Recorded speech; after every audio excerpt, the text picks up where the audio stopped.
bete banget ya, gagal mulu. Tapi kan kita Royal Bestie. Gue yakin kita bakal comeback sih. Terus kita bawa pulang Piala M Series deh. Enak lu kalau ngomong. Tim lu kemarin juara.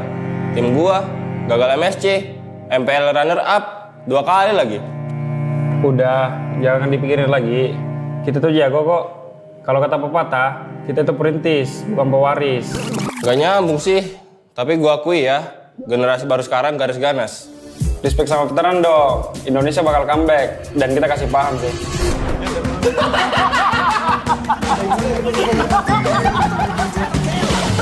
Kayaknya gue ganti nama jadi Rinetizi aja deh. Biar kayak kata sih, buat jadi juara. Zizi mah meta 2021. Lu kemana aja? Itu mah abang-abangan gue. Lihat aja, gue bakal jadi penerus kalau di tim Liquid. Tapi please, lepas Paniacu. Sir, what's your command? Oh, what a play! Rizal from Fabian, pemanasan terlebih dahulu. Lolos playoff aja masih susah. Gagayaan menggantiin Kartizi. Iya nggak sih, Pe?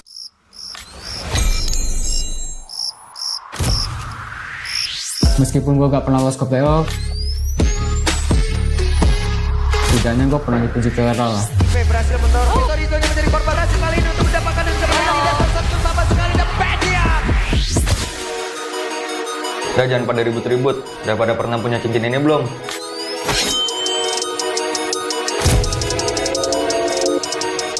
Misi dek. Gantian shift dulu ya. This is Keyboard. Kalau bukan karena gua, Monster kill! monster kecil kayak kalian masih main ranked. Intinya satu, konsistensi. Tanpa itu, hilang tuh kayak mereka. Hah? Kok kita sih jadi contoh jeleknya? Sorry guys, udah improve, cuma telat. Sorry. Sorry kok, gue ngecewain lo lagi. Ah, bosen. Banyak mulu. Maniac! Sakti Hijume, tapi sekarang belum kipannya di shutdown. Maniac!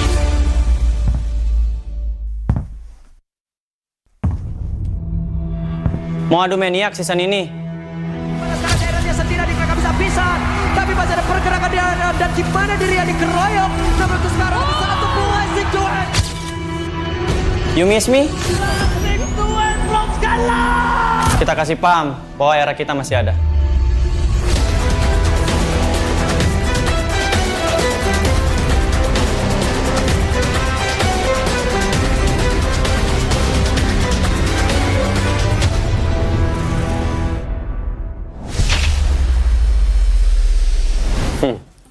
Lu masih ingat nggak ini siapa?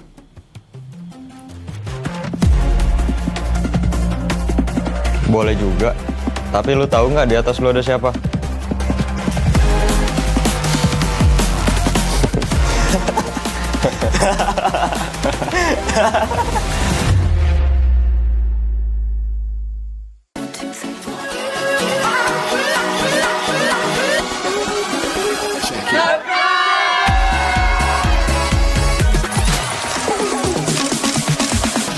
Ya, aku merem. Ulang dong. Gak perlu.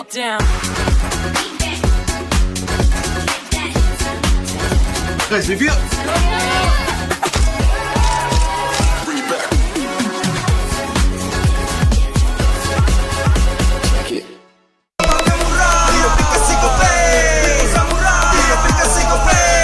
Walau yang lain terus berubah, Gope konsisten, kasih yang pasti murah. Tagihan murah di aplikasi Gope, transfer 100 kali per bulan. Download aplikasi Gope baru, nggak pakai lama. Dompet andalan gamers banyak damage-nya.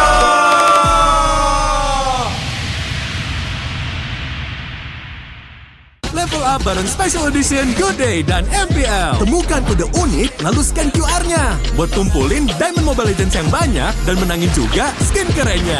Cobain semua variannya sekarang. Sebotol Good Day bikin GG Good Day. Yo, Good Day MPL. Woo, Good Day MPL. Woo, Good Day MPL. Yes, Good Day MPL. Woo, Good Day MPL. Yes, Good Day MPL. Yo, Good Day MPL. aku udah nonton. Fix, Hijin tuh jahat ke Minjun. Hijin kan emang gak mau pacaran sama Papamu, mamamu, biarkan mereka. Di granat! Boom! Ya, gue kena ghosting. Terus ditinggal nikah sama Hijin. Padahal mereka udah cium. Anak yang nakal. Saatnya kau dan aku Pakai simpati buat nonton, musik, games, belajar, sampai belanja. Bisa pilih benefit sesuai keinginanmu. Tenang. menang kalah, mabar bisa good time. Wah, good time Mobile Legends bang bang. Enak coklatnya, bikin semua bisa good time. Ini nih mainnya.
Bete banget ya, gagal mulu. Tapi kan kita Royal Bestie. Gue yakin kita bakal comeback sih. Terus kita bawa pulang Piala M Series deh. Enak lu kalau ngomong. Tim lu kemarin juara. Tim gua gagal MSC, MPL runner up 2 kali lagi. Udah, jangan dipikirin lagi. Kita tuh jago kok. Kalau kata pepatah, kita tuh perintis, bukan pewaris. Gak nyambung sih. Tapi gua akui ya, generasi baru sekarang garis ganas. Respect sama veteran dong. Indonesia bakal comeback dan kita kasih paham sih.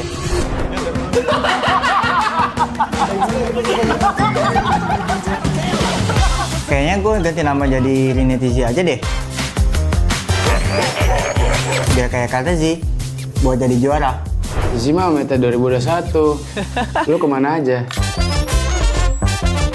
Itu mah abang-abangan gue. Lihat aja, gue bakal jadi penerus kalau di tim Liquid. Tapi please, lepas Paniati.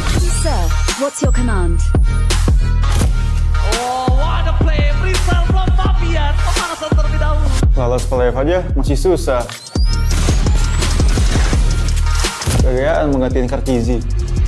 Iya nggak sih, Pe?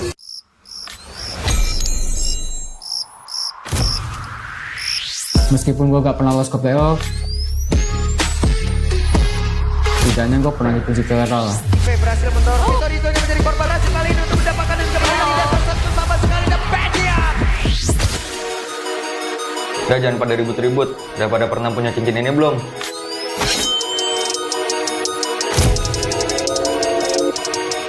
Misi dek. Gantian shift dulu ya. This is Keyboard. Kalau bukan karena gue, Monster kill. monster kecil kayak kalian masih main ranked. Intinya satu, konsistensi.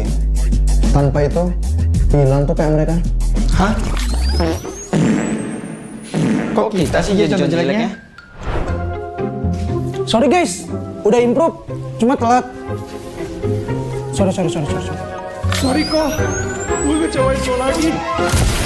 Ah, bosen. Banyak mulu. Maniac! Satu hijau tapi sekarang lu kipan dan shutdown. Oh my god. Maniac!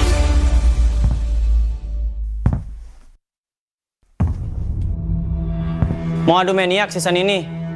Pada saat daerahnya sendiri dikira bisa pisan, tapi masih ada pergerakan dia dan di mana dirinya dikeroyok. Namun untuk sekarang ada satu buah situasi. You miss me? Kita kasih paham bahwa era kita masih ada.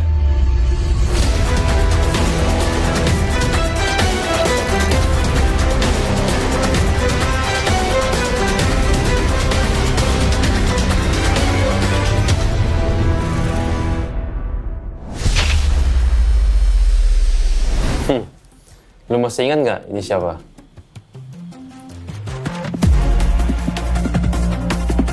Boleh juga. Tapi lu tahu nggak di atas lu ada siapa?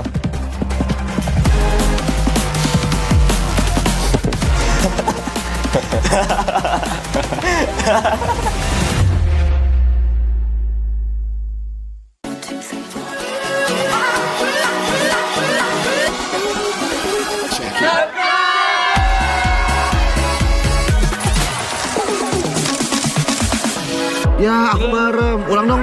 Gak perlu.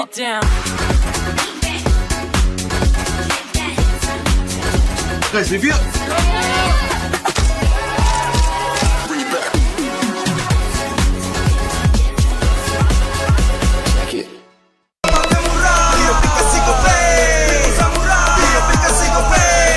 Walau yang lain terus berubah, Kope konsisten, kasihnya pasti murah. Tagihan murah di aplikasi Kope, transfer 100 kali per bulan. Download aplikasi Kope baru, nggak pakai lama. Dompet andalan gamers banyak damage-nya.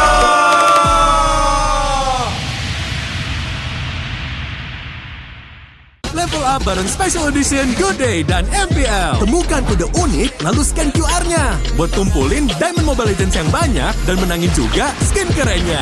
Cobain semua variannya sekarang. Sebotol Good Day bikin GG Good Day. Yo, good day MPL. Woo, good day MPL. Woo, good day MPL. Yes, good day MPL. Woo, good day MPL. Yes, good day MPL. Yo, good day MPL. Oh. Aku udah nonton. Fix, Hijin tuh jahat ke Minjun. Hijin kan emang gak mau pacaran sama Papamu, mamamu, biarkan mereka. Di granat. Boom. Ya, gue kena. Ghosting. Terus ditinggal nikah sama Hijin. Padahal mereka udah cium. Anak yang nakal. Saatnya kau dan aku. Pakai simpati buat nonton, musik, games, belajar, sampai belanja. Bisa pilih benefit sesuai keinginanmu. Tenang. Menang kalah, mabar bisa good time. Wah, good time Mobile Legends bang bang. Enak coklatnya, bikin semua bisa good time. Ini nih mainnya.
Bete banget ya, gagal mulu. Tapi kan kita Royal Bestie. Gue yakin kita bakal comeback sih. Terus kita bawa pulang Piala M Series deh. Enak lu kalau ngomong. Tim lu kemarin juara. Tim gua gagal MSC, MPL runner up 2 kali lagi. Udah, jangan dipikirin lagi. Kita tuh jago kok. Kalau kata pepatah, kita tuh perintis, bukan pewaris. Gak nyambung sih. Tapi gua akui ya, generasi baru sekarang garis ganas. Respect sama veteran dong. Indonesia bakal comeback dan kita kasih paham sih.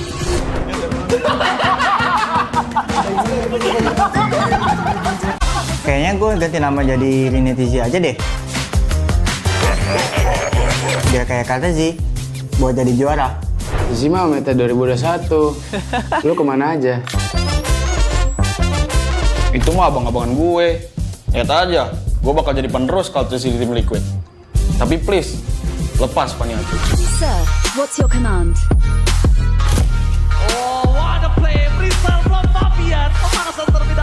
Lolos playoff aja masih susah. Kegayaan menggantiin Kartizi. Iya nggak sih, Pe?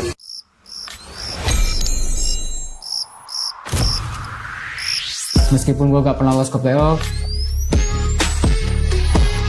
setidaknya gue pernah dipuji ke era lah. Berhasil mendorong Vitorino menjadi korban racun kali ini untuk mendapatkan kemenangan di dasar satu sama sekali dan Pedia. Udah jangan pada ribut-ribut. Udah pada pernah punya cincin ini belum?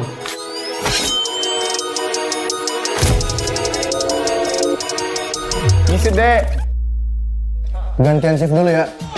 This is Keyboard. Kalau bukan karena gue, Monster kill.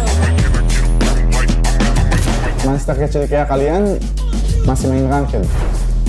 Intinya satu, konsistensi. Tanpa itu, hilang tuh kayak mereka. Hah? Kok kita sih jadi contoh jeleknya? Sorry guys, udah improve, cuma telat. Sorry. Sorry kok, gue ngecewain lo lagi. Ah, bosen. Banyak mulu. Maniac. Sakti Hijume, tapi sekarang lu kipannya shutdown. Oh my god. Maniac.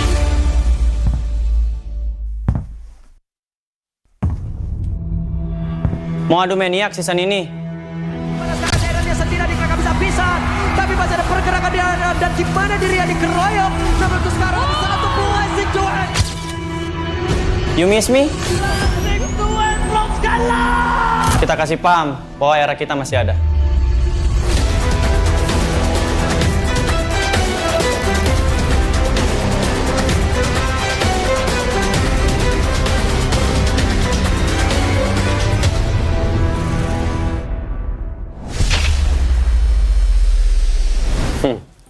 Lu masih ingat nggak ini siapa?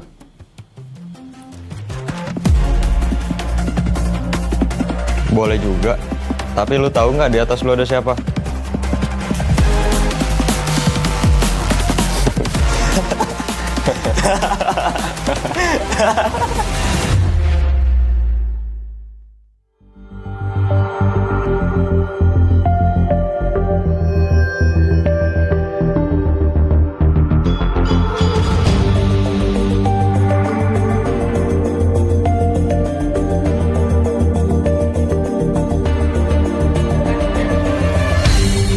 Aku kan berdiri dan terus berlari, terus ke arah puncak tertinggi. Ku takkan berhenti, hanya sampai di sini. Kemenangan abadi menanti. You know we won't miss if we unite our focus. And if you haven't noticed, we all nyalakan apimu, hadapi semua tantangan, hadapi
Live from MPL Arena, Jakarta.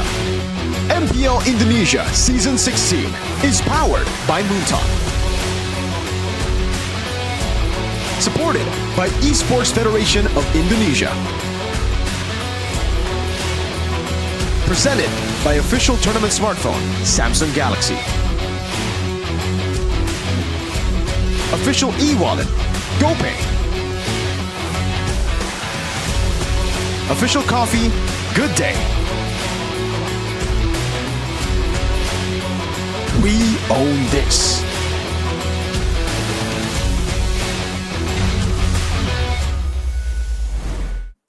Ladies and gentlemen, welcome to MPL ID Season 16, Week 3, Day 1. I hope you are doing safe and you are healthy, you're fine, because hey, we are going to accompany you guys still online today. We kind of miss the atmosphere of the MPL arena, but hey, it's still the same. The show must go on. Still with me, Realize, Arashi, and Mirko. How are you doing, Mirko, today?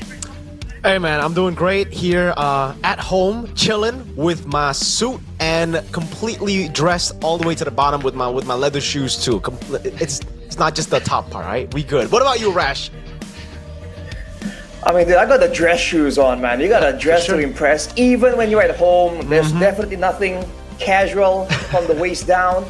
It's all professional, man. Wait, ain't that right, Realize? So I'm the only one who's wearing shorts? No, I'm kidding. I'm also wearing a full You're the only suit one admitting it. right here. You know, long pants and all that. But yeah, we are going to prepare ourselves for today's match because Navi up against RQ. This will be very, very interesting to see. Navi, we saw a resurgence coming in from this team where they brought in Andoryu and Ukir as well to the lineup. Meanwhile, for RQ, it's been kind of like a slippery slope that they were able to crawl onto. But what do you make of last week's performance from Navi, Arashi?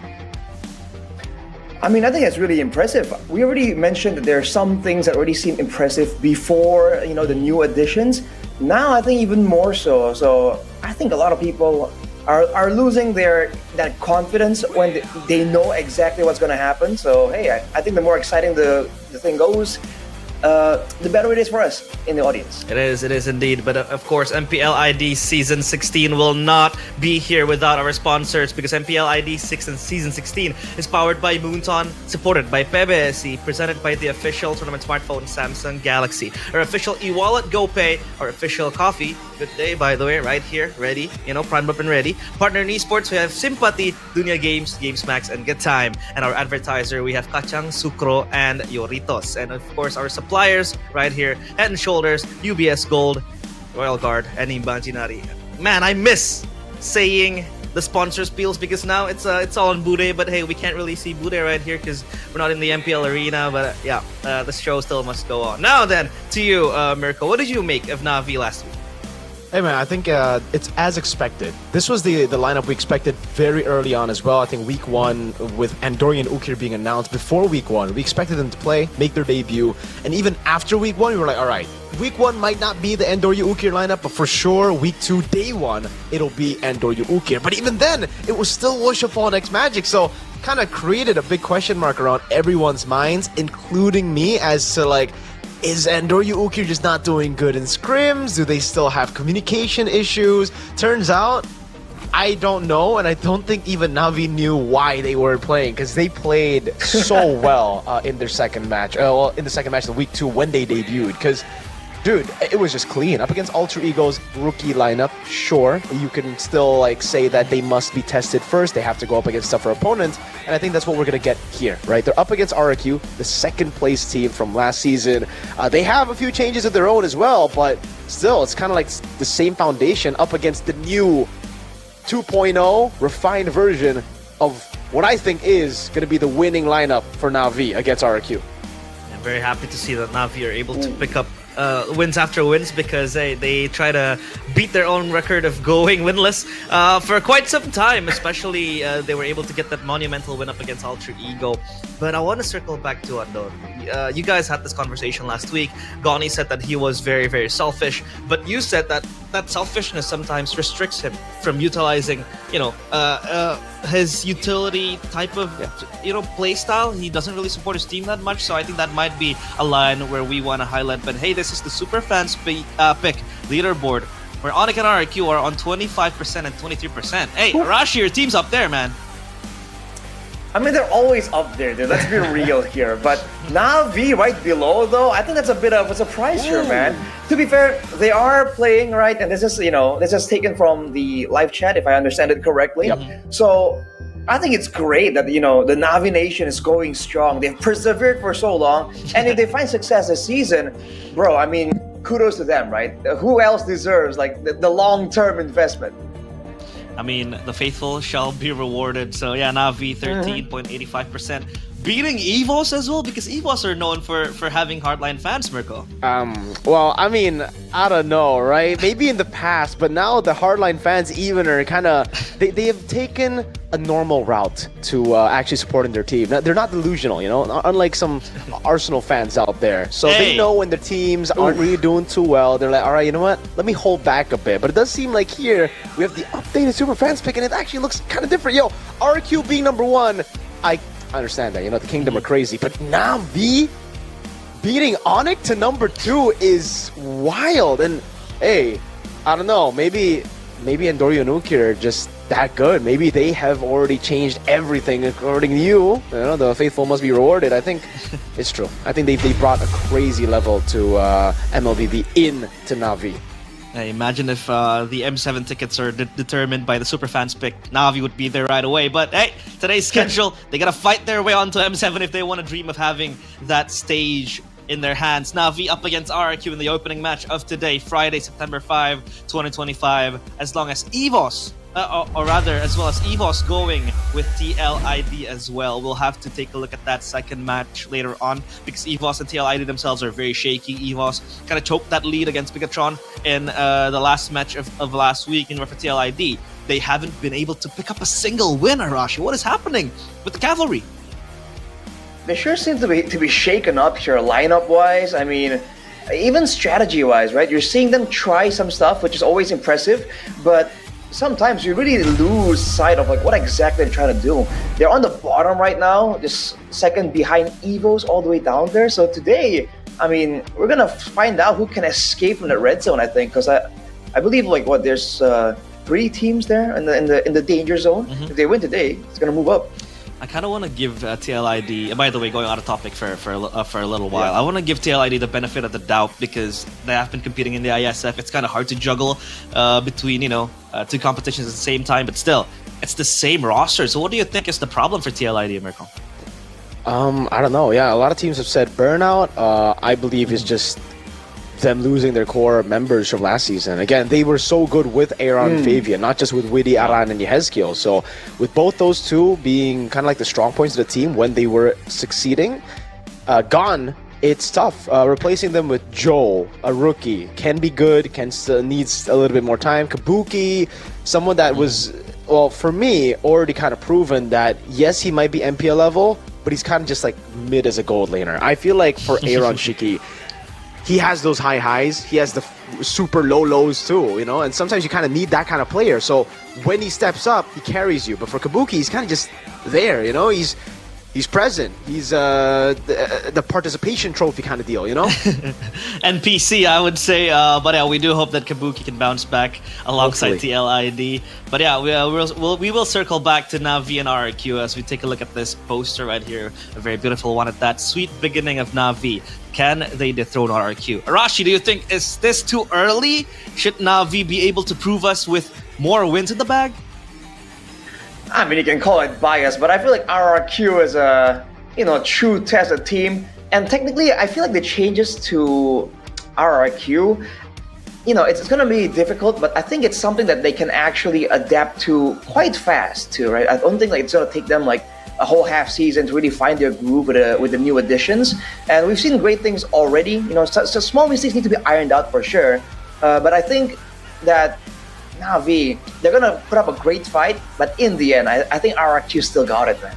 Yeah, RRQ, obviously, these are the stats, but Andorio and Ukir, the newcomers, #1 for jungler average kills in MPL ID Season 16, and #1 for mid laner average assist in MPL ID Season 16. So it's like yin and yang. One wants to go for the kills, and one wants to support his team from behind. So is this a new, duo mid lane that is duo mid with jungle and mid plus the roam later on?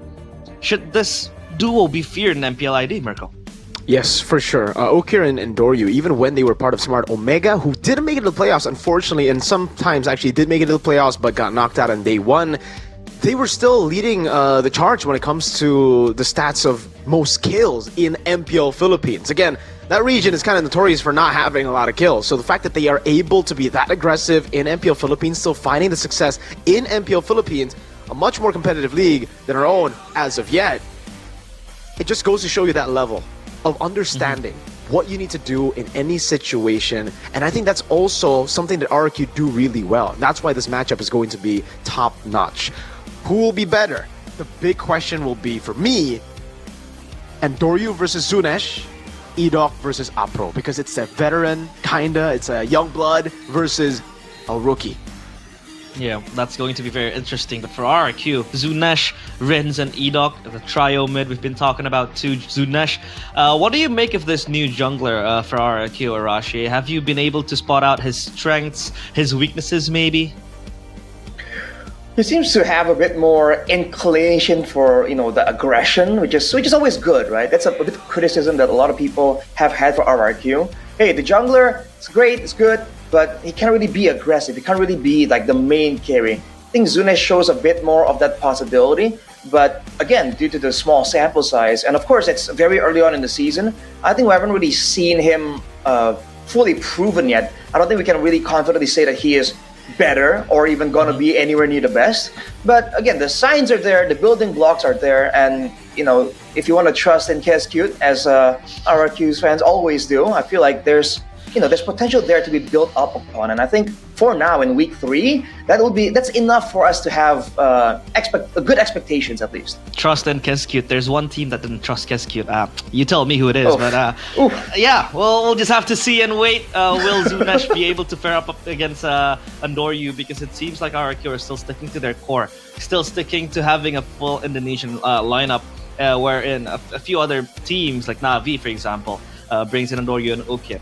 But then, does this put Na'Vi on a handicap because they gotta rely on Andoryu and Ukir? Or do you think that the other members are stepping up? Maybe Cars up in the XP, Sive, the main man for Na'Vi for the past few seasons. Do you think they can step up to the plate as well, Mirko? I really just hope Dyron comes in to play. I don't know, right? Like, Rez has been doing really good for the team, but, Dyron's my boy. I think everybody kind of knows Dyron as the best XP in Indo. And the fact that he's just sitting on the bench is kind of sad, like to see the best XP in Indo, someone we rated super highly, sit on the bench. But yeah, I mean, back to the topic of again, after already kind of having to deal with this situation back in Season 11. Oh, Lord, all right. In Season 12, too. But yeah, going back to the topic, I think Cars has been great for the team. I think especially as he transitioned back to XP with Andoryu and Ukir, we got to highlight that. He's been amazing. Without Andoryu and Ukir, he's been very bad. Like, seriously bad. The whole team has. Only Shive has really been able to perform without Andoryu Ukir. And here we go for the team lineup of the day. RRQ Hoshi with Rez, Zunesh, Rins, Edok, and Toy. So no Dyron still for the Royal King. Still no Dyron. They're still going to be entrusting Rez. Ladies and gentlemen, welcome the Kings of Kings, RRQ Hoshi.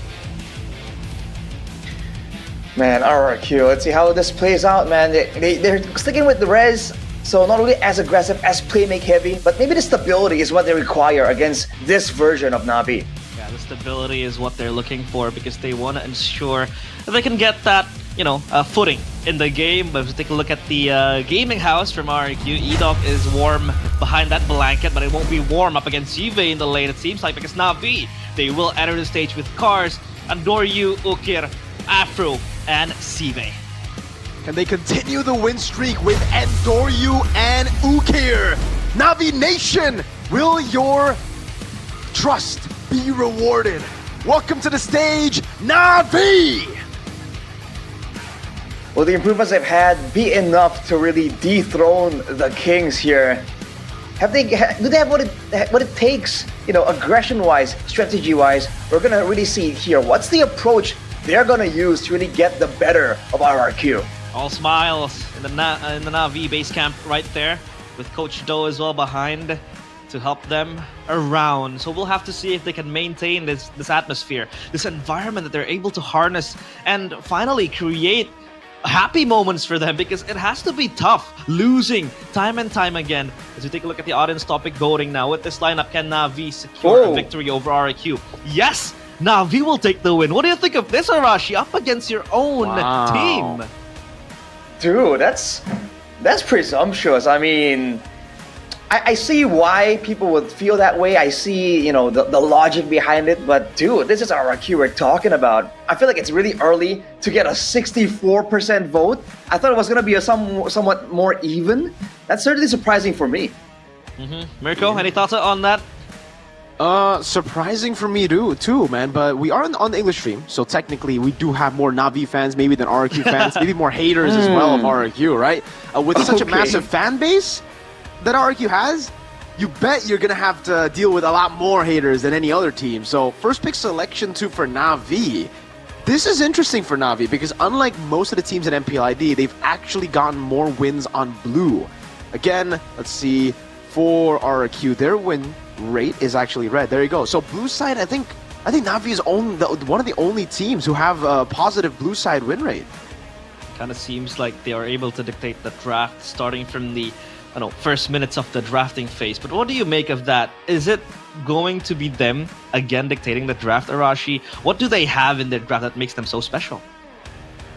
Well, again, the flexibility and also now a more solid option available when it comes to different approaches, right? They want to play aggressive or defensive. They do have options there. But I think again, with Keskiut at the helm, RRQ, they've faced great drafters before, and usually you don't want to be too comfortable going up against Keskiut, because that's where he's gonna catch you off guard. And here we go in the drafting phase, presented by the official tournament smartphone, Samsung Galaxy S25 series. A set of bands, the Fanny taking out the Uranus and the Kalea, respect to. Meanwhile for RRQ, it is them still banning the Wanwan, the Chusin, and the Yisunshin. They go for the CC and Farsa on 1-2 red.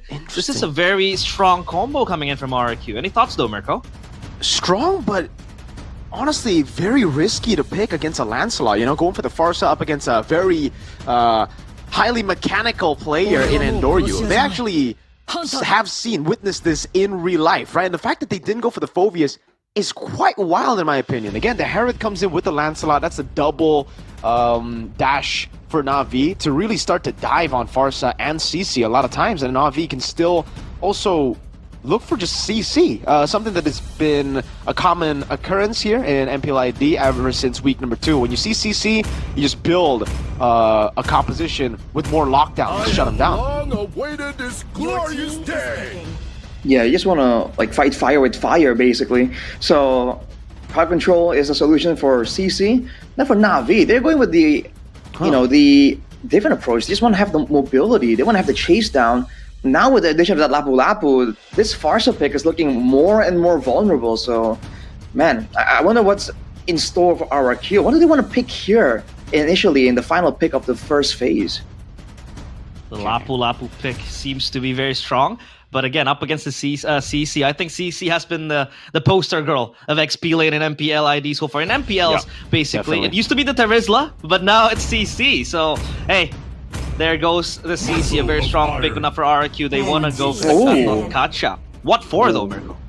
I think it's mainly just to react. Again, they already have a very vulnerable mid lane. They need something more to peel, and the Kacha enables that, right? You bring Revitalize, so you get a little bit more sustain to the rest of your team. Plus, obviously, the taunt, the AOGs, whenever Na'Vi actually decide to fully dive on RRQ. But it's also just the normal combo that we see in MPL ID or in just MLBB in general. You put the curtain call down and then the AOG follows through.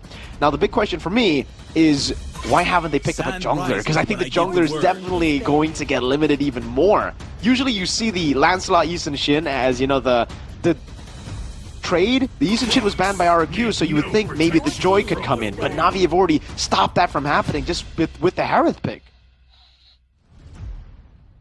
They're even bringing out the box check here, Na'Vi. So they're kind of aware that RRQ wants to have that rotational speed. With the Khalid already banned out, I think that's the one thing that they're kind of aware about, right? We've seen how good a Khalid can really affect the mid lane, allowing more rotational options. So with the Gatot and Farsa, I feel like, again, rotation is what RQ wants to look for. But if they want to go for that kind of approach, I feel like they need a bit more of a playmaking hero on top of the Gatot Kache. Because at this point, even if you have the wings by wings on Farsa ganking around the side lanes without a good setup, I don't see how this lineup from RRQ is really going to operate.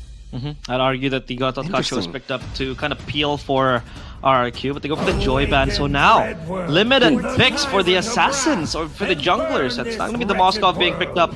So what do they go for the jungle here for the side of RRQ? I think the easy answer is the Hayabusa. I don't know why they actually banned out the Joy. I thought, again, with the Harith pick, you've kind of taken the Joy out. But yeah, they've actually banned the Joy, given an opportunity to RRQ to pick up the Hayabusa, which has been picked before, unless Na'Vi have a way to deal with it. But what's it gonna be? Do they go for Cho now in Rome? Get that mid prio together with the Juice? No, the Juice is actually taken away. And you can't really go for Yve either, because RRQ have a really solid box to play with. Yeah, certainly a bit of a puzzle here for Na'Vi. In theory, they want to go for something a bit more divey though, I feel, right?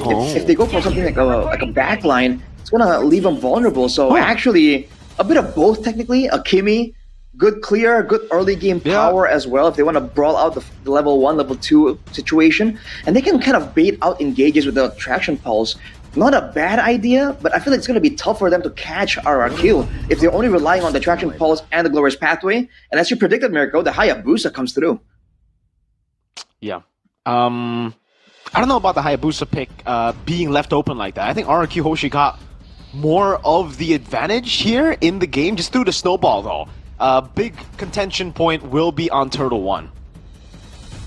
That turtle is going to be very, very important for both teams, rather for RRQ too, because they want to activate the snowball. Late game though, the Harith does fare well, especially up against the Moskov, but at least the Moskov late game is going to be a different monster too.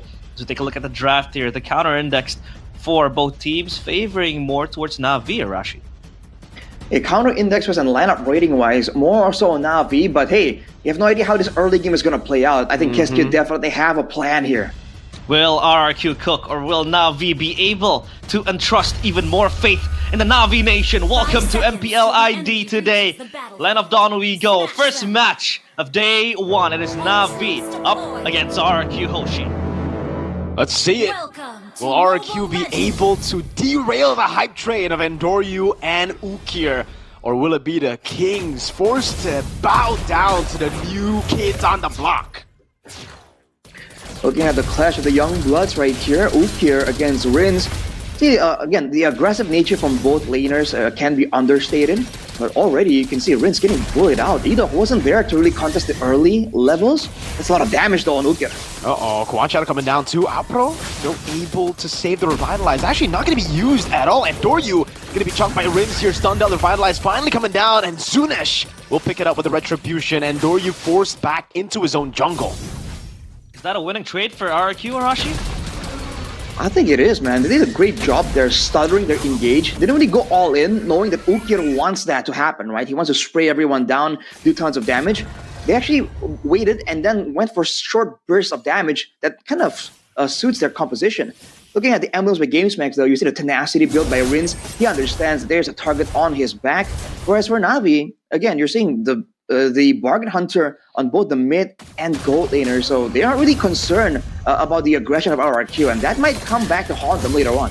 Survivability is indeed the name of the game for Rins, because this Farsa can be so delicate, so fragile too, especially when the Lancelot is up there just diving onto you. Plus the high loss with the Glorious Pathway, so he needs that feel, but they want to go for something here. Oh, great taunt of the caught Apro, solo taken out by Zunesh. Great isolation by RRQ. Man, Afro being a bit too aggressive there. No Revitalize already. He walked up, and now with him just now spawning back, I think RRQ will get this turn no problem. Ukir almost gets taken out as well, but Andoryu trying something. Yeah, he's kind of a tough spot. Actually doesn't land the puncture. What? He's all alone, but he gets the retry. Wins it out against Zunesh. Wow, Andoryu. He's able to make amends on the bravest fighter being popped by cars, but the puncture didn't land. It meant that he had no reset on that puncture. At least he got the turtle, but hey, look at the talent predictions by Gopay. Navi for four of us, and Arashi and Lim. Hey, on RRQ side still, repping the kings of kings. Man, it's kind of a weird spot for Papolo to be. Oh, hang on a second though, Apro. Whoa. Dead. Just gone, deleted right there. What is happening here, RRQ? They're making very good choice of that early game. Hold up, the kill again. Ukir's gonna go for the chase down. Zunesh gunned down by Ukir on the Kimmy. Up top, it's a 1v1 duel right now with Cars winning out in the battle and clearing out the lane to get the tempo on the map. Great moves here from both teams, honestly. Navi is doing a great job kind of striking back, but in the end, it's only one kill, and it is onto Ukir, but technically that's RRQ kind of overextending. If RRQ wanted to play this disciplined game and let go and make sure that they don't give up kills, you know, even though they'll miss out on the kill, they'll be fine. But Navi somehow, by the way, is winning on a lot of these neutral objective contests. I don't know, man. That's a kind of a creepy thing to be seeing here in the early game, because you get the feeling that this might kind of hinge on a big Lord or Turtle take. Creepy is the word. Let's take a look at the audience prediction. Mostly still Navi, but Cars pressured. He will be fine, will he? Great flicker out, but the lethal ignition still was ticking on him. So big resources burnt out. Flicker, bravest fighter too. Navi get the mid prio, but the turtle is still 10 seconds away from spawning. Ooh, all right. Now with the mid lane cleared as well, RRQ certainly have the pressure here, and they still have that revitalize. I think Edok hasn't really been forced to pop it just yet at all in this game. You can see RRQ with the gold advantage trying to go for something. They have the more significant burst, so Navi needs to be careful. Phantom execution not landing there. He's going to chase on Rins, but a Thorn Rose to Rins.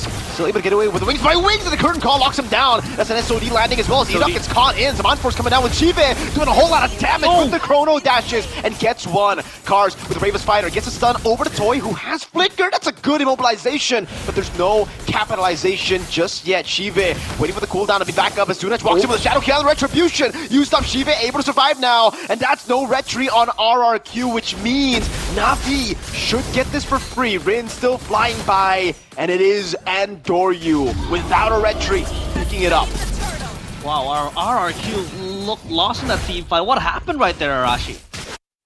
Seems like they really wanted to go for a decisive pickoff. They went for the big ultimate, right? The AOG, the Feathered Airstrike, but they were unable to get anyone. And once that happens, you saw them kind of scramble, try to find anything, and even Zunesh tried to go for a solo kill and use the retry, because there isn't really much option left there as Rins tries to get Cars. Ooh. Oof. Oh, so close. Still Cars able to survive and recall. Uh-oh, mid! Res is really low, but Ukir couldn't get the shots down. And so far, it doesn't look like anyone has picked up the Sky Piercer just yet. Yeah, he's gone for the normal.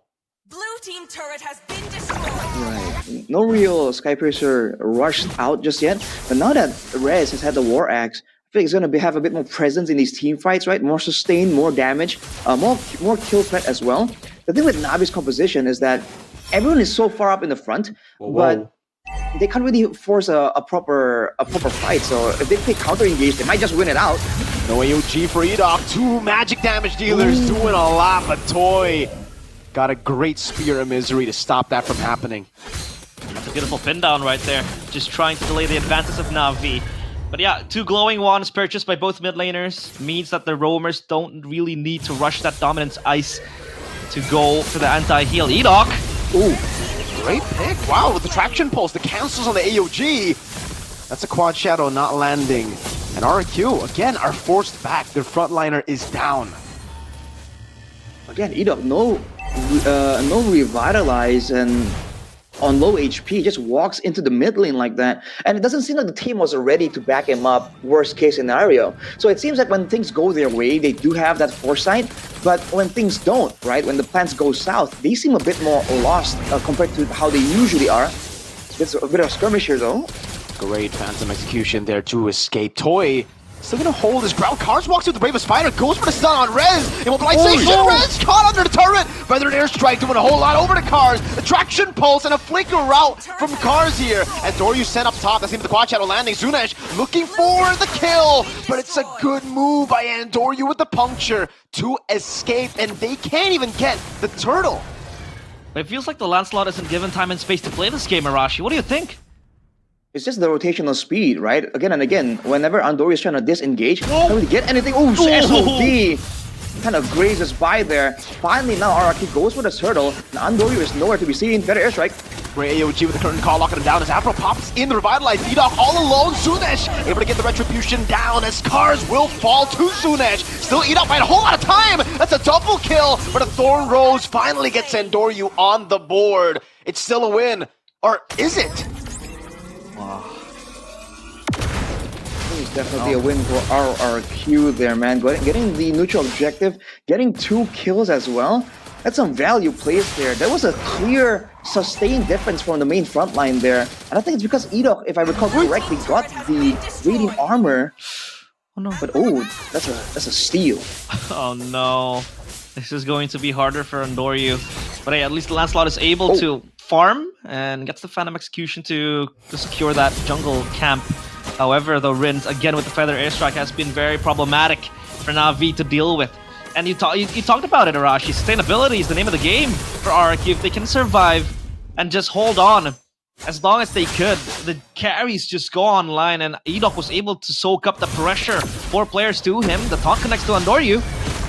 Cars walks up with the Bravest Fighter again, zoning them away, but does it really get him value? I mean, it was wings by wings for a Bravest Fighter. RRQ want to push in. Curtain call. Great dash from both of them.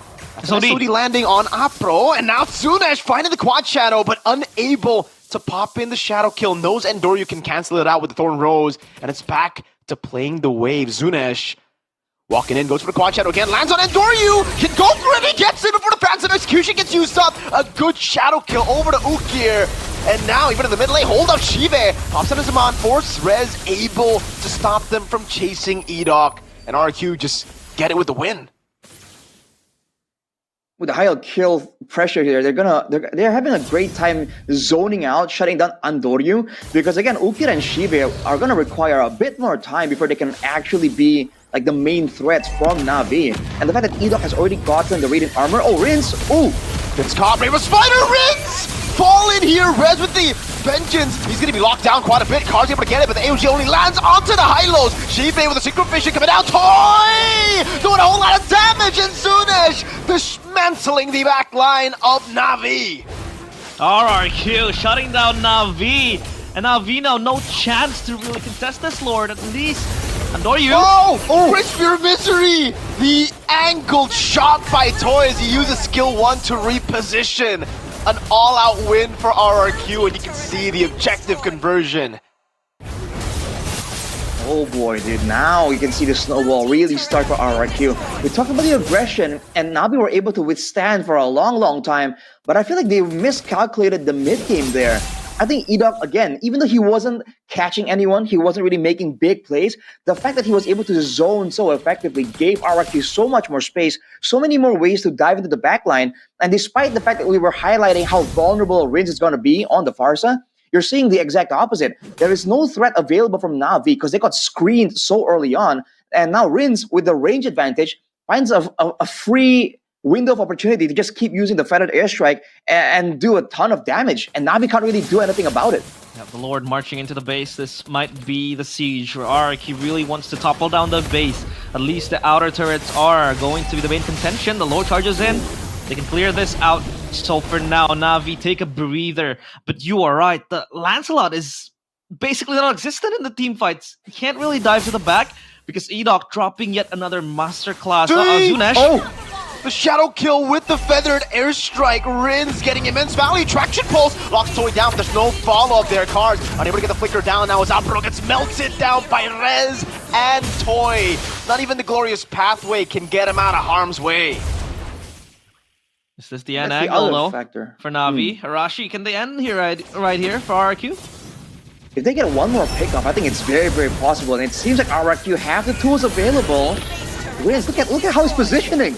Shive up in a bit, and Doryu walks up, Rin still able to escape, Doryu coming down, and Doryu dashes in, and that's gonna be Toy still zoned away, and Doryu so far out from the rest of the team, as Shive with his on force doing a whole lot of damage, as again, and Doryu tries his best to run, Ukir with a flicker forward, couldn't get it in time, the traction pulse dodged away from by Toy, and it's an all-in as Apro goes in for the glorious pathway, and then Doryu somehow is still alive, Toy walks up again and stuns him on the wall, it's a double for Toy. A home run for RRQ. And now Na'Vi crumbling piece by piece. It is getting messier by the minute, RRQ. They are eyeing for the end to the base of Na'Vi. Hold up, Edok right there. Shive pops into the Monforce again, doing a whole lot of damage. Cars in the backline binding the Barca, but it's just Shive left to defend, and he doesn't have the Zaman Force anymore. RRQ take game 1. RRQ are able to shut down Na'Vi. It seems like Na'Vi were drafting a composition to shut down the backline of RRQ. But not a single time did we see the Lancelot become a threat to the Farsa. There's just way too much danger, man. Especially by the time that he wanted to try and do something, right? By the time he actually wanted to get online, get active, the countermeasures were already there for RRQ. So you're seeing him really shut down at every single level. And the thing is, he was the only one available to try and make something happen. Everyone else had this more of a counter-engage type of posture. So again, they're just waiting for the mistake, but RRQ just never gave it up. It really never did. Very, it was very just hard. so tough for them every single time, constantly looking for fights, Na'Vi, but never getting the one they needed the most to actually win out on the objectives. The only time they got an objective was when they just brute forced Andoryu in, winning out in a pure red tree battle. That's it. The rest of it, they were just way too disconnected. They were outplayed, I would say, by RRQ. Is this then the question of the draft? Because what if the Hayabusa was banned? What if they didn't really go for that Joy ban? I mean, there's a lot of what ifs, obviously, from Na'Vi side, but the draft, though, what do you make of that, Arashi? Is this, a draft, a missed draft, or what do you see from this? I feel like I wouldn't call it a full misdraft, but I do agree that the Hayabusa has so much more value here. In a team fight composition, if you look at the compositions here, staying alive, it's like a huge winning focus here for both teams technically, right?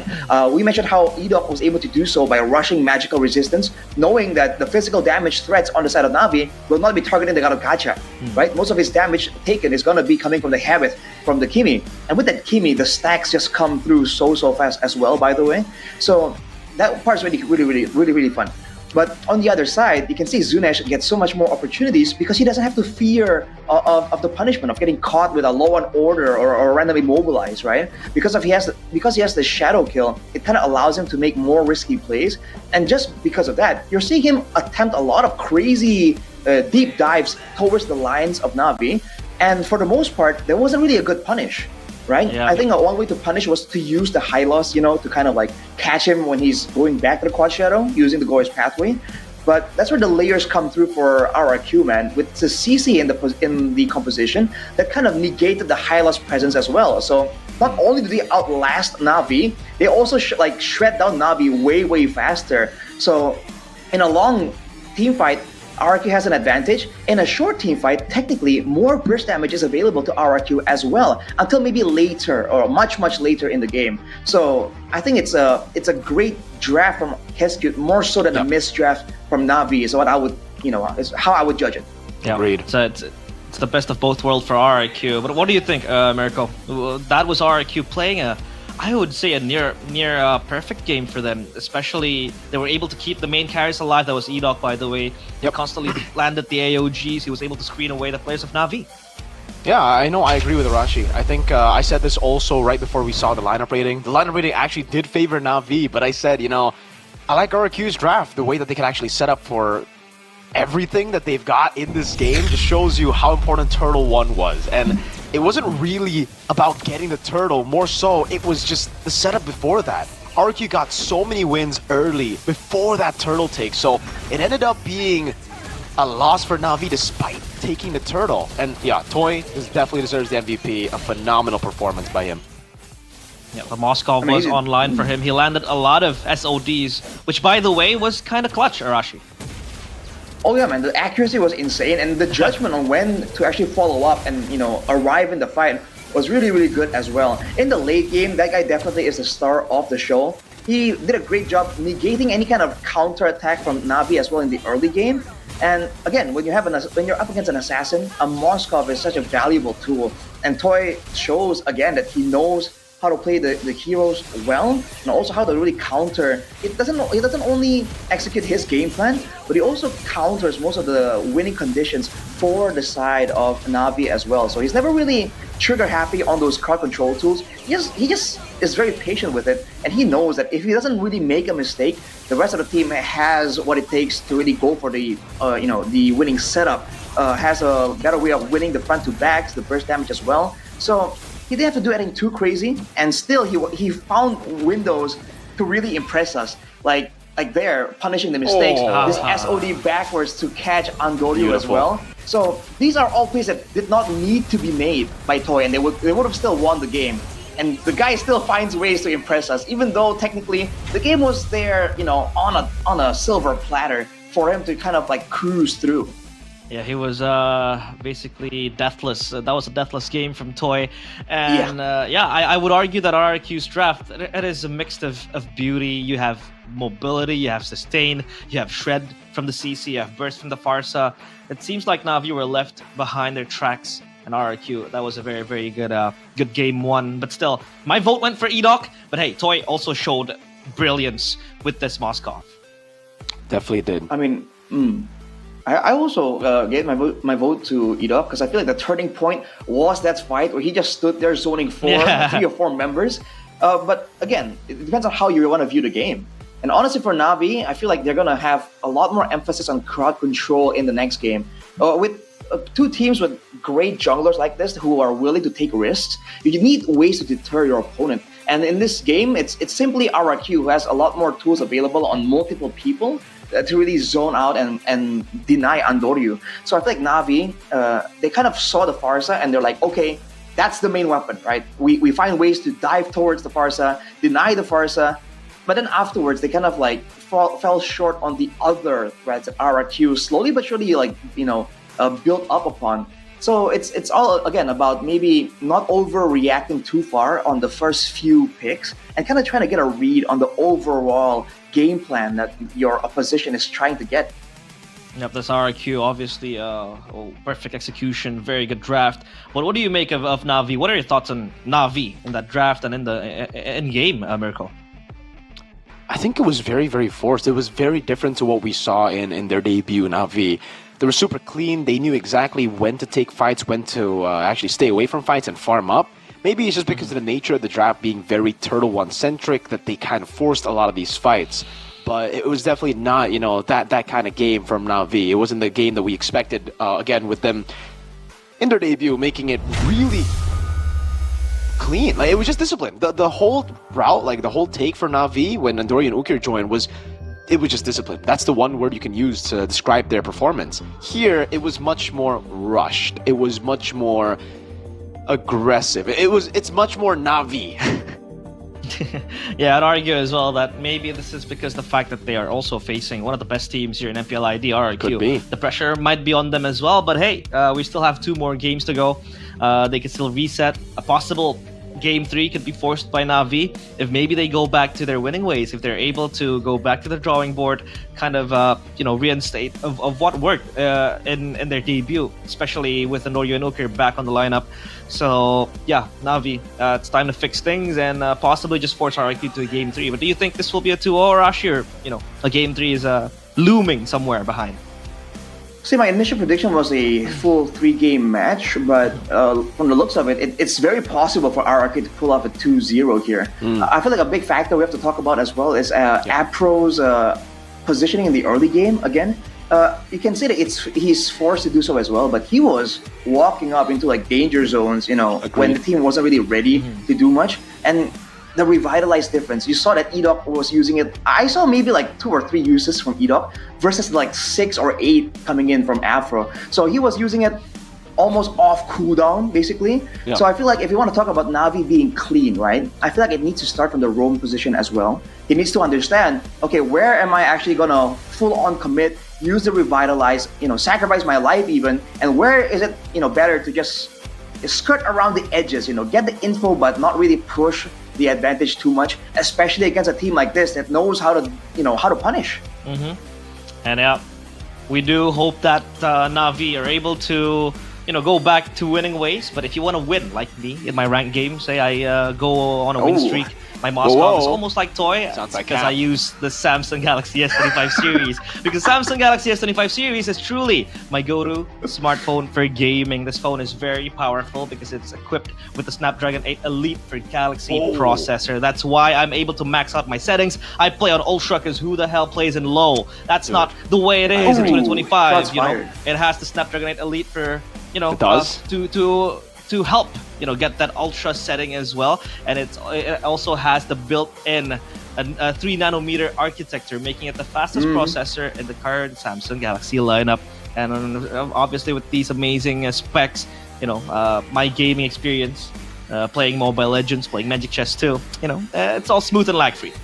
Yeah, dude. I mean, the Samsung Galaxy S25 series is also equipped with the Gemini live feature, which lets you chat about anything, guys, gaming included. So you can literally just be like, yo, I'm losing against this hero, let's say like a Phoebus in lane. Yo, Gemini, how do I beat this guy? Super easy. Just press and hold the power button, and then voila, Gemini Live pops up. You can ask him, her. It could be your preference, by the way. It's an it, but you could have a female voice, a male voice, a robot voice. Maybe you could get in Arashi's voice later.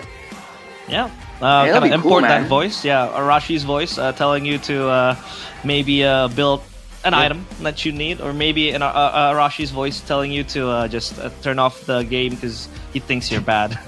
Yeah, and it's with my voice telling you to get it now and get a cashback promo up to 1.5 million IDR, buddy. So hurry, because the promo is only available until September the 15th, 2025. Special offer for MPL viewers as well. You can get a free 25-watt travel adapter if you use the voucher code MPL S25F.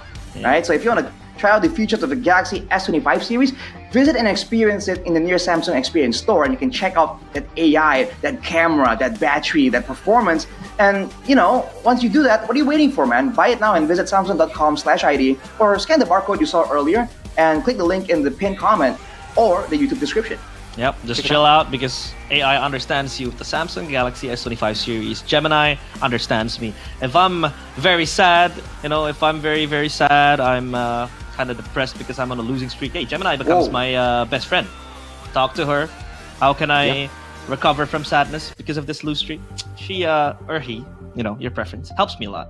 Wow, Gemini sounds like a real one, man. Like the one you don't want to leave behind. Yeah, one of the boys.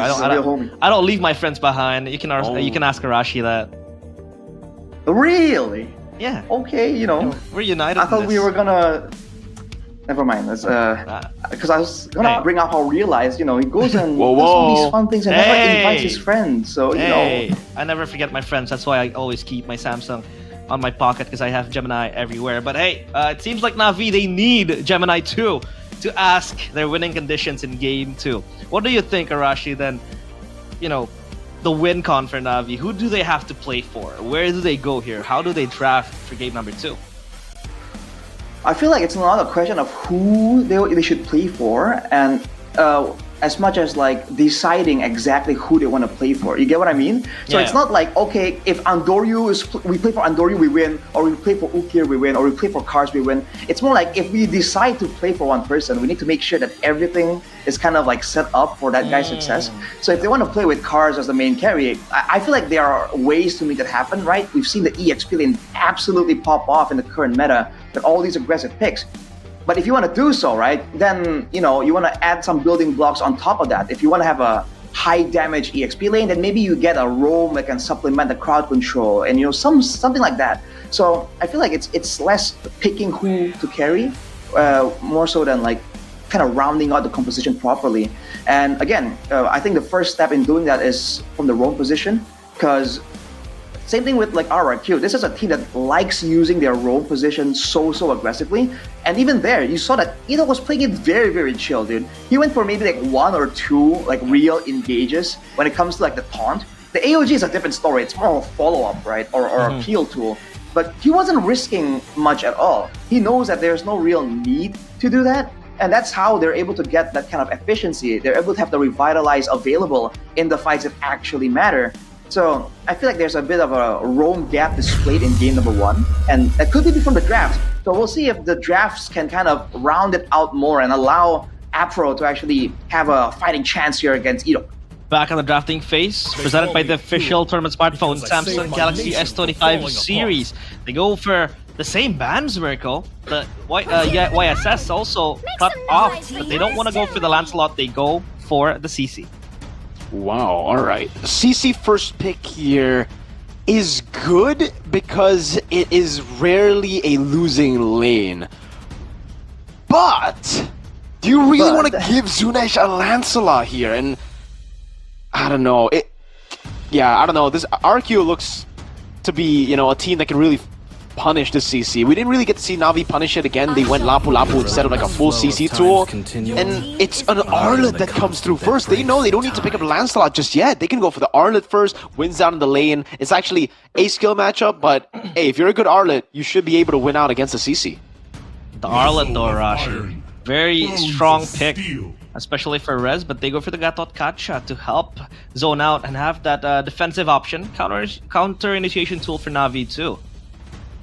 Well, now the foot is on the other shoe here. Gatot switching sides technically, as well as the CC. We'll see what they want to go for here. I think, again, like Mika mentioned, the jungle is going to be so important, and it is not what they go for. Selena as a solution to that immobile Pharsa. We've seen it work before, but again, this is a very headstrong dive composition. I'm wondering if they're exposing too many cards, and the RRQ can kind of pivot to counter this. What do you think, Mirko?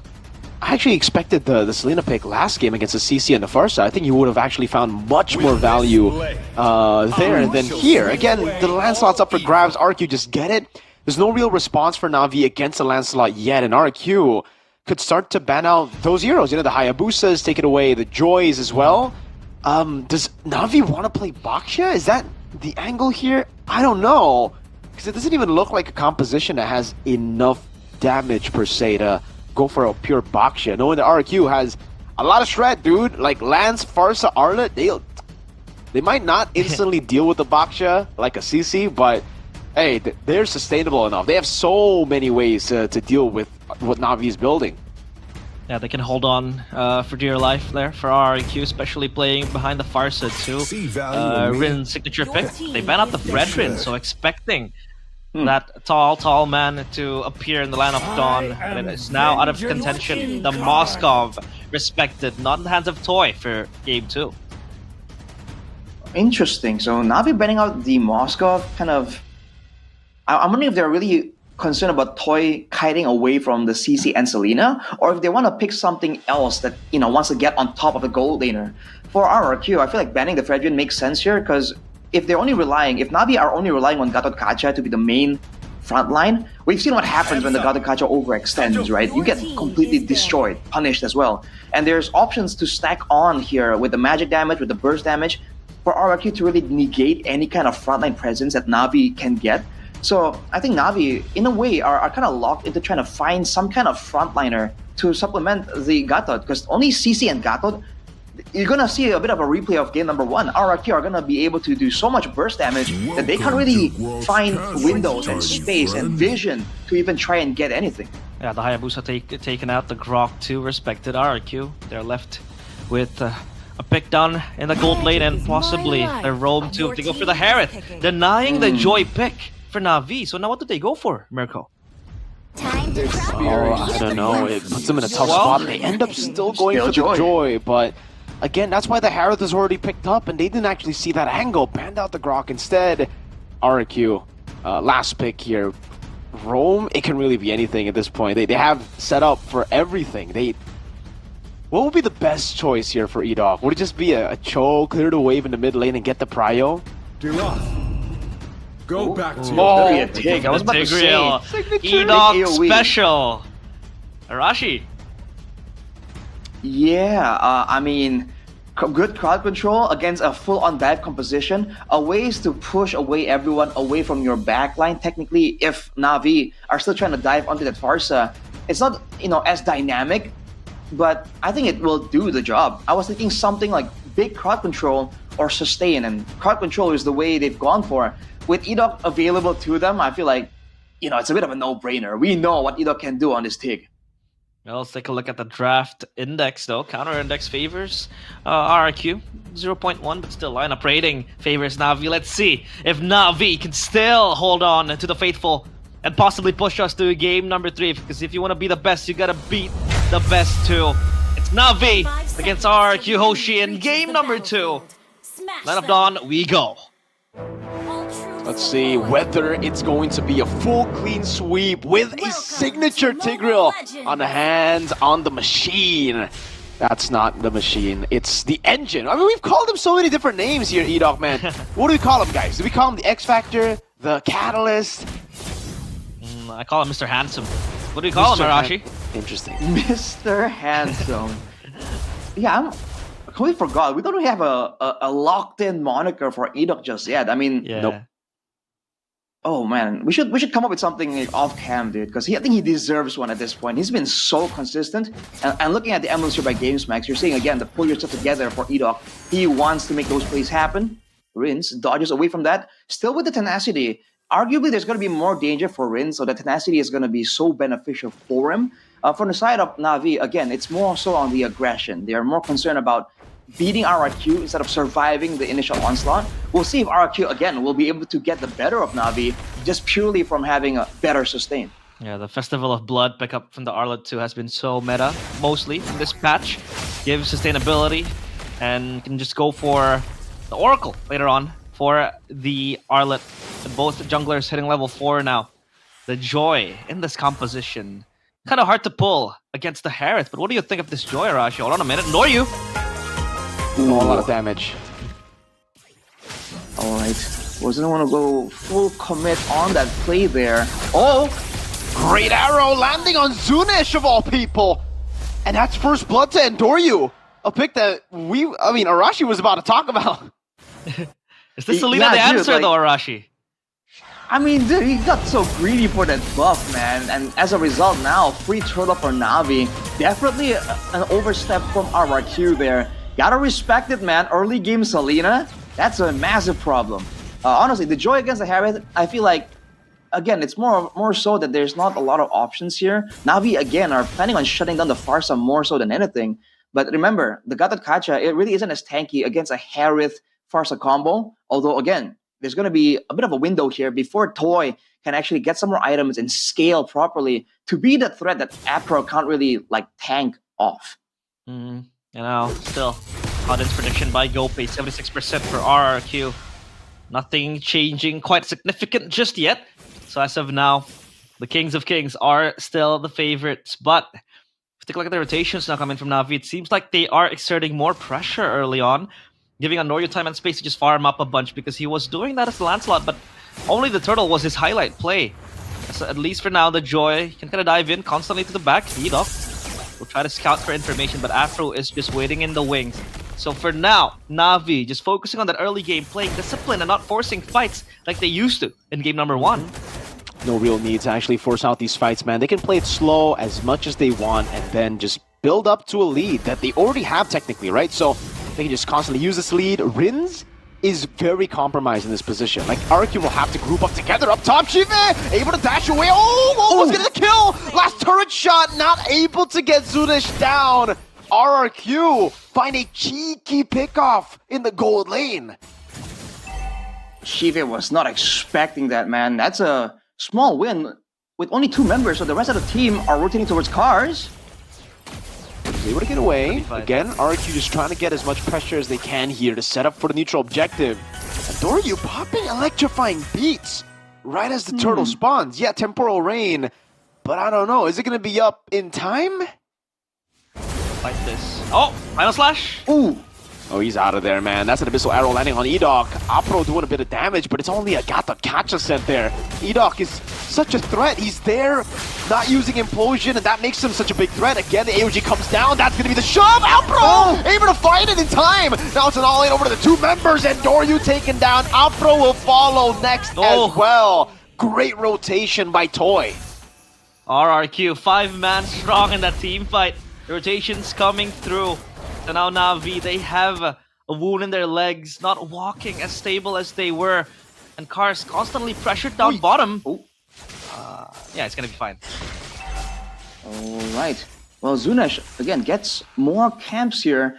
Dude, RRQ has been losing when it comes to the full-on setup, it seems like. But right there, Na'Vi, again, way too overzealous, man. You're against a team with so much AoE. What made you think diving together like that would serve you? They've been getting so much value from, like, you know, long-distance pickoffs. Toy here, almost threatening a solo kill. You're seeing the Harith really be a problem, but Na'Vi, they cannot go for a full-on 5v5, especially with the ultimates still available from RRQ. They gotta either bait out some of those big ultimates or make the fight as scattered as possible. They can still dive as 5, but, you know, not from the same angle. Oh, for the airstrike coming down. Oh, Rez with a jump in. That's a final slash over to Endoryu, who's able to get away again. Rez is the one who disengaged from that. Try to go for the kill, ends up going flicker for flicker with Ukir. It is apparent that this Harith will become a problem so insidious, but so far they want to kind of siege up top lane. So the question is for Na'Vi, how do they deal with this Harith, Arashi?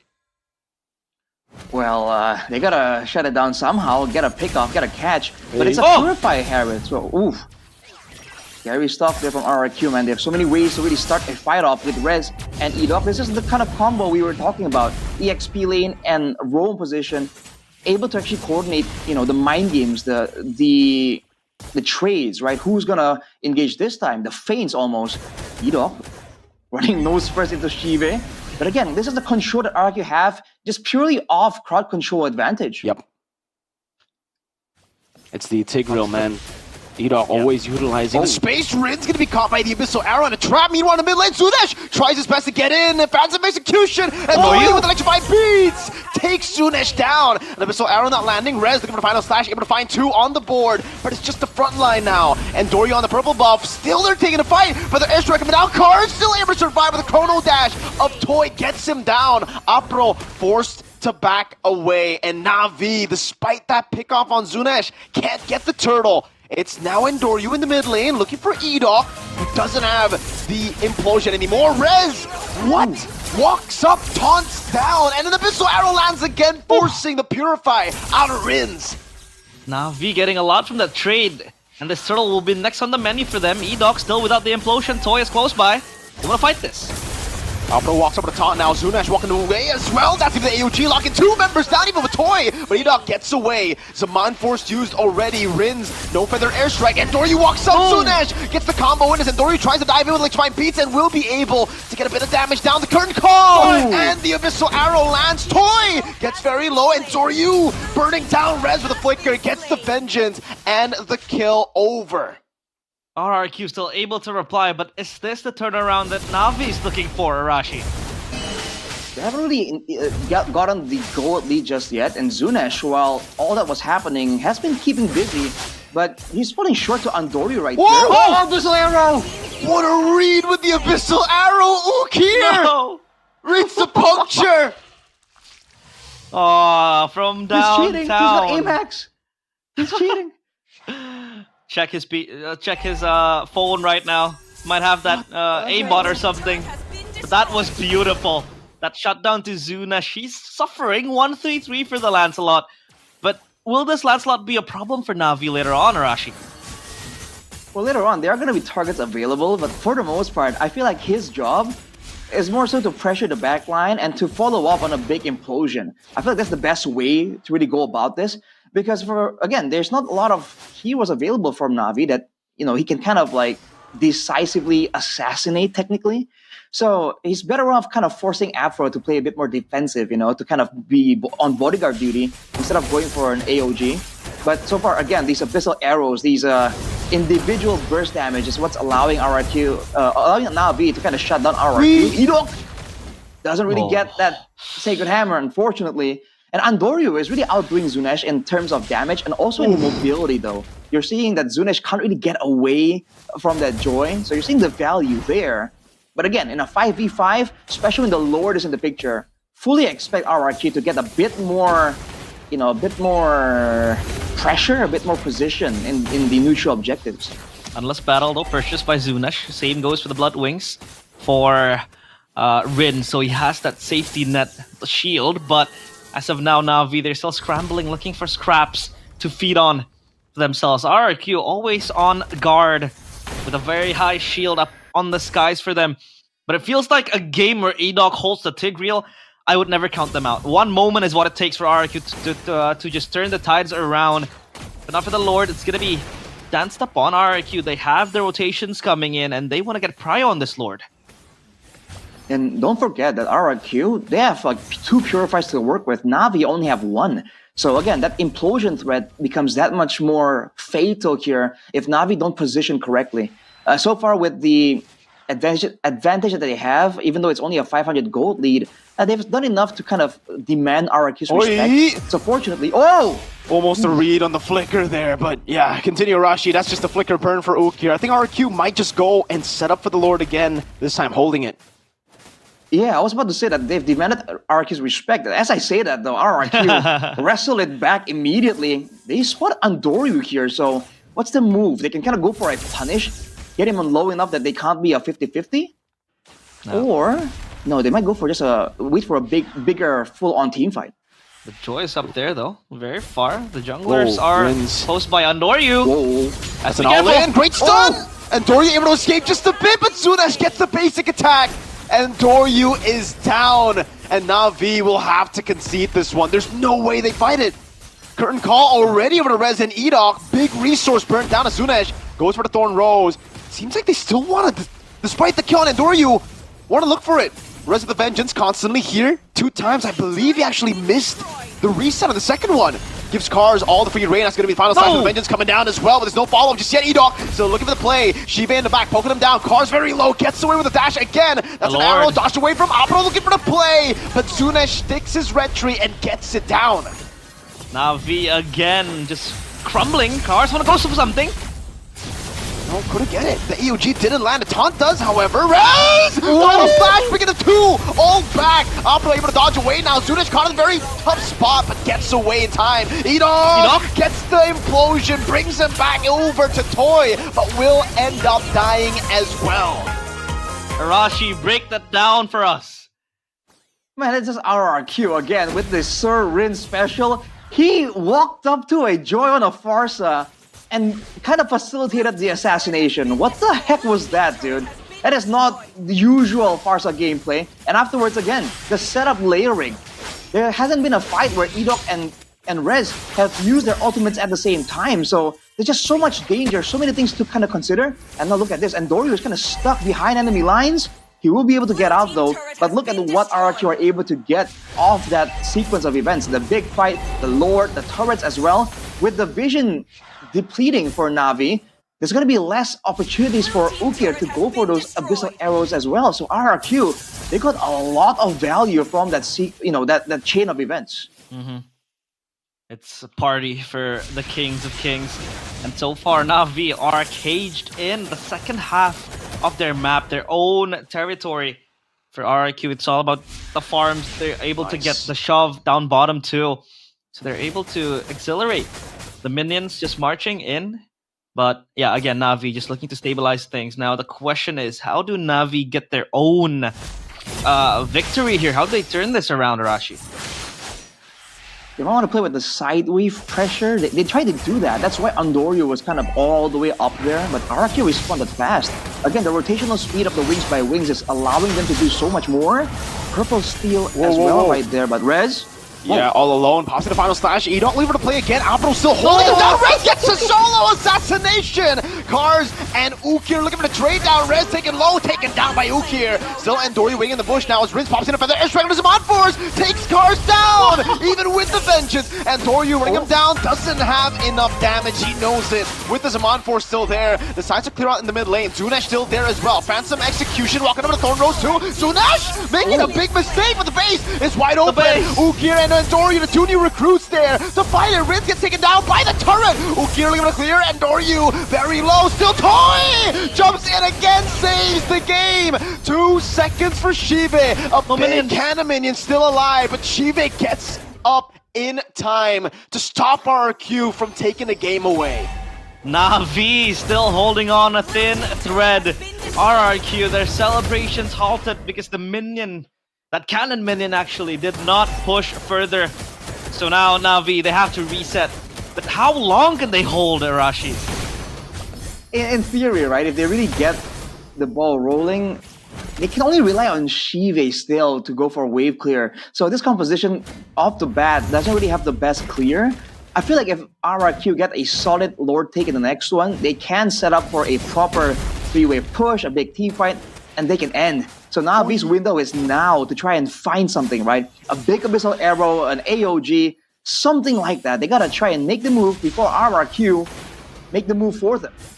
And as of yet, Arashi, I don't think Shiva has any Skypiercer stacks. I think he's died. Oh my lord, No. Edok has a great position here, and RRQ are holding on the Lord, so it's a forced error over to Na'Vi. They have to make a move. If they go in, that means Edok has free reign to flank all of them. The missile arrow lands on Rez. That might be the taunt. Yes, it's a full lockdown over to Rez. That's the first Skypiercer stack taken away as Edok comes in with the implosion. No, he actually holds on to it. Gets the implosion, but Purify comes in as Noryu is able to escape with the Blood Wings. Now gets taken out by Zunesh. Cars and Shive up against 3. Edok taken low. That's a Thorn Rose by Zunesh, and the Lord was taken by Na'Vi, which gives them a bit more space to breathe. A steal for Andoryu, a steal for Na'Vi. Do they get that Lord for themselves? But obviously this Lord won't be able to achieve much things because Zunash is there to respond. But Arashi, that was an insane turn from Na'Vi. Hold up. They gotta play with this. Zunesh pops in everything. He's used all his resources. 1v1. He gets the puncture away, and that's about it. Na'Vi, yes, cannot do anything with the Lord. Able to delay the game a bit more. Here's the replay here by the official tournament smartphone, the Samsung Galaxy S25 series. It's the full-on burst towards Rez, so that's a huge amount of damage taken down. But then Toy afterwards, he got so low all the way in the beginning of the fight that he gets taken out. And at this late stage of the game, even if Shive is low on kills without any stacks on the Skypiercer, if Toy gets taken out, that is still a late game level 15 Granger. So I think RRQ needs to respect Na'Vi a bit more. All the way from that base fight, man. I think RRQ really jumped the gun and thought they had a full-on rush finish. Now they're gonna force to contend with Na'Vi, who is catching up. Again, the same win conditions still apply. RRQ are waiting for the big 5v5, but they gotta be more proactive here. And Doryu? Gets out. Yeah. He gets out. Pops the electrifying beats though. That'll be quick on cooldown.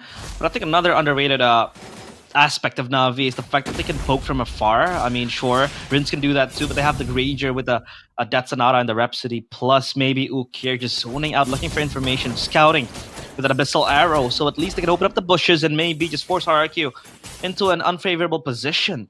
But as of now, it's RRQ all over the map. Again, Edok looking at his positioning. He's always looking for the flank angles. He hasn't been frontlining that much, but the Abyssal Arrow lands, and Rez is going to be fine. Takes a chunk off of Zunesh. Look for the chase, gets the puncture down. Wow. Phantom execution. Zunesh able to get a lot of damage down now. Toy looking for the angle as well. Edok gets an implosion! Over to 2! An AOG force out of them now. Demand force used up too. Apro still able to survive for a bit, but it was inevitable. What a play by Edok! Mr. Playmaker again and again. He was looking for that angle. He got it.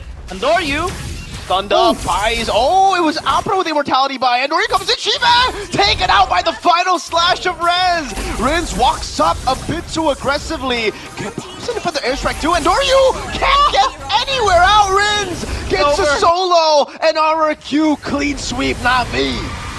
Na'Vi schooled back to their classes by the Kings of Kings, RRQ. Hoshi again getting that win with convincing fashion too.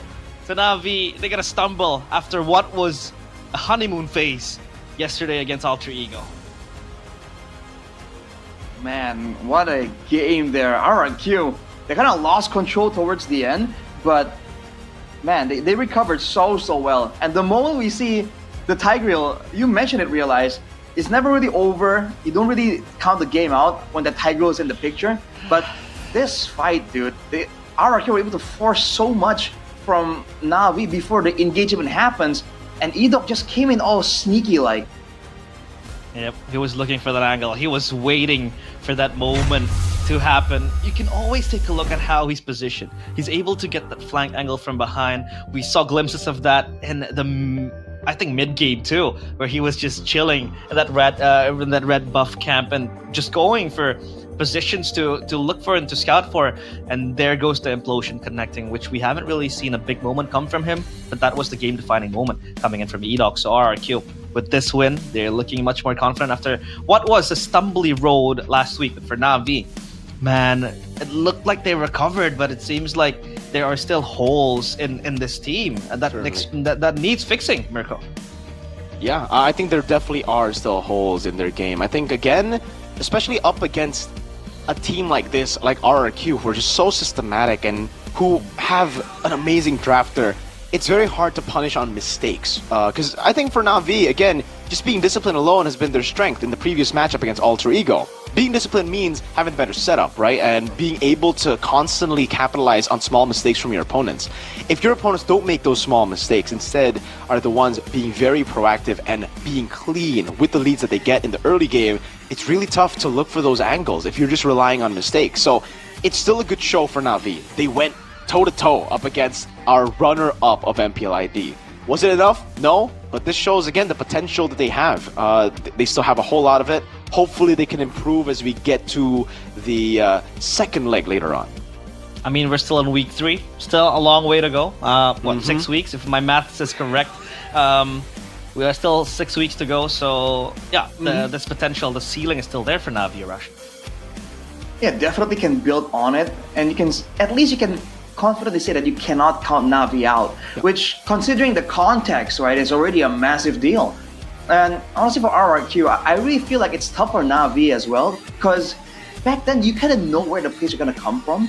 But for better or worse, you can see RRQ being a bit more, being a bit more confident, a bit more proactive. Because if you look at it, the whole team, every single one of them were making plays happen, right? And you can say that it kind of leaves room for mistakes to happen, and we did see mistakes happening.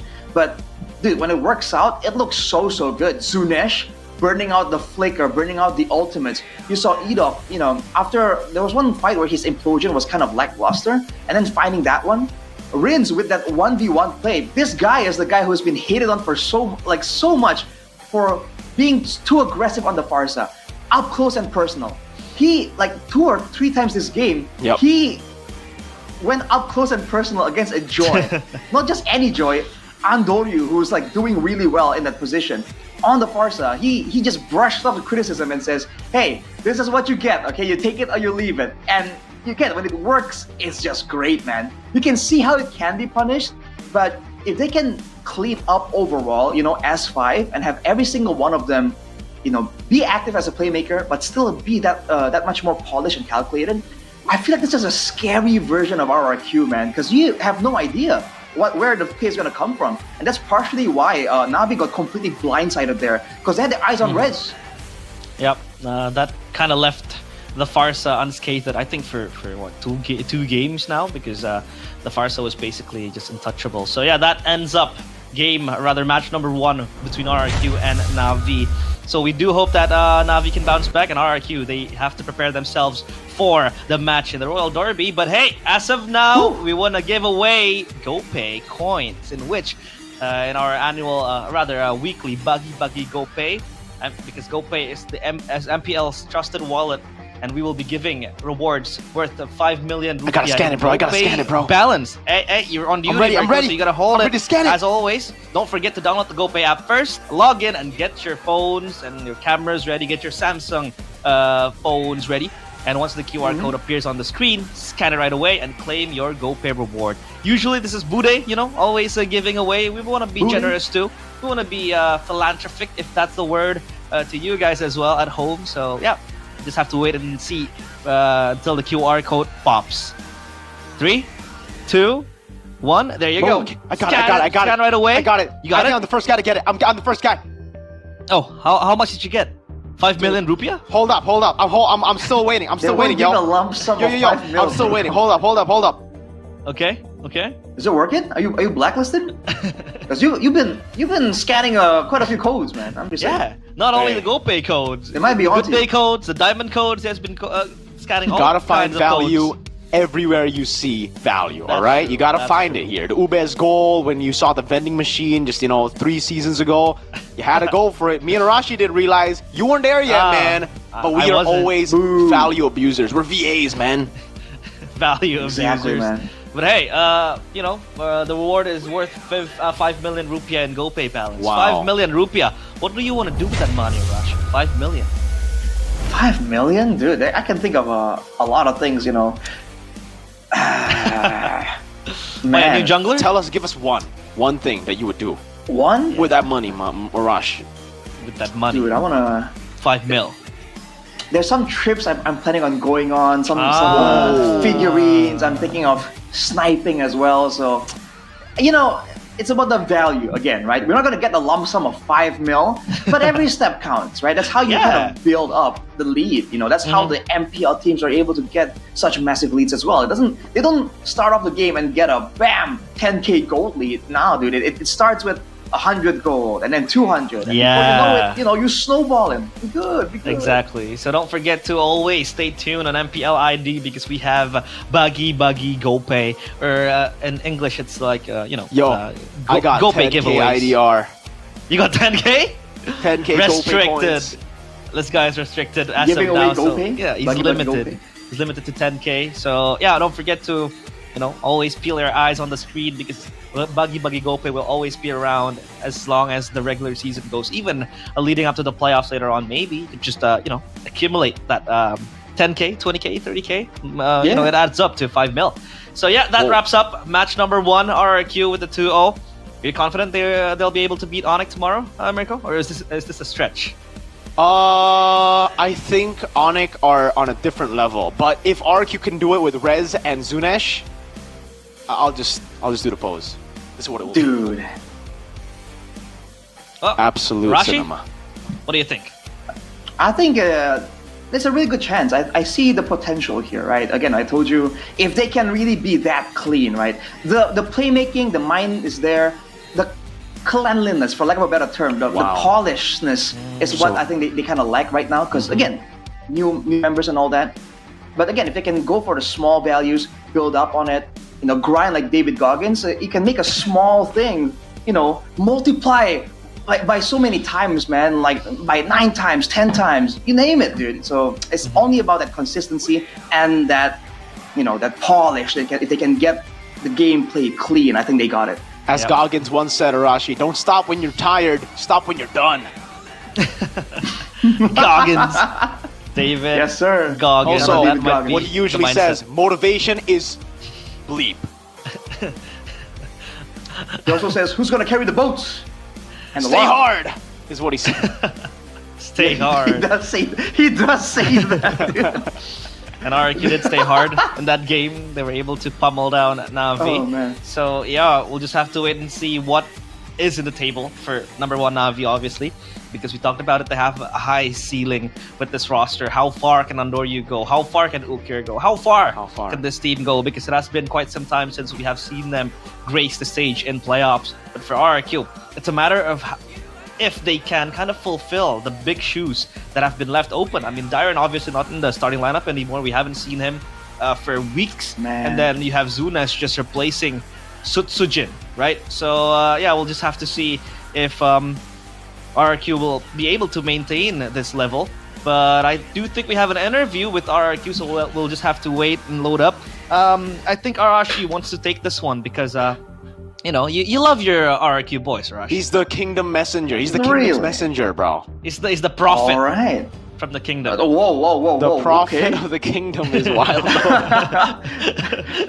That's a bit of a leap there. Okay, I mean, I'm looking forward to see what they have to say. That's a. Are we going to get it soon? Realize what's going on? We're still waiting for. Obviously, Arashi, we're online. Waiting for you, we can't. Arashi. We can't have them directly on stage. Yeah, we're actually waiting for you, Arashi. We do understand your schedule is kind of You're packed. the messenger. You must go over to their quarters and ask them if they are ready. Yeah, you have to probe and ask them to come out. You're the messenger after all. Arashi, open up your scroll and call him out now. Well, I want it now. Now. Let's see it. RRQ with Arashi. Sehat, alhamdulillah sehat. Alhamdulillah. Idok, gimana tadi momen terakhir yang kau lakukan itu komunikasinya seperti apa tadi, Dok? Ini follow up-nya bagus sekali deh, teman-teman. Materi aja aku lihat gua. Ah, kelihatan itu udah wajib. I'm actually hearing them. Hang on a second. What's going on? Mantap kali, Le. Ini ada lagi pertanyaan dari Romo ataupun Ibni? Toy, boleh nih. Tanyain dong Toy, untuk game pertama tadi tuh Moskopnya bisa predik tembak pakai ulti ke Lancelot, gimana itu Toy? Enggak, itu mah oke aja. Oke gitu. Ayo.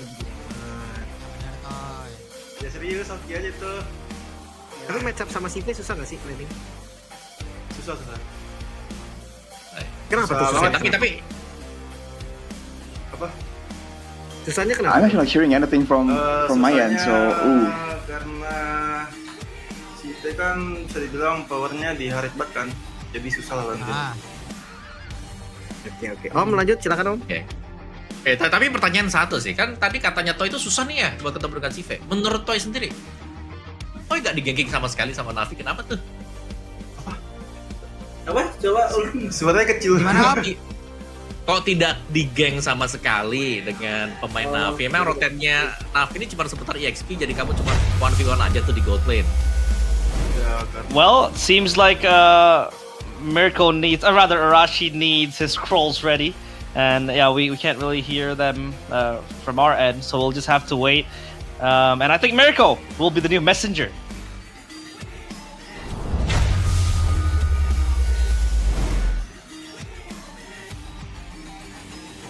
Itu dia kami suruh bebas ya mainnya.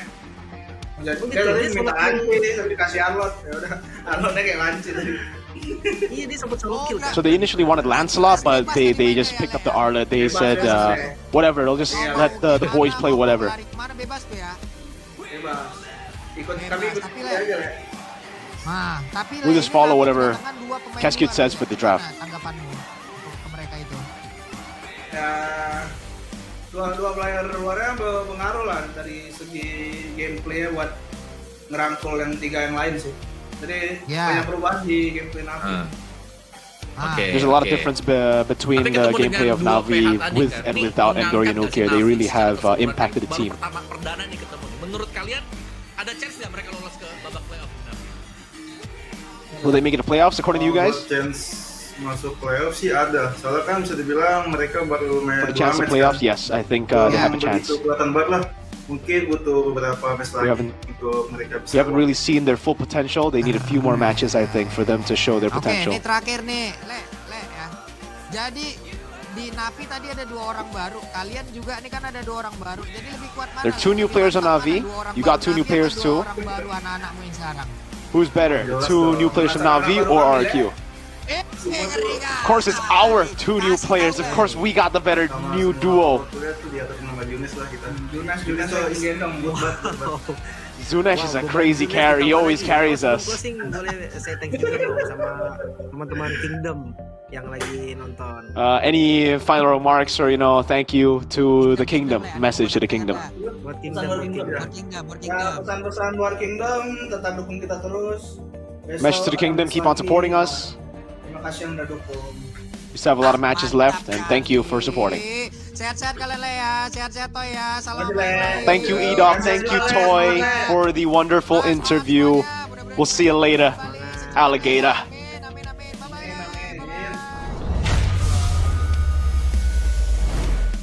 So Mirko is apparently a kingdom now. I'm so kingdom right now. Yeah. Try to cut your hands, bleed orange and black maybe?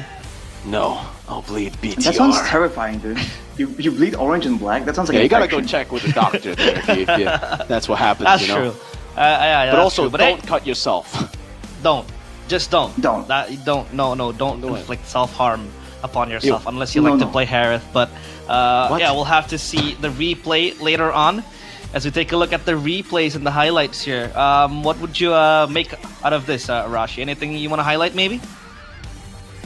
Well, again, you can highlight the performance, a different look from RRQ, a bit more flexible, and not really as overzealous as they kind of used to be, right? Because I feel like this is a bit more calculated. They used to have like higher highs and lower lows, but right now with this consistency, this man still is the player of the match. Yeah, Mr. Playmaker, presented by the official tournament smartphone Samsung Galaxy S25 series. He is your player of the game. He is the main man to make the plays happen.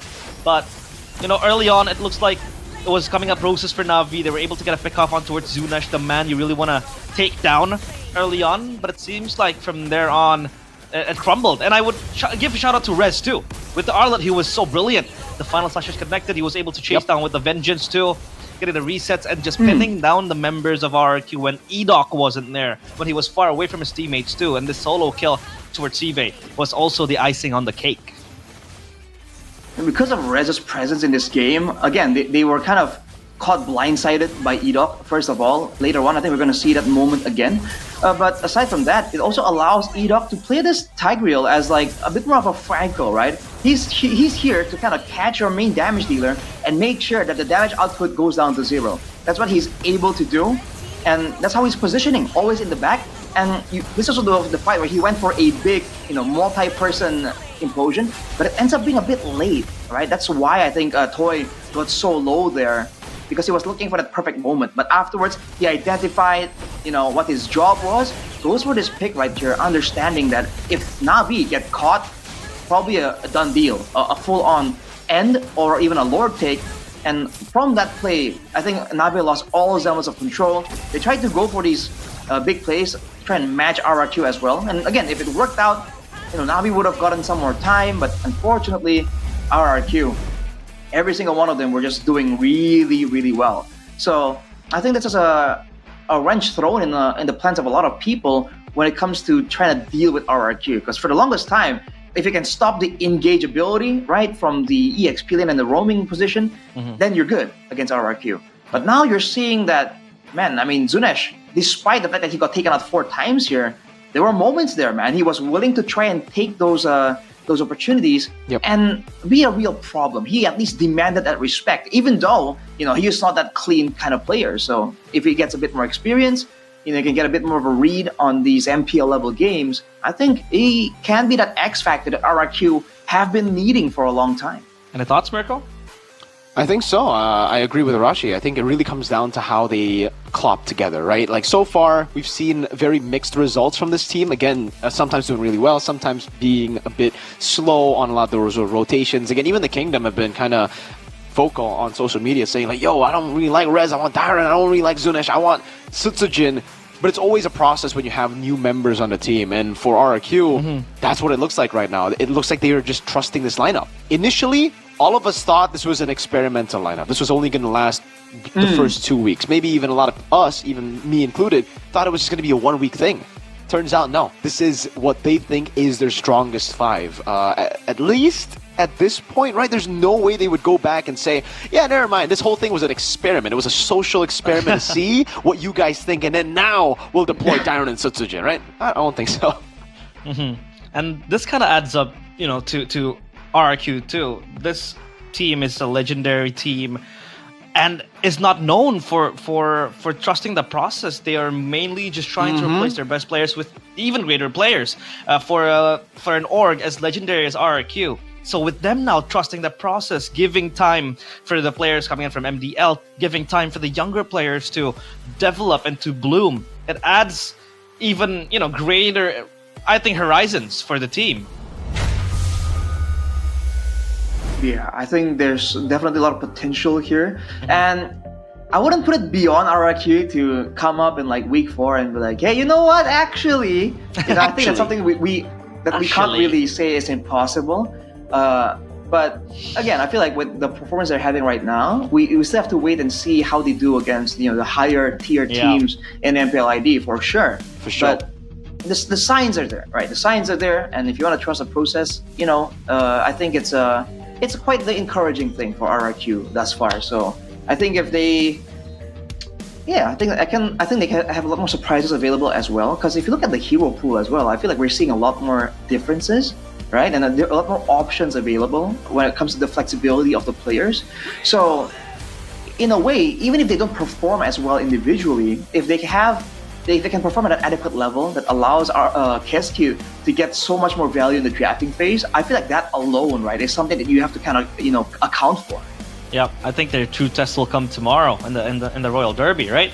They have to be primed up and ready up against Onyx, so that's gonna be their match to win. They have to win that match to really cement themselves as a true competitor in MPL ID Season 16. But as of now, it is them picking up the points, picking up that win up against Na'Vi.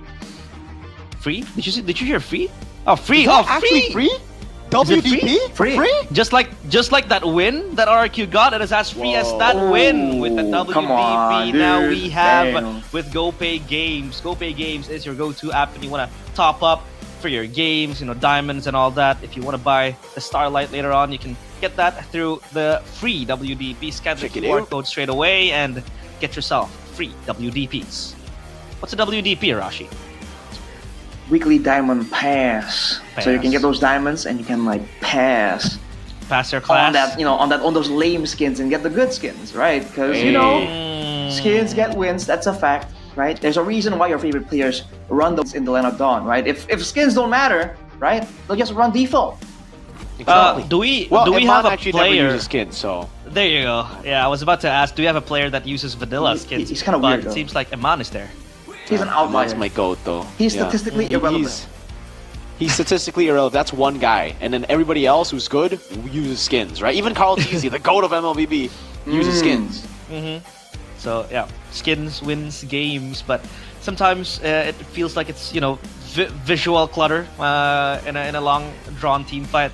Sometimes it gets very eye-catching. But hey, another eye-catching thing is vote your champion.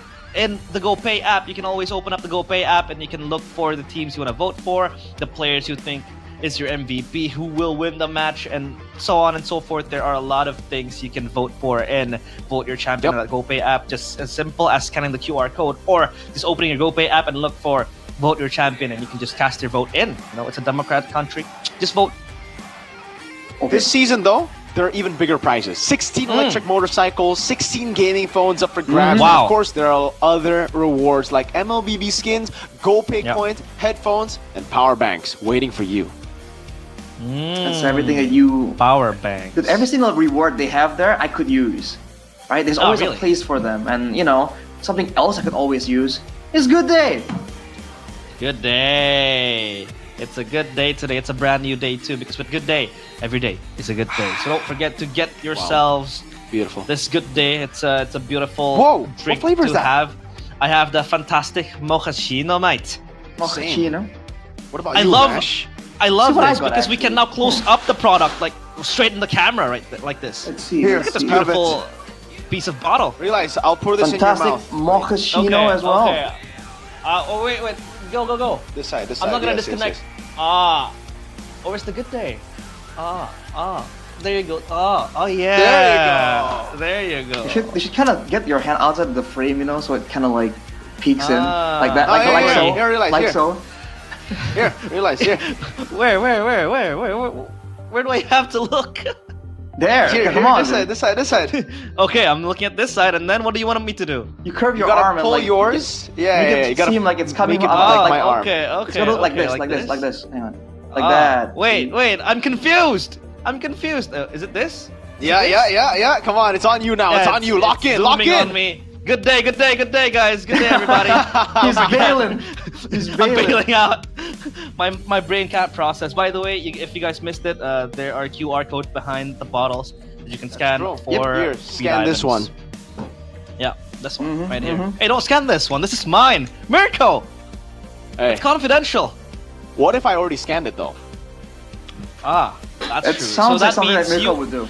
No, that means you are tricking people to scan yours because you no longer redeem it. Don't redeem it.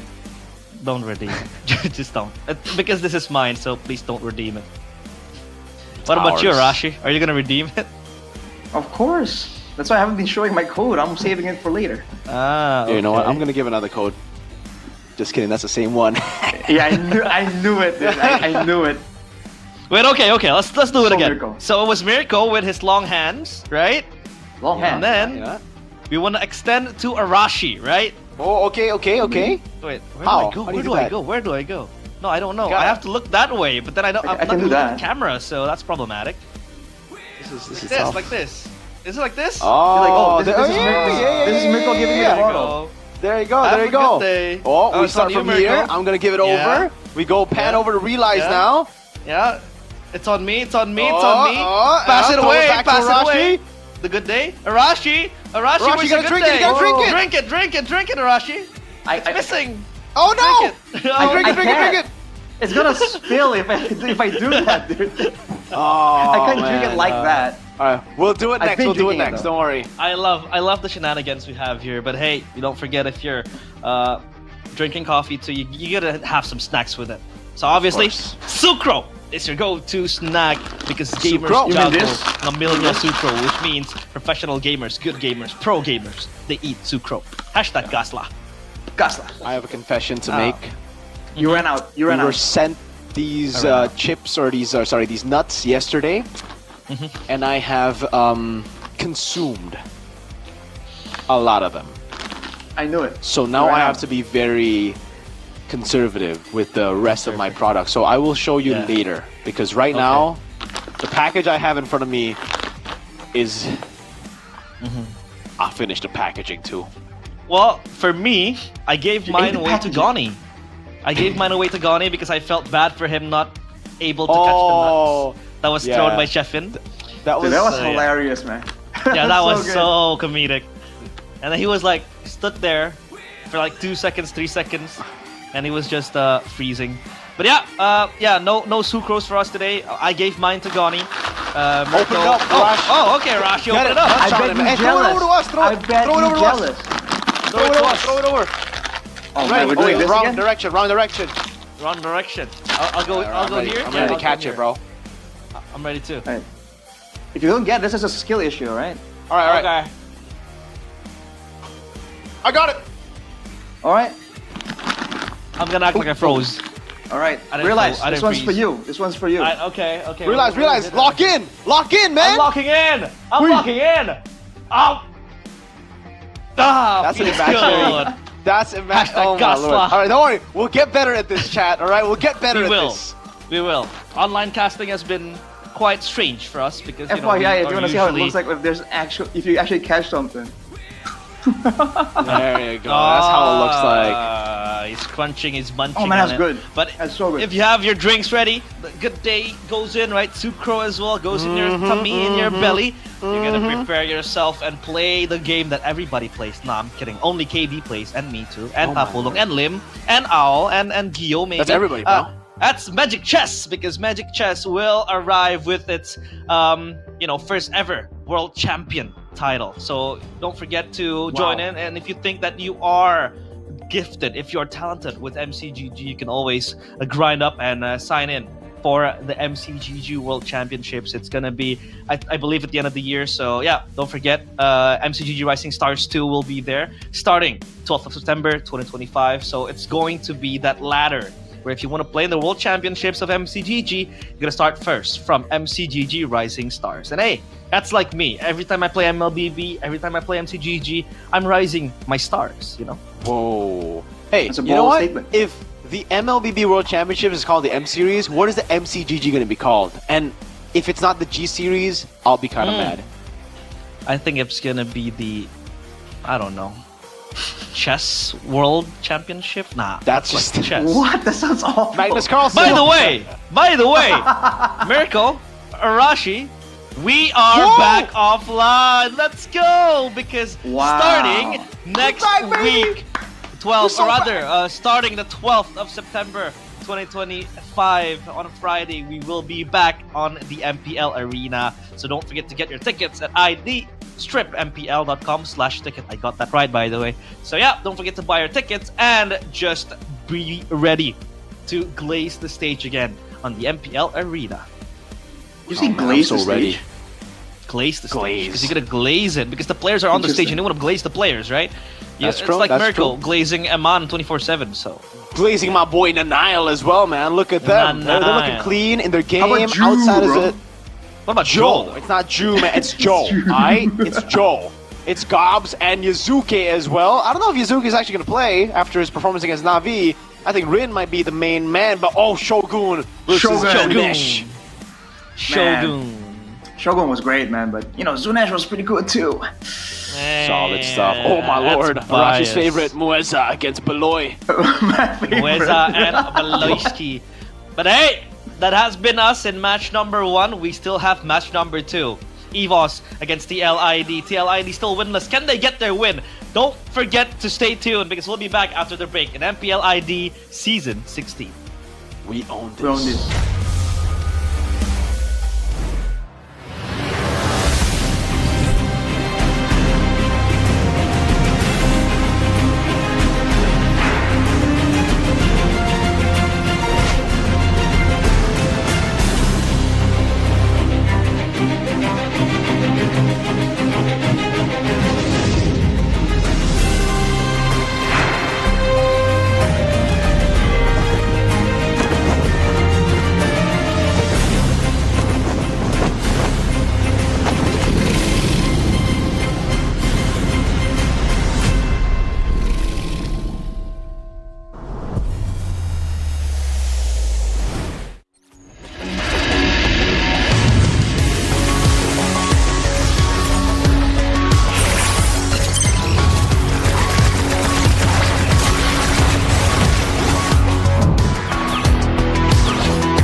Bete banget ya, gagal mulu.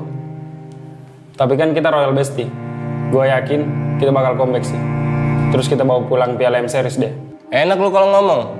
Tim lu kemarin juara. Tim gua gagal MSC, MPL runner up 2 kali lagi. Udah, jangan dipikirin lagi. Kita tuh jago kok. Kalau kata pepatah, kita tuh perintis, bukan pewaris. Gak nyambung sih. Tapi gua akui ya, generasi baru sekarang garis ganas. Respect sama veteran dong. Indonesia bakal comeback dan kita kasih paham sih.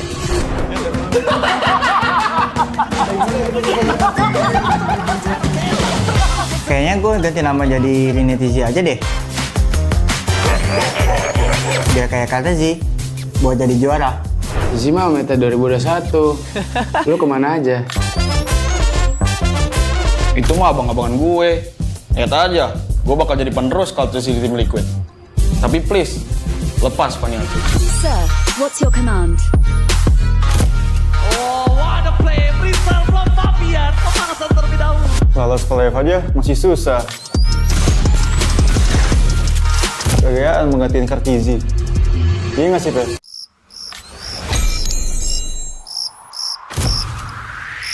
Meskipun gue gak pernah lolos ke playoff,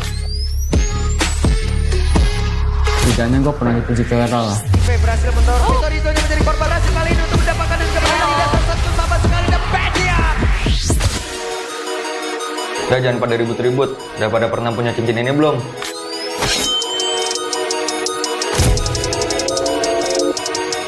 Ngisi deh. Gantian shift dulu ya. This is Keyboard. Kalau bukan karena gue, Monster kill! monster kecil kayak kalian masih main ranked. Intinya satu, konsistensi. Tanpa itu, hilang tuh kayak mereka. Hah? Kok kita sih jadi contoh jeleknya? Sorry guys, udah improve, cuma telat. Sorry. Sorry kok, gue ngecewain lo lagi. Ah, bosen. Banyak mulu. Maniac! Sakti Juve, tapi sekarang lu kipan dan shutdown. Oh my god. Maniac!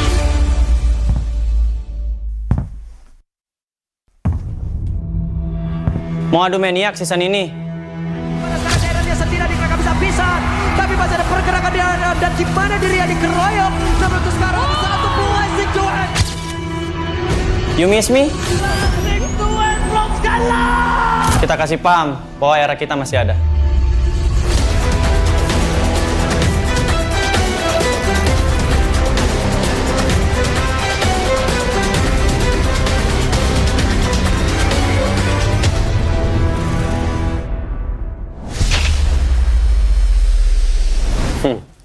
Lu masih ingat nggak ini siapa?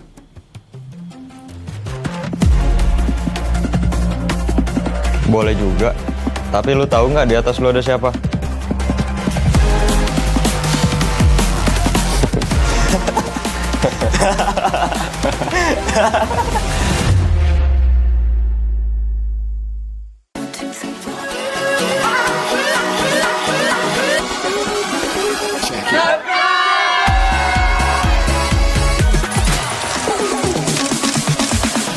Ya, aku merem. Ulang dong.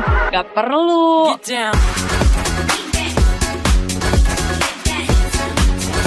Guys, review.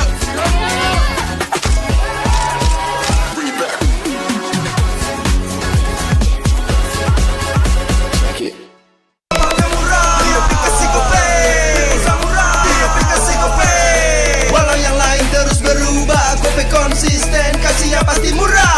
Tagihan murah, di aplikasi Gope, gratis transfer 100 kali per bulan. Download aplikasi Gope baru, nggak pakai lama. Dompet andalan gamers banyak damage-nya.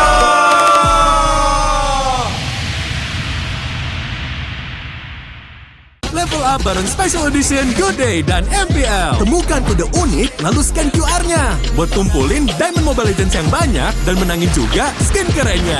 Cobain semua variannya sekarang. Sebotol Good Day bikin GG Good Day. Yo, good day MPL, woo, good day MPL, woo, good day MPL, yes, good day MPL, woo, good day MPL, yes, good day MPL, yo, good day MPL, oh. Aku udah nonton. Fix, Hijin tuh jahat ke Minjun. Hijin kan emang gak mau pacaran sama Papamu, mamamu, biarkan mereka. Di granat! Boom! Ya, gue kena ghosting. Terus ditinggal nikah sama Hijin. Padahal mereka udah cium. Anak yang nakal. Saatnya kau dan aku. Pakai simpati buat nonton, musik, games, belajar, sampai belanja. Bisa pilih benefit sesuai keinginanmu. Wah, kalah lagi Tenang. Menang kalah, mabar bisa good time. Wah, good time Mobile Legends bang bang. Enak coklatnya, bikin semua bisa good time. Ini nih mainnya.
Bete banget ya, gagal mulu. Tapi kan kita Royal Bestie. Gue yakin kita bakal comeback sih. Terus kita bawa pulang Piala M Series deh. Enak lu kalau ngomong. Tim lu kemarin juara. Tim gua gagal MSC, MPL runner up 2 kali lagi. Udah, jangan dipikirin lagi. Kita tuh jago kok. Kalau kata pepatah, kita tuh perintis, bukan pewaris. Gak nyambung sih. Tapi gua akui ya, generasi baru sekarang garis ganas. Respect sama veteran dong. Indonesia bakal comeback dan kita kasih paham sih.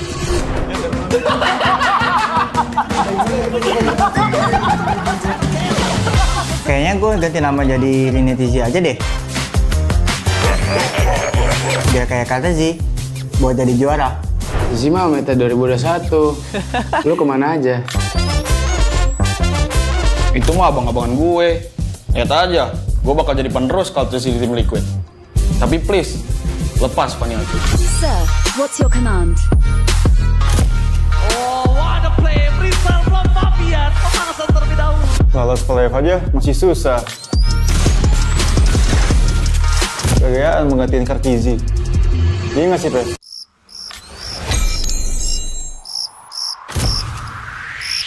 Meskipun gue gak pernah lolos ke playoff, setidaknya gue pernah dipuji ke Eral. Berhasil mendorong Vitorino menjadi korban hasil kali ini untuk mendapatkan kemenangan di dasar satu sama sekali dan Pedian. Udah jangan pada ribut-ribut. Udah pada pernah punya cincin ini belum?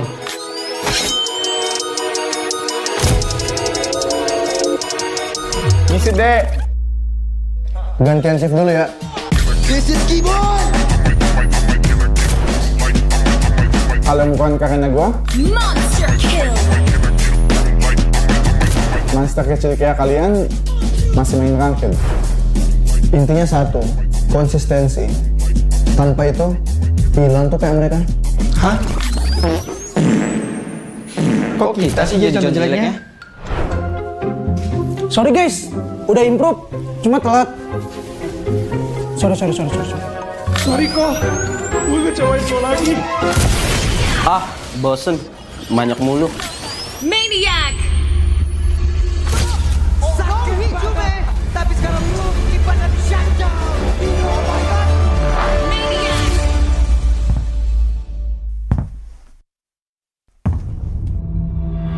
Mau adu Maniac season ini? pergerakan di arah dan gimana dirinya dikeroyok. Namun untuk sekarang ada satu blessing to it. You miss me? Blessing to it, belum kalah. Kita kasih paham bahwa era kita masih ada.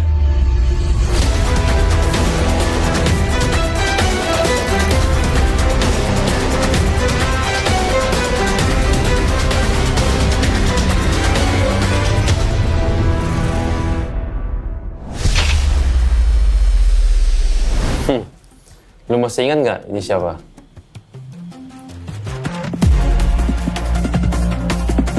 Boleh juga. Tapi lu tahu nggak di atas lu ada siapa?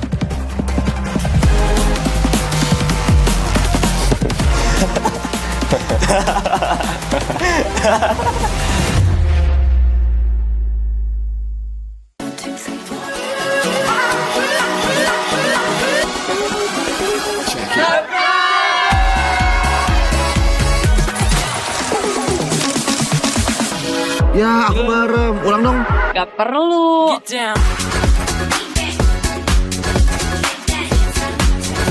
Guys, review.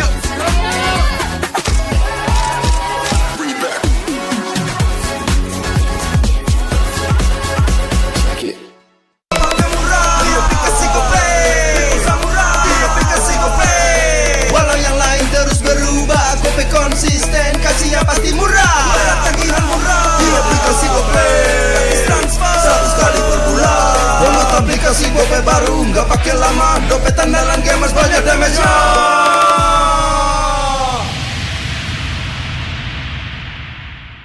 Level up bareng Special Edition Good Day dan MPL. Temukan kode unik, lalu scan QR-nya. Buat kumpulin Diamond Mobile Legends yang banyak dan menangin juga skin kerennya.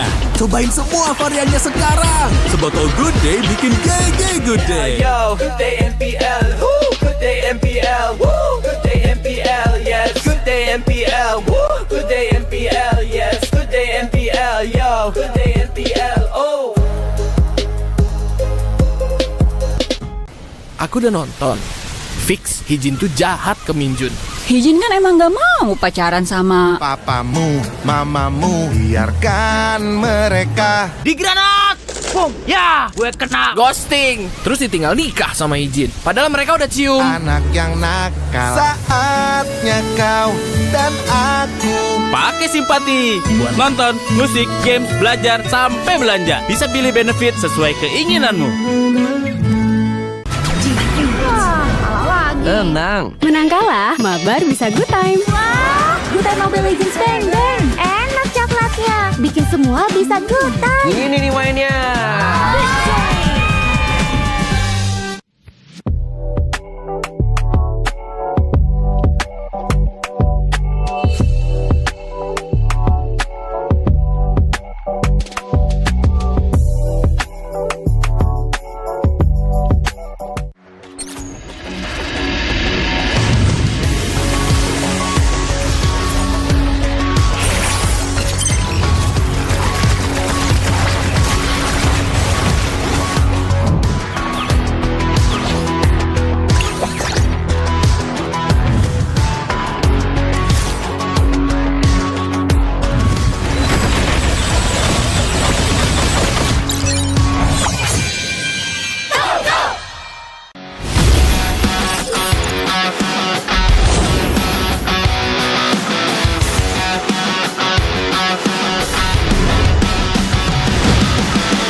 Bete banget ya, gagal mulu.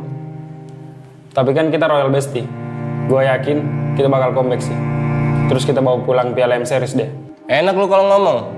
Tim lu kemarin juara. Tim gua gagal MSC, MPL runner up 2 kali lagi. Udah, jangan dipikirin lagi. Kita tuh jago kok. Kalau kata pepatah, kita itu perintis, bukan pewaris. Gak nyambung sih. Tapi gua akui ya, generasi baru sekarang garis ganas. Respect sama veteran dong. Indonesia bakal comeback dan kita kasih paham sih.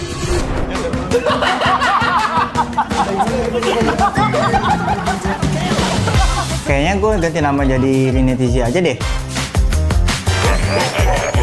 Biar kayak kata Zi, buat jadi juara. Zi mah meta 2021. Lu kemana aja? Itu mah abang-abangan gue. Lihat aja, gue bakal jadi penerus kalau terus di tim Liquid. Tapi please, lepas Paniati. Sir, what's your command?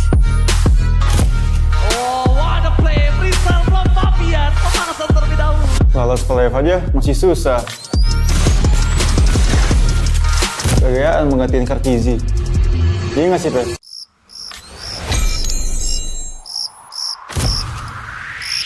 Meskipun gue gak pernah lolos ke playoff, setidaknya gue pernah dipuji viral lah. Berhasil mendorong Vitorino menjadi korban hasil kali ini untuk mendapatkan dan kemenangan di dasar satu sama sekali dan Pedian. Udah jangan pada ribut-ribut. Udah pada pernah punya cincin ini belum?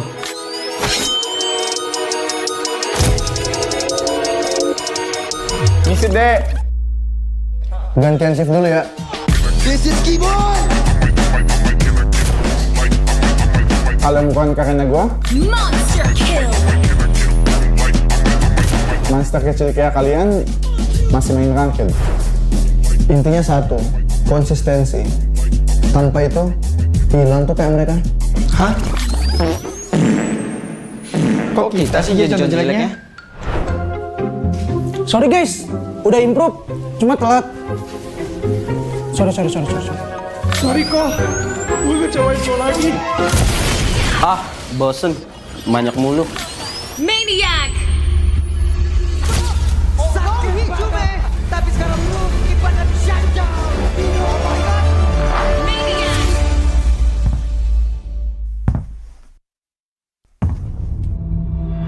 Mau adu maniak season ini? Pada saat daerahnya sendiri adik bisa pisan, tapi masih ada pergerakan di dan di mana diri yang dikeroyok.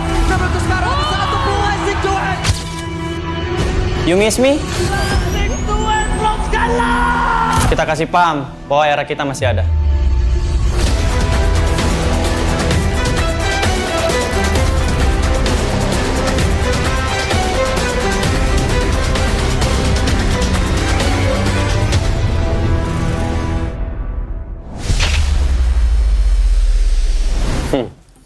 Lu masih ingat nggak ini siapa?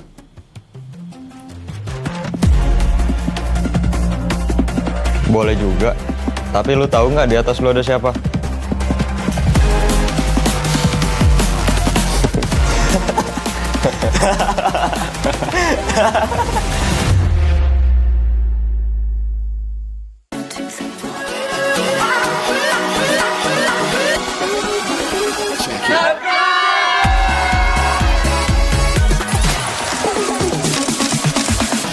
Ya, aku merem. Ulang dong. Gak perlu.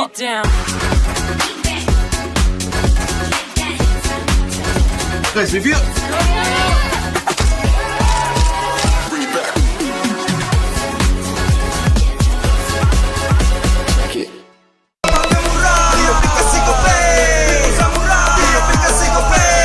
Walau yang lain terus berubah, Kope konsisten, kasihnya pasti murah.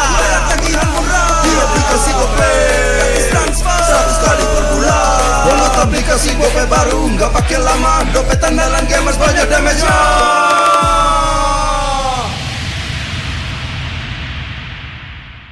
Level up bareng Special Edition Good Day dan MPL. Temukan kode unik lalu scan QR-nya. Buat kumpulin Diamond Mobile Legends yang banyak dan menangin juga skin kerennya. Cobain semua variannya sekarang. Sebotol Good Day bikin GG Good Day. Yo, good day MPL. Woo, good day MPL. Woo, good day MPL. Yes, good day MPL. Woo, good day MPL. Yes, good day MPL. Yo, good day MPL. aku udah nonton. Fix, Hijin tuh jahat ke Minjun. Hijin kan emang gak mau pacaran sama Papamu, mamamu, biarkan mereka. Di granat! Boom! Ya, gue kena ghosting. Terus ditinggal nikah sama Hijin. Padahal mereka udah cium. Anak yang nakal. Saatnya kau dan aku Pakai simpati buat nonton, musik, games, belajar, sampai belanja. Bisa pilih benefit sesuai keinginanmu. Tenang. Menang kalah, mabar bisa good time. Wah, good time Mobile Legends Bang Bang. Enak coklatnya, bikin semua bisa good time. Ini nih mainnya.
Bete banget ya, gagal mulu.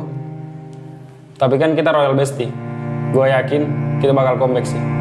Terus kita bawa pulang Piala M Series deh. Enak lu kalau ngomong. Tim lu kemarin juara.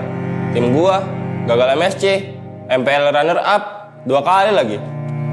Udah, jangan dipikirin lagi. Kita tuh jago kok. Kalau kata pepatah, kita tuh perintis, bukan pewaris. Gak nyambung sih. Tapi gua akui ya, generasi baru sekarang garis ganas. Respect sama veteran dong. Indonesia bakal comeback dan kita kasih paham sih.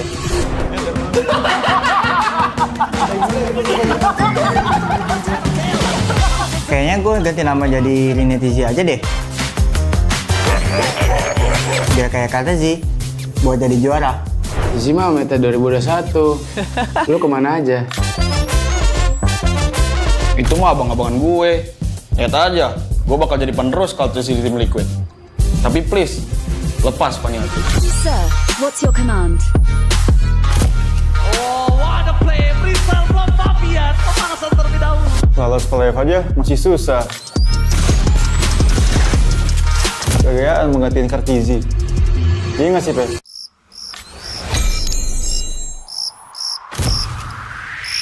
Meskipun gue gak pernah lolos ke playoff, setidaknya gue pernah dipuji ke Eral. Berhasil mendorong Torito-nya menjadi korban racun kali ini untuk mendapatkan dan kemenangan di atas satu sama sekali dan Pedian. Udah jangan pada ribut-ribut. Udah pada pernah punya cincin ini belum?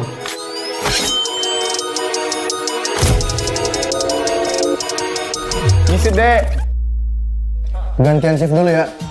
This is Keyboard. Kalau bukan karena gue, Monster kill. monster kecil kayak kalian masih main ranked. Intinya satu, konsistensi. Tanpa itu, hilang tuh kayak mereka. Hah? Kok kita sih jadi contoh jeleknya? Sorry guys, udah improve, cuma telat. Sorry. Sorry kok, gue ngecewain lo lagi. Ah, bosen. Banyak mulu. Maniac! Sakti Juve, tapi sekarang lu kipan lagi shutdown. Oh my god.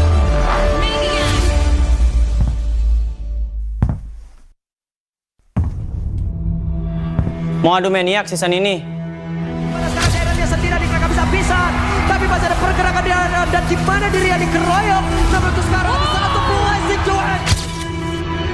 You miss me? Kita kasih paham bahwa era kita masih ada.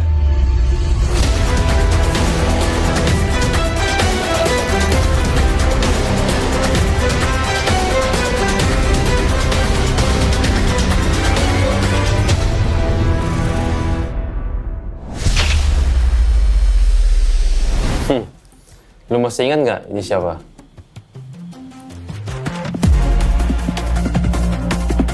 Boleh juga.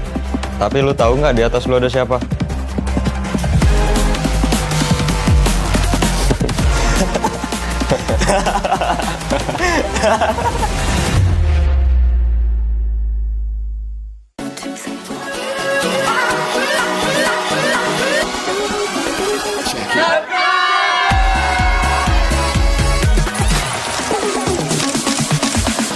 Ya, aku bareng. Ulang dong. Gak perlu.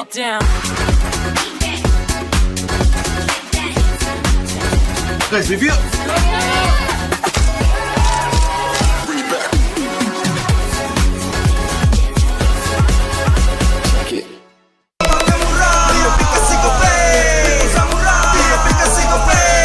Walau yang lain terus berubah, Gope konsisten, kasih yang pasti murah. Tagihan murah di aplikasi Gope, transfer 100 kali per bulan. Download aplikasi Gope baru, nggak pakai lama. Dompet andalan gamers banyak damage-nya.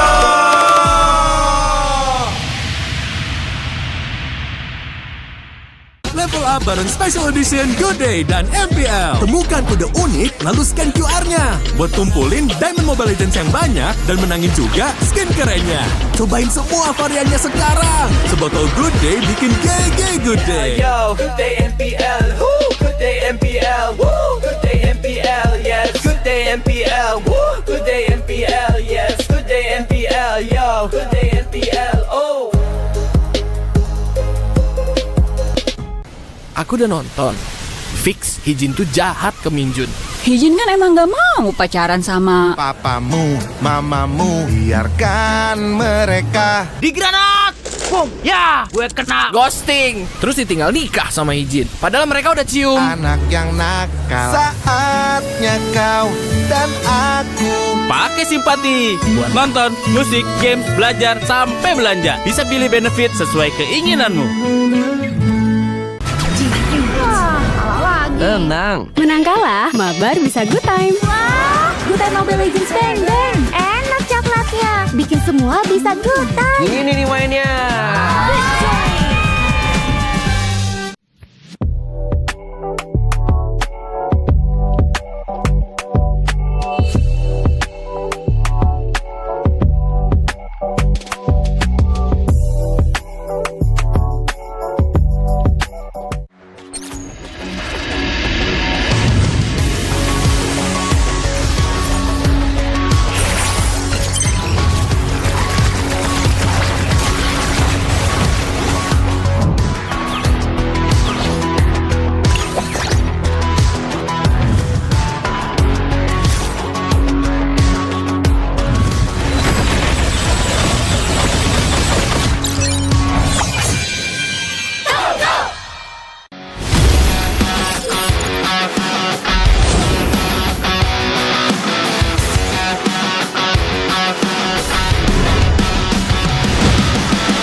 Bete banget ya, gagal mulu.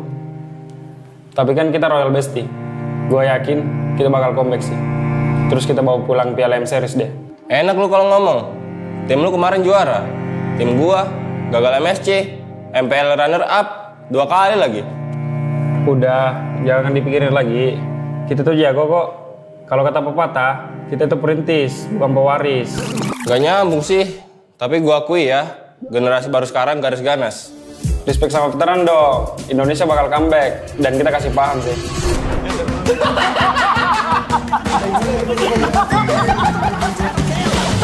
Kayaknya gue ganti nama jadi Rinetizi aja deh. Biar kayak kata Zi, buat jadi juara. Zi mah meta 2021. Lu kemana aja? Itu mah abang-abangan gue. Lihat aja, gue bakal jadi penerus kalau di tim Liquid. Tapi please, lepas Paniatu. Sir, what's your command? Oh, what a play. Freestyle from Fabian. Pemanasan terlebih dahulu. Lolos playoff aja masih susah. Kegayaan menggantiin Kartizi. Iya nggak sih, Pe?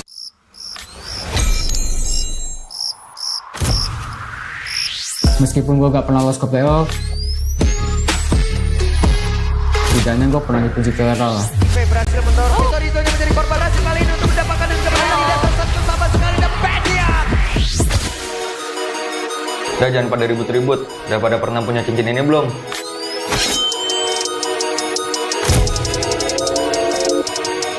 Misi deh. Gantian shift dulu ya. This is Keyboard. Kalau bukan karena gue, Monster kill. monster kecil kayak kalian masih main ranked. Intinya satu, konsistensi. Tanpa itu, hilang tuh kayak mereka. Hah?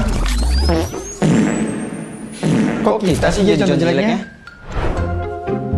Sorry guys, udah improve, cuma telat. Sorry. Sorry kok, gue ngecewain lo lagi. Ah, bosen. Banyak mulu. Maniac. Sakit cuma, tapi sekarang lu ibadah shutdown. Oh my god. Maniac.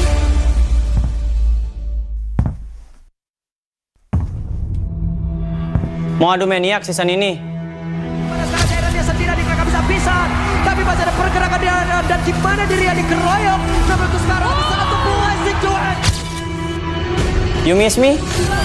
Duet belum kalah. Kita kasih paham bahwa era kita masih ada.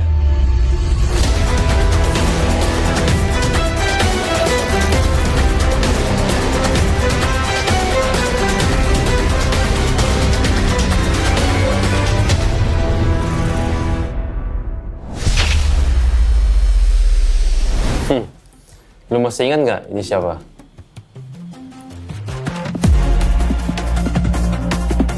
Boleh juga. Tapi lu tahu nggak di atas lu ada siapa?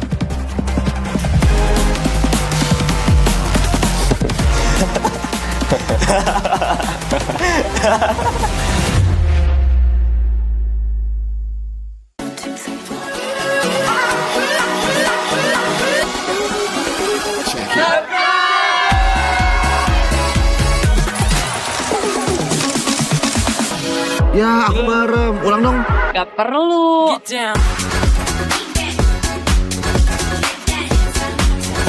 Guys, review.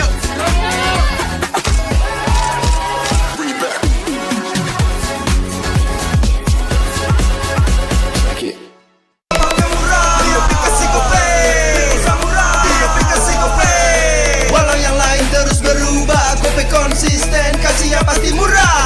Tagihan murah di aplikasi Gope, gratis transfer 100 kali per bulan. Download aplikasi Gope baru, nggak pakai lama. Dompet andalan gamers banyak damage-nya.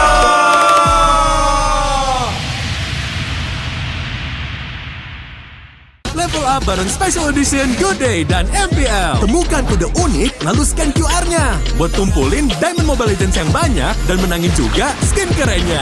Cobain semua variannya sekarang. Sebotol Good Day bikin GG Good Day. Yo, good day MPL, woo, good day MPL, woo, good day MPL, yes, good day MPL, woo, good day MPL, yes, good day MPL, yo, good day MPL. aku udah nonton. Fix, Hijin tuh jahat ke Minjun. Hijin kan emang gak mau pacaran sama Papamu, mamamu, biarkan mereka. Di granat! Boom! Ya, gue kena ghosting. Terus ditinggal nikah sama Hijin. Padahal mereka udah cium. Anak yang nakal. Saatnya kau dan aku Pakai simpati buat nonton, musik, games, belajar, sampai belanja. Bisa pilih benefit sesuai keinginanmu. Wah, kalah lagi. Tenang. Menang kalah, mabar bisa good time. Wah, good time Mobile Legends Bang Bang. Enak coklatnya, bikin semua bisa good time. Ini nih mainnya.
Bete banget ya, gagal mulu.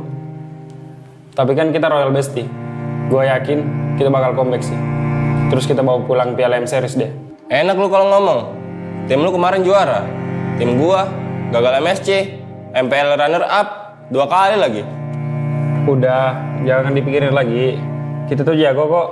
Kalau kata pepatah, kita tuh perintis, bukan pewaris. Gak nyambung sih. Tapi gua akui ya, generasi baru sekarang garis ganas. Respect sama veteran dong. Indonesia bakal comeback dan kita kasih paham sih.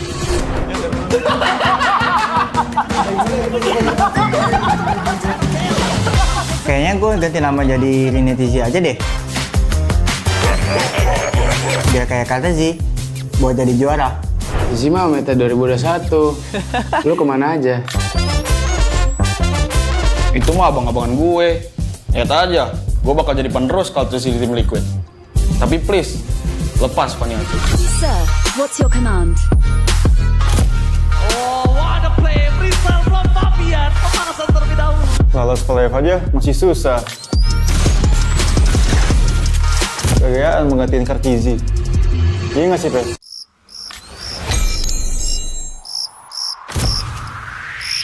Meskipun gue gak pernah lolos ke playoff,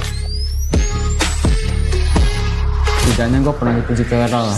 Berhasil mendorong Toritonya menjadi korban racun kali ini untuk mendapatkan dan kemenangan di atas satu sama sekali dan Pedian.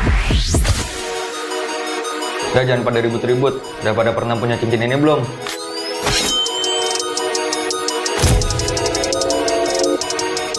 Ngisi deh. Gantian shift dulu ya. This is Keyboy. Kalau bukan karena gue, Monster kill. monster kecil kayak kalian masih main ranked. Intinya satu, konsistensi. Tanpa itu, hilang tuh kayak mereka. Hah? Kok kita sih jadi contoh jeleknya? Sorry guys, udah improve, cuma telat. Sorry. Sorry kok, gue ngecewain lo lagi. Ah, bosen. Banyak mulu. Maniac! Satu hijau tapi sekarang lu ibadah di shutdown. Oh my god.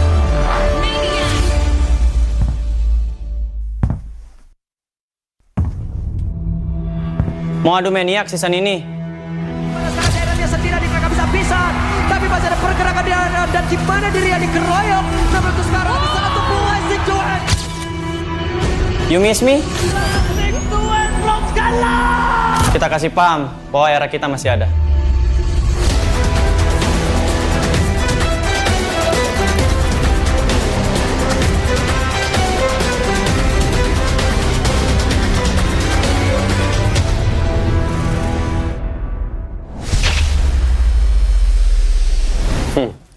Lu masih ingat nggak ini siapa?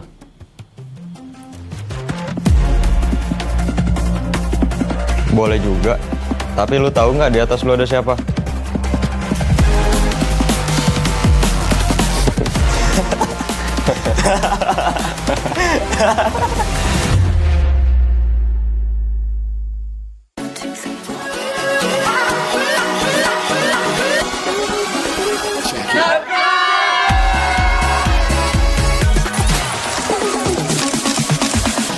Ya, aku merem. Ulang dong. Gak perlu.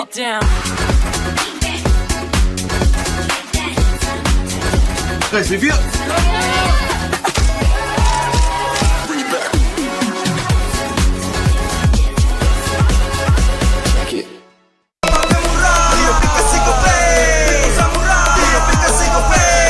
Walau yang lain terus berubah, Gope konsisten, kasihnya pasti murah. Tagihan murah di aplikasi Gope, transfer 100 kali per bulan. Download aplikasi Gope baru, nggak pakai lama. Dompet andalan gamers banyak damage-nya.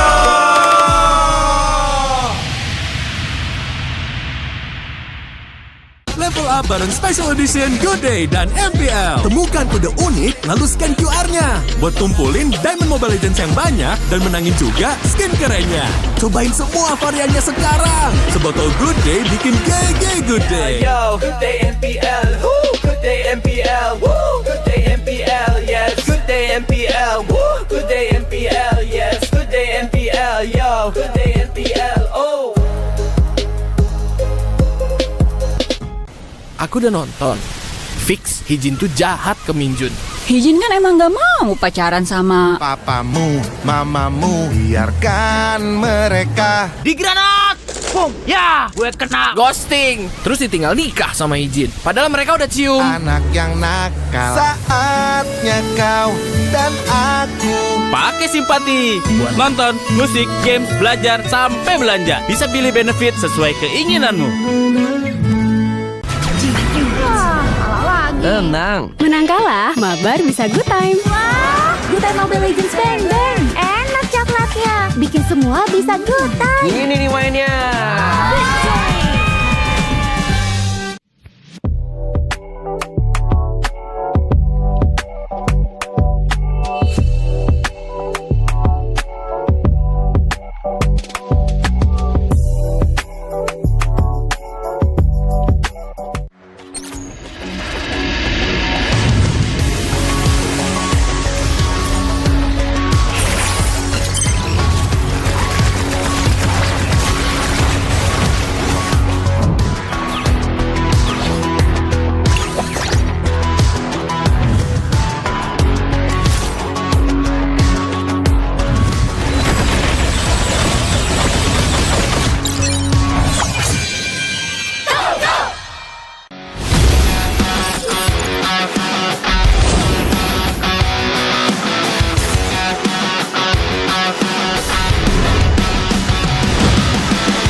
Bete banget ya, gagal mulu.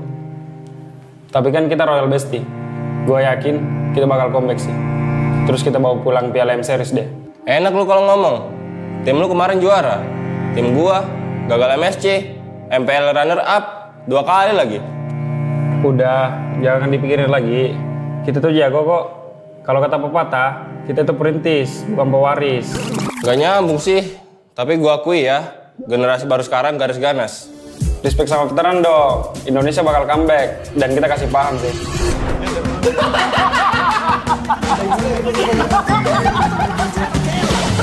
Kayaknya gue ganti nama jadi Rinetizi aja deh. Biar kayak kata Zi, buat jadi juara. Zi mah meta 2021. Lu kemana aja? Itu mah abang-abangan gue. Lihat aja, gue bakal jadi penerus kalau di tim Liquid. Tapi please, lepas Paniacu.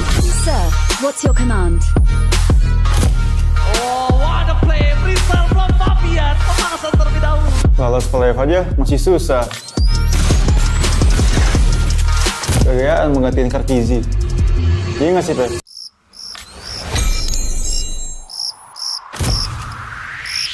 Meskipun gue gak pernah lolos ke playoff, setidaknya gue pernah dipuji ke level lah. Berhasil mendorong Vitorino menjadi korban hasil kali ini untuk mendapatkan dan kemenangan di atas satu sama sekali dan Pedian. Udah jangan pada ribut-ribut. Udah pada pernah punya cincin ini belum?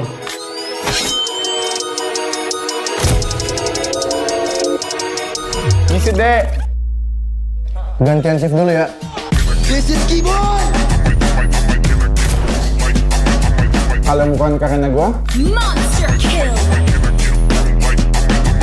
monster kecil kayak kalian masih main ranked. Intinya satu, konsistensi. Tanpa itu, hilang tuh kayak mereka. Hah? Kok kita sih jadi contoh jeleknya? Sorry guys, udah improve, cuma telat. Sorry. Sorry kok, gue ngecewain lo lagi. Ah, bosen. Banyak mulu. Maniac! Sakti hijau tapi sekarang lu kipan dan shutdown. Maniac!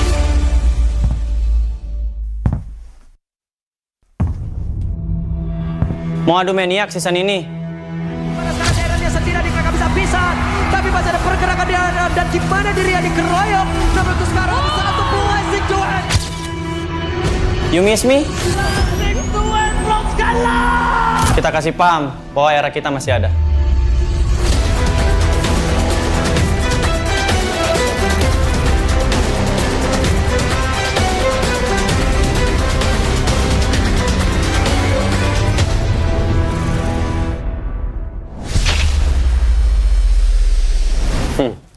Lu masih ingat nggak ini siapa?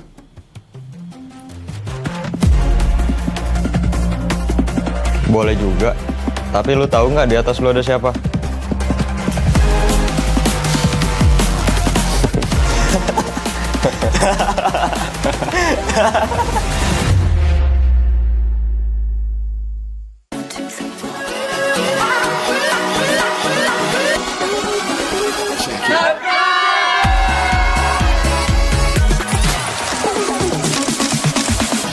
Ya, aku bareng. Ulang dong. Gak perlu.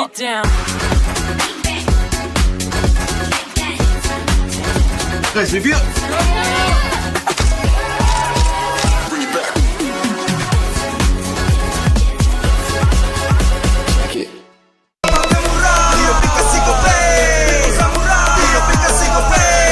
Walau yang lain terus berubah, Gope konsisten, kasihnya pasti murah.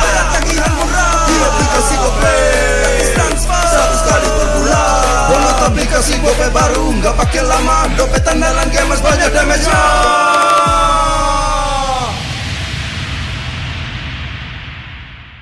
Level up bareng Special Edition Good Day dan MPL. Temukan kode unik lalu scan QR-nya. Buat kumpulin Diamond Mobile Legends yang banyak dan menangin juga skin kerennya. Cobain semua variannya sekarang. Sebotol Good Day bikin GG Good Day. Yo, good day MPL, woo, good day MPL, woo, good day MPL, yes, good day MPL, woo, good day MPL, yes, good day MPL, yo, good day MPL. aku udah nonton. Fix, Hijin tuh jahat ke Minjun. Hijin kan emang gak mau pacaran sama Papamu, mamamu, biarkan mereka. Di granat! Boom! Ya! Gue kena ghosting. Terus ditinggal nikah sama Hijin. Padahal mereka udah cium. Anak yang nakal. Saatnya kau dan aku Pakai simpati buat nonton, musik, games, belajar, sampai belanja. Bisa pilih benefit sesuai keinginanmu. Tenang. Menang kalah, mabar bisa good time. Wah, good time Mobile Legends Bang Bang. Enak coklatnya, bikin semua bisa good time. Ini nih mainnya.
Bete banget ya, gagal mulu.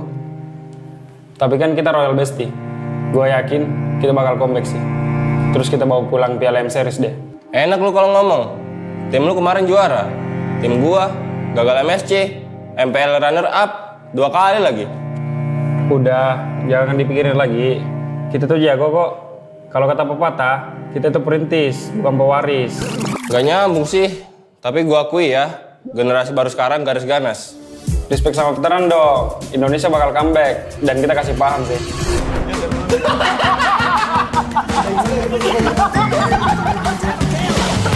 Kayaknya gue ganti nama jadi Rinetizi aja deh. Biar kayak kata sih, buat jadi juara. Zizi mah meta 2021. Lu kemana aja? Itu mah abang-abangan gue. Lihat aja, gue bakal jadi penerus kalau di tim Liquid. Tapi please, lepas Paniatu. Sir, what's your command? Oh, what a play. Rizal from Fabian. Pemanasan terlebih dahulu. Lolos playoff aja masih susah. Gayaan menggantiin Kartizi. Iya nggak sih, Pes?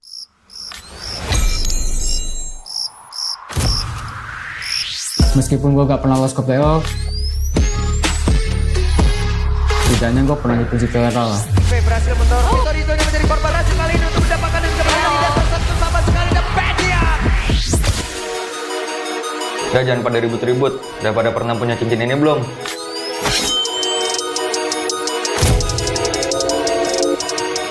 Misi dek. Gantian shift dulu ya. This is Keyboy. Kalau bukan karena gue, Monster kill. monster kecil kayak kalian masih main ranked.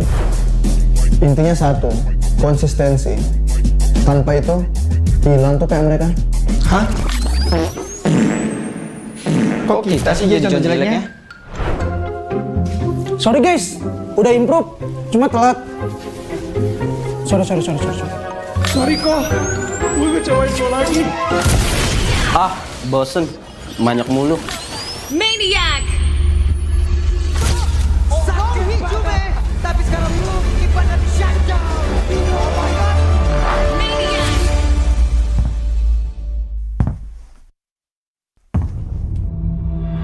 Mau adu maniak season ini? Pada saat daerahnya tidak dikira bisa-bisa, tapi masih ada pergerakan di dan di mana dirinya dikeroyok. Namun itu sekarang ada satu buah situasi. You miss me? Kita kasih paham bahwa era kita masih ada.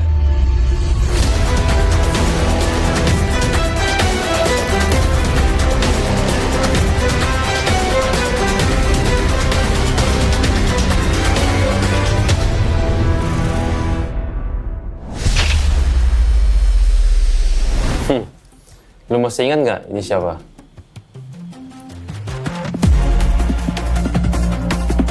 Boleh juga.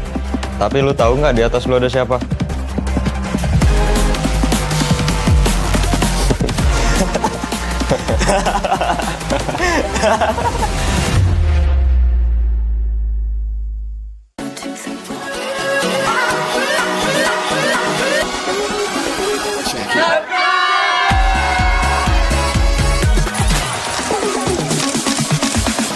Ya, aku bareng. Ulang dong. Gak perlu.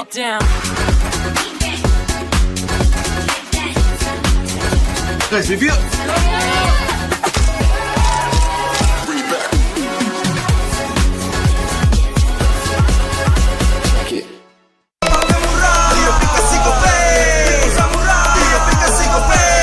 Walau yang lain terus berubah, Gope konsisten, kasihnya pasti murah. Bayar tagihan murah di aplikasi Gope, gratis transfer 100 kali per bulan. Download aplikasi Gope baru, nggak pakai lama. Dompet andalan gamers banyak damage-nya.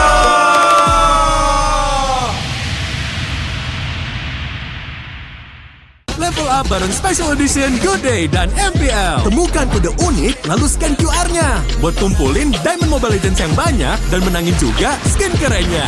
Cobain semua variannya sekarang. Sebotol Good Day bikin GG Good Day. Yo, good day MPL, woo, good day MPL, woo, good day MPL, yes, good day MPL, woo, good day MPL, yes, good day MPL, yo, good day MPL, oh. Aku udah nonton. Fix Hijin tuh jahat ke Minjun. Hijin kan emang gak mau pacaran sama Papamu, mamamu, biarkan mereka. Di granat! Boom! Ya! Gue kena ghosting. Terus ditinggal nikah sama Hijin. Padahal mereka udah cium. Anak yang nakal. Saatnya kau dan aku. Pakai simpati buat nonton, musik, games, belajar, sampai belanja. Bisa pilih benefit sesuai keinginanmu. Tenang. Menang kalah, mabar bisa good time. Wah, good time Mobile Legends Bang Bang. Enak coklatnya, bikin semua bisa good time. Ini nih mainnya.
Bete banget ya, gagal mulu.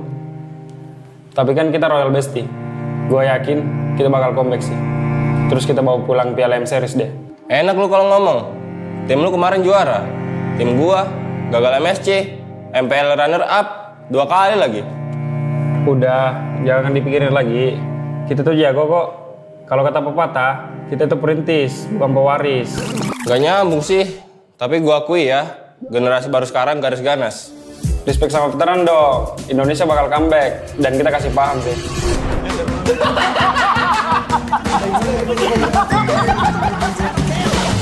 Kayaknya gue ganti nama jadi Rinetizi aja deh. Biar kayak kata Zi, buat jadi juara. Zi mah meta 2021. Lu kemana aja? Itu mah abang-abangan gue. Lihat aja, gue bakal jadi penerus kalau di tim Liquid. Tapi please, lepas Paniati. Sir, what's your command? Oh, what a play! Freestyle from Fabian. Pemanasan terlebih dahulu. Lolos ke live aja masih susah. Kegayaan menggantiin Kartizi. Iya nggak sih, Pe?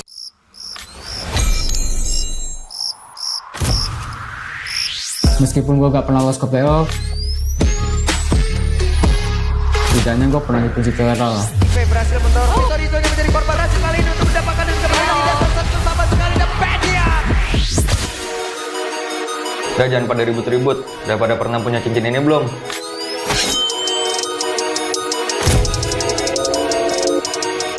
Ngisi deh. Gantian shift dulu ya. This is Keyboard. Kalau bukan karena gue, Monster kill. monster kecil kayak kalian masih main ranked. Intinya satu, konsistensi. Tanpa itu, hilang tuh kayak mereka. Hah? Kok kita sih jadi contoh jeleknya? Sorry guys, udah improve, cuma telat. Sorry. Sorry kok, gue ngecewain lo lagi. Ah, bosen. Banyak mulu. Maniac! Satu hijau tapi sekarang lu Ivan dan Shanja. Oh my god. Maniac!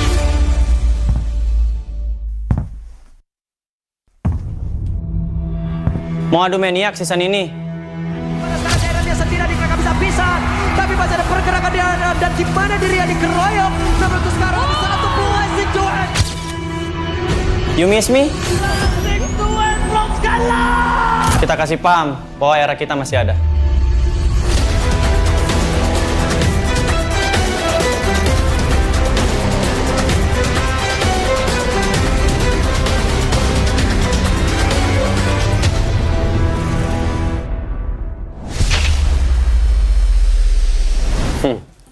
Lu masih ingat nggak ini siapa?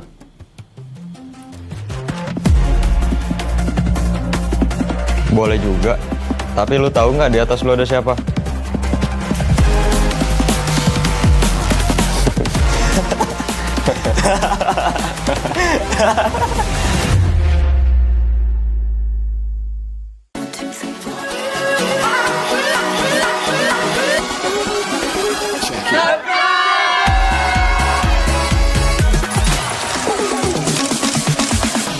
Ya, aku merem. Ulang dong.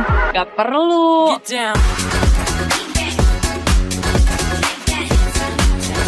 Guys, review.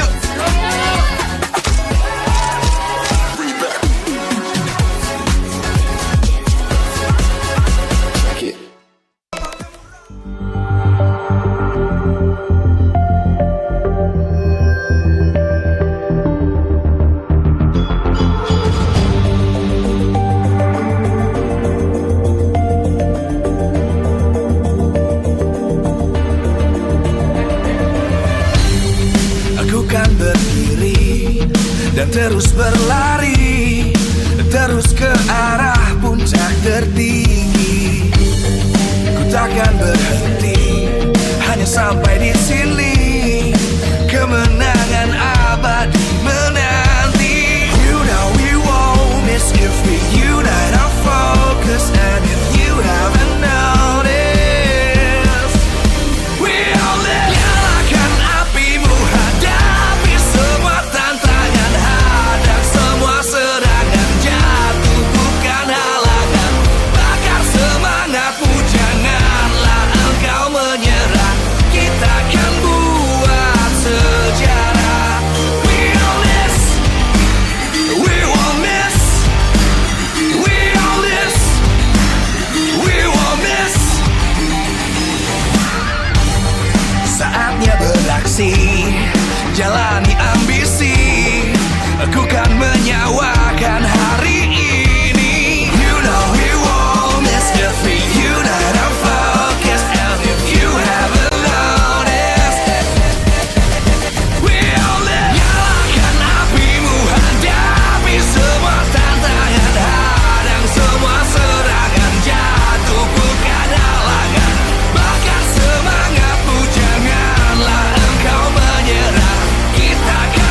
terus berlari, terus ke arah puncak tertinggi. Ku takkan berhenti, hanya sampai di sini. Kemenangan abadi menanti. You know we won't miss if we unite our focus. And if you haven't noticed, we all live. Nyalakan apimu, hadapi semua tantangan, hadang semua serangan, jatuh bukan halangan. Bakar semangatmu, janganlah engkau menyerah. Kita akan buat sejarah. We all miss, we won't miss. We all miss, we won't miss. Saatnya beraksi, jalani ambisi. Aku kan menyawakan hari ini. You know we won't miss if we unite our focus. And if you haven't noticed, we all live. Nyalakan apimu, hadapi semua tantangan, hadang semua serangan, jatuh bukan halangan. Bakar semangatmu, janganlah engkau menyerah. Kita akan buat sejarah. We all live.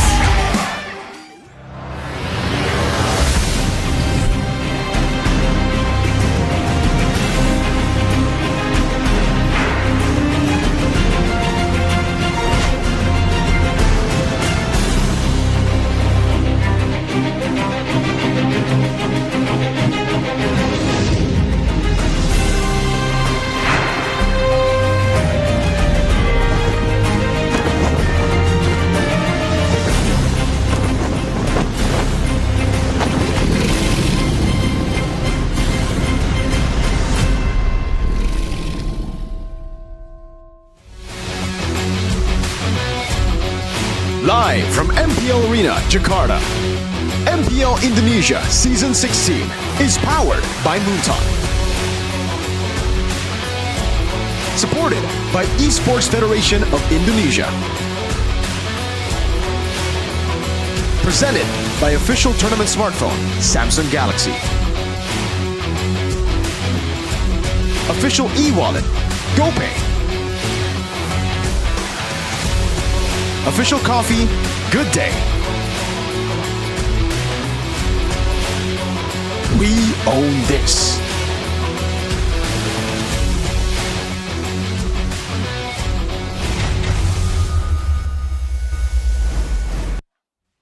Welcome back to MPL ID Season 16. Still on the week 3, day number 1 with me, Realize, Arashi, and Mirko. How are you guys feeling today? Especially for you, Arashi. Your team just won game 1, or rather match 1.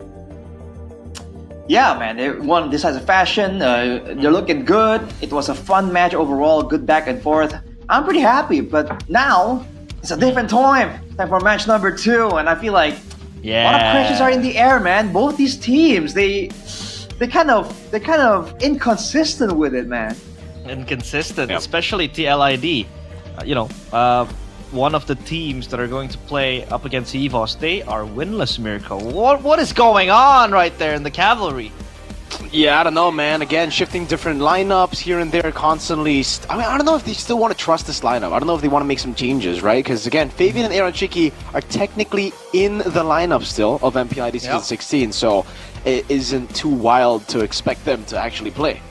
Hey, don't forget though, MPL ID Season 16 is powered by Moonton. Also supported by PBSE, presented by the official tournament smartphone, Samsung Galaxy. Your official e-wallet is GoPay. Our official coffee, Good Day, keeps us awake in these online times. Our partner in esports, Sympathy, Dunia Games, GamesMax, and Good Time. And our advertiser, Kacang Sucro, and Yoritos. And our suppliers, we have Head & Shoulders, UBS Gold, Royal Guard, and Imaginary. Because it's just an imagination for TLID to win. They haven't been able to win at all. So, what do you think? Will things change today, Arashi? Mirko mentioned it. They need to change a few things.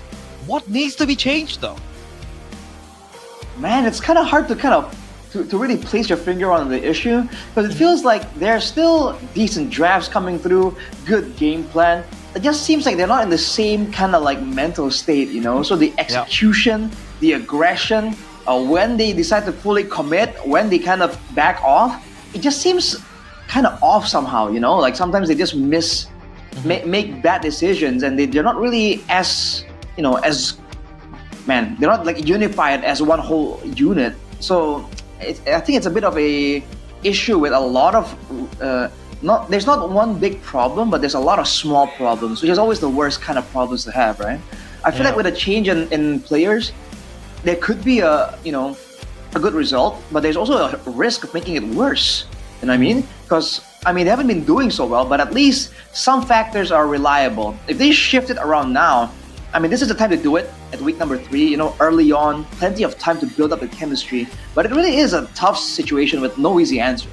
Yeah, we had our fair share of criticism towards the new roster. Where's Aaron Shiki? Where's Fabian? He's not playing anymore. Replaced by Joe. Replaced by Kabuki. Which, by the way, Kabuki obviously, heavily scrutinized, especially in the previous seasons where he didn't really have that hero pool required. Especially now, now the meta's changing. It's no longer the Erithels, the carries, the Claudes. It's now the Ragers, the Herets.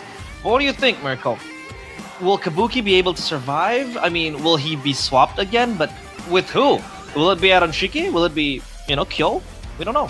Yeah, well, they have a lot of goal laners. Again, they have 3 goal laners in the lineup, so it wouldn't be too crazy for me to think that, Kyo comes in the lineup, Aaron Shiki makes a comeback here as well. It really comes down to what the team needs. And right now, I don't think it's mainly the gold lane that has been just bad. I think they haven't been able to convincingly win out early games. And they are also very reliant on just moments right now.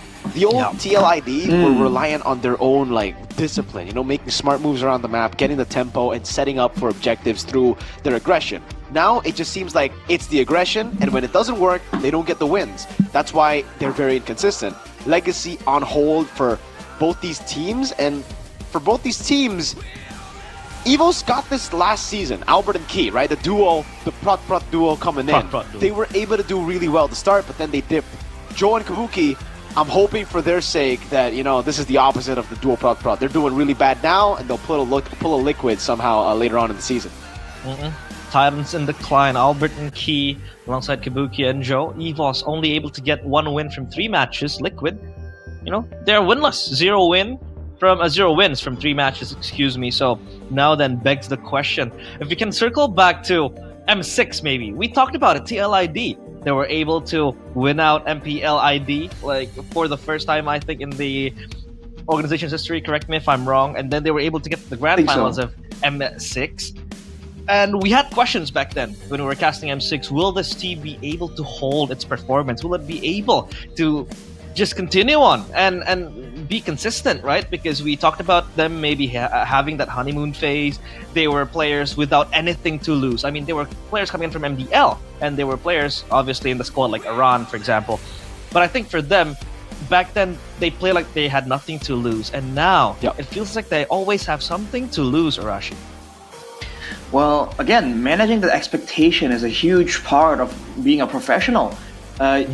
Look at RRQ as an example, right? When you enter that team, it doesn't matter who you are. You are going to have the weight of the entire fan base on your shoulders. And that's not an easy thing to deal with.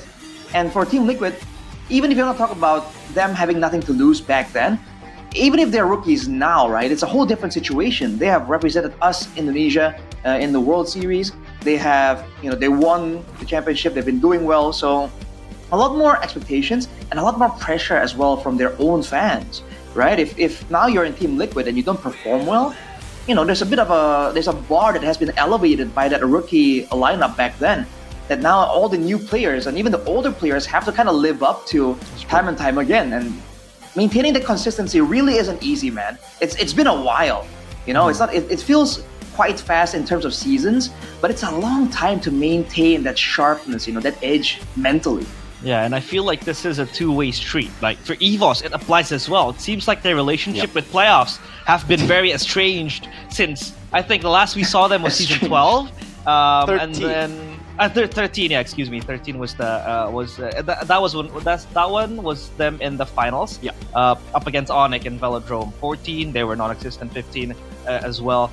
So I think it goes both ways, right? The EVOS fans, they also have expectations high up in the shoulders of the EVOS players. But I think now for 2 seasons, for the past 2 seasons at least, they were not able to deliver, Mirko. And again, they find themselves in a similar position, right? From last season, but it happened earlier this time around. What I'm talking about is the dip in performance for them. Like, they played one match. I think even Key kind of, pointed this out in the interview against Na'Vi. After winning against Na'Vi in their first week, they were like, this was only Na'Vi. We can't really, gauge our strength, and we can't really let our hopes get up and be too confident after a win against just Na'Vi. We need to stay consistent. We need to build on what we already have. And unfortunately, they weren't able to. A lot of scrutiny already sent to Erlan's way. A lot of hate over the Key as well. A lot of the veterans, the young bloods, getting massive hate. And again, it just goes to show you the pressure that you have playing for a team as massive as EVOS, right? And this is where they really need to get the ball rolling. They need to stop what has been stopping them in the past. Again, I don't know what it is. If it's a problem in the lineup, they did promote Rendy just earlier last week. So I don't know if Rendy is the solution, because I think Sorizo was all right. Sway Low might be joining in. Who knows? Brands as well in the gold lane. It just... This is a problem for the start of the season. We didn't know who was the main lineup, and I don't even think they know who their main lineup is. This is Rendy, the new XP laner that was recently promoted from EVOS. Hey, if you flip those names, Rendy, Dairen, is that you? What do you make of Rendy, Arashi? What do you think that he has that maybe EVOS needs? Well, not the bad. He brings an aggressive style, right? But again, I don't know. There was a point in time when we were criticizing EVOS, and the lane that we looked towards was the EXP lane, and you get what I mean. So like the lane where we look to for answers, as in the solution for their victory, was the EXP lane. There was a period in time where the EXP laner was the consistent one. So I don't know. I don't know what to expect really from Rendy, right? He seems like an aggressive player. It's all cool and dandy. But in the current meta especially, that EXP lane is volatile, dude. There's so many things can happen in that lane, and I feel like experience really gets you ahead in the current meta, right? The matchup knowledge, how to roam around, reading your opponent's potential traps on the way on your rotations. These are all things that you will kind of fall short on if you haven't really been in the MPL ecosystem. So I'm kind of concerned for the guy if he does show up, but sometimes you have to maybe trust the vision of the coaches, I guess. I mean, RRQ, we're also trusting the process with promoting Zubnesh, getting Rez as well.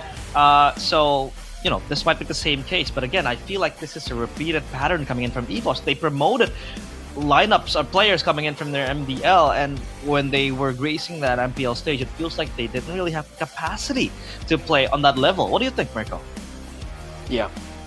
I think it's just as Arashi pointed out, again, for me, I think all the way from the start, EVOS went for a safe route, despite going for what looks to be, from face value, a risky move. They tried to rebuild their lineup, which is a risky move in itself, but they went with very safe components. They didn't want to try and gamble with any newer players to try to, again, seek their potential. Instead, they went for already tested MPL players who are on the decline.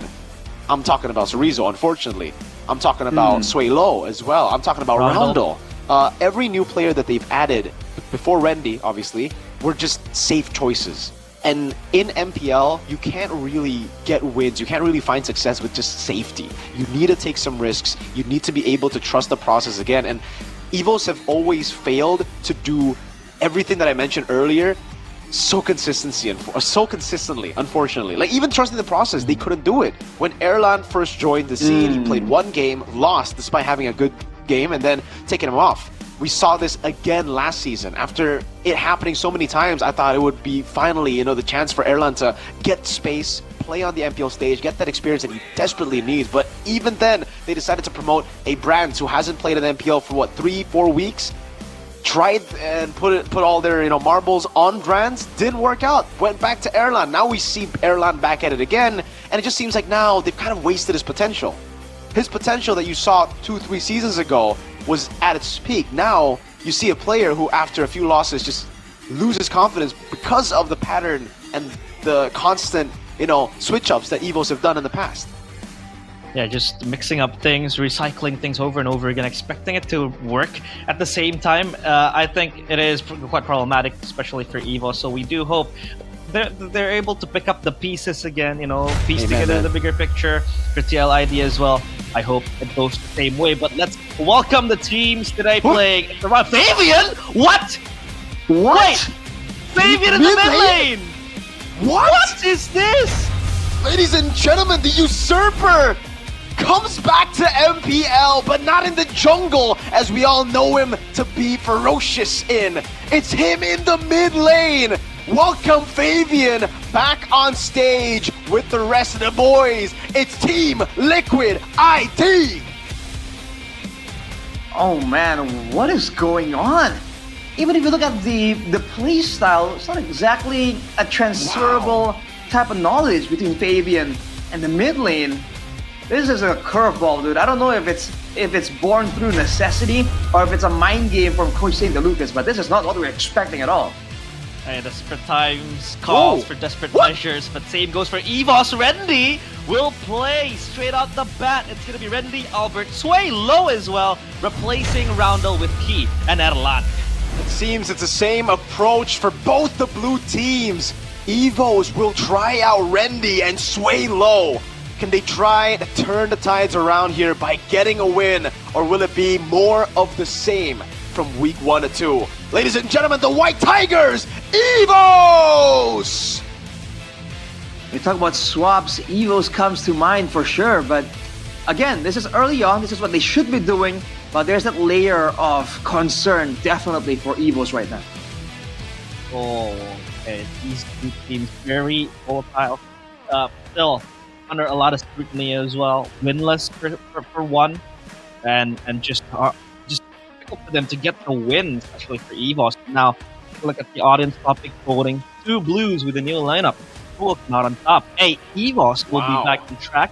B, TLID starting to rise. And C, most still inconsistent. We're trying to probe around the fact that maybe TLID will try to fix their gameplay. Maybe now they have a break from ISF. But with Avian back in the lineup, it feels like the curveball being thrown at us, Mirko. It really is, man. I mean, I'm still in shock. That's Fabian in the mid lane. You said, you mentioned a lot of things, you know, the assumptions. Could it be, you know, a secret strat? Could it be... Yeah. For me, could it be desperation is the question I want to ask, because are they already in a position where they need to make some drastic moves, like these kind of drastic moves, Arashi? Yeah, drastic moves. I mean, desperate times call for desperate measures, but even the desperate measures need to be calculated. The keys to victory here by the Samsung Galaxy S25 series for EVOS, on that note, is to prioritize the draft for the Prod duo and pressure Joe's early game movements. And now with the swap around, will they have enough coordination, enough like lane prio to get that going though? That is the main question here. If they are willing to bring it out, you know, against a team like Team Liquid, we know that Team Liquid is on a bit of a slump here, but it's still a very respectable team. So I think EVOS has weighed out the risks. Now for Team Liquid ID, make Joe as the main carry. He's had great potential. And if they can kind of guide him, corral him into the right decisions, maybe they can get around a bit of his inexperience. And beware of EVOS' cheese pick, especially with the newer members in the picture. Yeah, there's no telling what EVOS has in store right now, honestly. We saw a glance of his Fanny. He was actually pretty decent on the Fanny. I think even much more better compared to the expectation from the public. But even in the mid lane, this throws a lot of expectations, a lot of speculation on what's going to happen, as EVOS will be on blue side. So, yep, blue derby, blue side for EVOS. What can we expect from Fabian mid lane? Because this feels like throw off, right? He doesn't necessarily play a lot of mages on the jungle. I mean, here you call in the Lunok maybe, but again, it feels like he's mostly on the Fanny, mostly on the Hayabusa. What do we really expect, Nick? Well, I mean, just you pointing that out means that he should be on these flashy picks, you know? Horrible win rates, by the way, not really a surprise. They're 0-3 in MPL Indonesia Season 16, so give them a break. This could be their break from their lose streak. I would say Flash of Heroes. I think it's kind of like a Sun situation where you have a jungle that was super talented, now moving into the mid lane. He's going to bring a lot of that killer instinct that was seen before in the jungle, again, in the mid lane. So give him the Farses, give him the Valentinas even, just the playmaking picks. Maybe even a Zusin, but that's a bit too utility for, I think, Fabian's taste. Let's see. Signs are tinkling. As we take a look at the drafting phase presented by the official tournament smartphone, Samsung Galaxy S25 series. Massive respect to the Fanny being banned out too by EVOS, then Uranus is well taken out of the fray, and the 1-1 being banned. So at least now EVOS, they don't really know what to ban in terms of that mid lane area, but they take out the Lancelot and the YSS is still open. Right, the YSS is still open, that's an option. A lot of teams have really been favoring even over the Lancelot technically, but with EVOS banning away the Phobias and the Uranus, you kind of get this feeling that they are going for something like a CC maybe, right? Someone to really win out in the EXP lane, and they don't really want to deal with a strong, you know, a strong-sided matchup for Team Liquid ID. Especially with Randy in the mix, I think it makes sense if EVOS want to try and play through him. There it is. Okay, it'll be the CC first pick, despite, you know, well, because of the bans, I feel. Right now, the Assassin has been taken away already. TLID have played... Actually, they're probably one of the only teams who hasn't played the utility jungle, playing a lot of those Assassins, even the unorthodox ones, in the jungle when the others get banned out. So, TL gonna go for the Farsa as expected of Fabian, and the Gatot Kacha deny away from the combo that we saw just earlier today. Okay, so Fabian on Farsa. Very interesting. Let's take a look at the stats from Rendy. Number 1 XP laner, GPM and MDL. XP laner, DPM and MDL too. So a lot of number 1s there, but is it translatable into MPL? Because MPL is a whole different level, right, Arashi? Yeah, it's a whole different situation, man. You can't really expect to face the same kind of things, and the Yi Sun does come through here. So EVO was already with a more aggressive style, but they don't really have the same kind of setup. That's what really made them such a fearsome team before, when they're able to get Key on a setup roam, and then Albert to really capitalize. Now they have one piece of the puzzle. Are they gonna try and link it up? They do. Go for the Kalea, actually. Not a lot of burst damage available just yet, though, so Team Liquid ID has a chance to ban away some of these burst mid laners as well. They can also pick up... do they want to go for it though? Like the Hayabusa Joy comes to mind, something that really fits Joe, but is up against a Kalea and CC, who both can take them on one-on-one and can lock them down. In the Kalea's case, could be just a gold lane pick to be safe. Yes, you'll have your junglers ban out, but you can still build towards a utility jungle. And it actually won't be. It'll still be the Joy despite the Kalea and CC pick. I thought the safer choice would still be the Hayabusa, again, knowing that there's not enough lockdown to take the Joy down, take the Hayabusa down, compared to the Joy, who's very easily targeted by Kalea. Even Yi Sun with the stun. Any displacement stops you from getting the fully stacked Electrine beats. Yeah, that Tsunami Slam will be very clutch, but at least there is the Gatot Kacha to screen away and back up for the entirety of TLID. Now, though, the bans will come through from TLID. Do they ban the Hereth here to kind of give the Joy freedom of movement, or do they opt for something else? Man, I feel like they might want to again ban away burst damage options and maybe front heroes that can maybe frontline, because right now with Kalea CC, we've seen this before, right? You have a lot of utility, a lot of fighting prowess, but no one to really tank in the front lines. So if TLID gets some momentum, get Fabian, you know, on the Farsa here with a bit more burst damage, that means that both Key and Randy potentially can be shut down when it comes down to, you know, at least finding out Vision. And Vision's gonna be necessary when you want to play with the pickoff with the Tsunami Slam as well. You know what? We've seen this in the past. It doesn't really fit with the composition right now, just because, again, they don't really have the burst damage, Rashi. That you already see TLID ban out the Beatrix, again, a combo from the Kalea.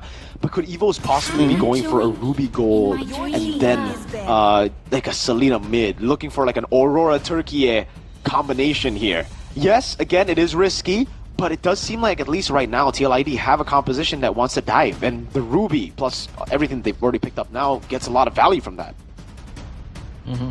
It's very strong as well. The Lunox ban, though, comes through from TLID. Last ban for EVOS. They can eliminate choices done in the gold lane. I think, again, Kabuki can be seen as very susceptible to the threats coming in from EVOS. But the Lapu Lapu ban out too means that they don't really have a strong laner in XP. Maybe Arlet is still there. They want to take that out. They take out the Hilda. Used to be a TL ID special back in Season 14, but now going out of relevance for them. Still banned though, so TL ID. They will pick up the Harith for themselves. Alright, so three sources of magic damage actually. Team Liquid ID are stacking it up, man. And you know, 2 characters with cat ears, animal ears. Coincidence? I don't know. Anyhow, they're also standing on only one real frontliner, the Gatot Kaja, and they're gonna need something to kind of risk its life through the CC and Kalia. So they themselves are not really out of the water here when it comes down to the frontliners. Evos definitely recognize that. That's why the Hilda ban, I think, works well for them. But now, 2 last picks for Evos. Yeah, How are they going to run it up? I think just more dive for Evos could suit them if they don't want to go for the full peel strategy. It will be the Valentina in the mid lane. I believe he's trying to steal the Feather Airstrike away, but they go for the Granger too. And TLID now, I think this is a solid angle to go for the Arlet, is it not? Yes, you're going to be you have to be independent. You're not as, you don't have as many combos as you would like. But against a composition that wants to purely play front to back, that Final Slash becomes an amazing tool to wreak havoc. Isn't the Granger susceptible to TLID's composition, Arashi? Well, sort of. We've seen Gatot Kaja in particular being used to counter long backline marksman like that. Paquito, though. Okay. Interesting response here. Both teams don't really have a strong front line, so they're banking purely on dashes, on execution, on mechanics to really get out of those sticky situations. I gotta say, man, both teams haven't really proven themselves in that department just yet, especially the newer members. So for the coach to be going with such a bold strategy here, I think this is interesting to say the least. Let's just see. A very interesting draft from both teams. Draft index favoring quite both teams. Only EVOS with the slight counter advantage. Now, though, the Line of Dawn will bear witness of who will win the Blue Derby. Game number 1 of match number 2. EVOS against Team Liquid Indonesia. Let's see. And all eyes on you, Fabian. Let's see, will the Usurper be able to turn this lose streak around for TLID? Back in the day, it was him and the boys, to be fair, who carried TLID back to the winning streak all the way to becoming the champions in Season 14. And you look at the clash of eras just earlier, Joe against Albert, both displaying great mechanics, but of course experience is the big thing. Yeah. Whoa. Speaking of experience, Arashi, Fabian already taken low, forced to recall. Tough situation for him indeed. And the rest of the laners aren't really faring that well either. Weedy was actually in the lane a little bit, not the mid lane, to interfere with the clear speed as well. Look at the 3 mid though from Evos. Front push early on. Joe walking up as well. Now it's going to be Albert who won't be able to hatch it away. Key still able to escape. TLID getting a small win there, but the lethal was taken already. Whoa, Aran! This should be a winning lane, but it's Aran who's forced to recall. Looking at the Gambles with GameSmax here, you're seeing the aggressive route that Aran has gone on this Paquito. With the concussive blast though, and the sprint, I'm wondering if this is going to be a split Paquito or is it going to be a fighting Paquito? On the looks of it, I think it makes sense to assume it's more of a split Paquito. And interesting enough, that's a strat that Aran used to be kind of known for, if I recall correctly. Yeah, with the Benedetta too back then. Running the Master Assassin as well, looking for that 1v1. Potentially up against the CC, plus maybe going on split pushes later on will be quite beneficial. But as of now, we see Fabian rotating, assisting Aran. Still not hitting level 4 just yet. Swaylo has the IMU, and it's going to be a turtle dance for both teams. Who will win this one out though? Key is close by, they're standing by here. And no ultimate for both roamers. Randy though walking up, dodging away from the taunt too. Joe still in the bush, waiting for the moment here. Key, no level 4 just yet. Joe gonna go for the stacks now. Key walks up again. Albert looking for the Mountain Shocker, won't be able to win the red tree battles. Joel is too clean with it. But look at the Vengeance and the Curse Call locking him down. AOG stolen by Swaylo. First blood to Randy. Aran falling to the yo-yos as Swaylo walks back up. Key gets the knock up and the knockout punch. That's gonna be the long fight that favors Evos heavily, man. The Mountain Shocker, the current call, all these tools available for a longer duration fight. And Tail ID, despite their best efforts, aren't really able to really get a decisive like burst or pickoff. And despite getting the turtle, I feel like that's a bad sign for them. Talent predictions by Gope. 4 for EVOS, 2 for TLID. Obviously, TLID are expected to resurge back to winning ways because they have not been able to pick up yet a single win, at least in a series so far in MPL ID Season 16. But as of now, it seems like EVOS are winning their lanes. You're definitely getting a more aggression down. Even in the early game, you saw the skirmish they're able to force on the TLID by going into jungles as well.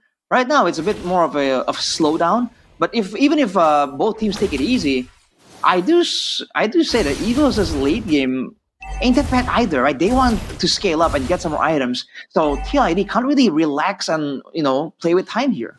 Hey, game fact by Gope. Favian becomes the 6th player in MPL ID to transition from the jungler role to mid lane, following Juan, Sans, Taz, Albert, and Celeboy.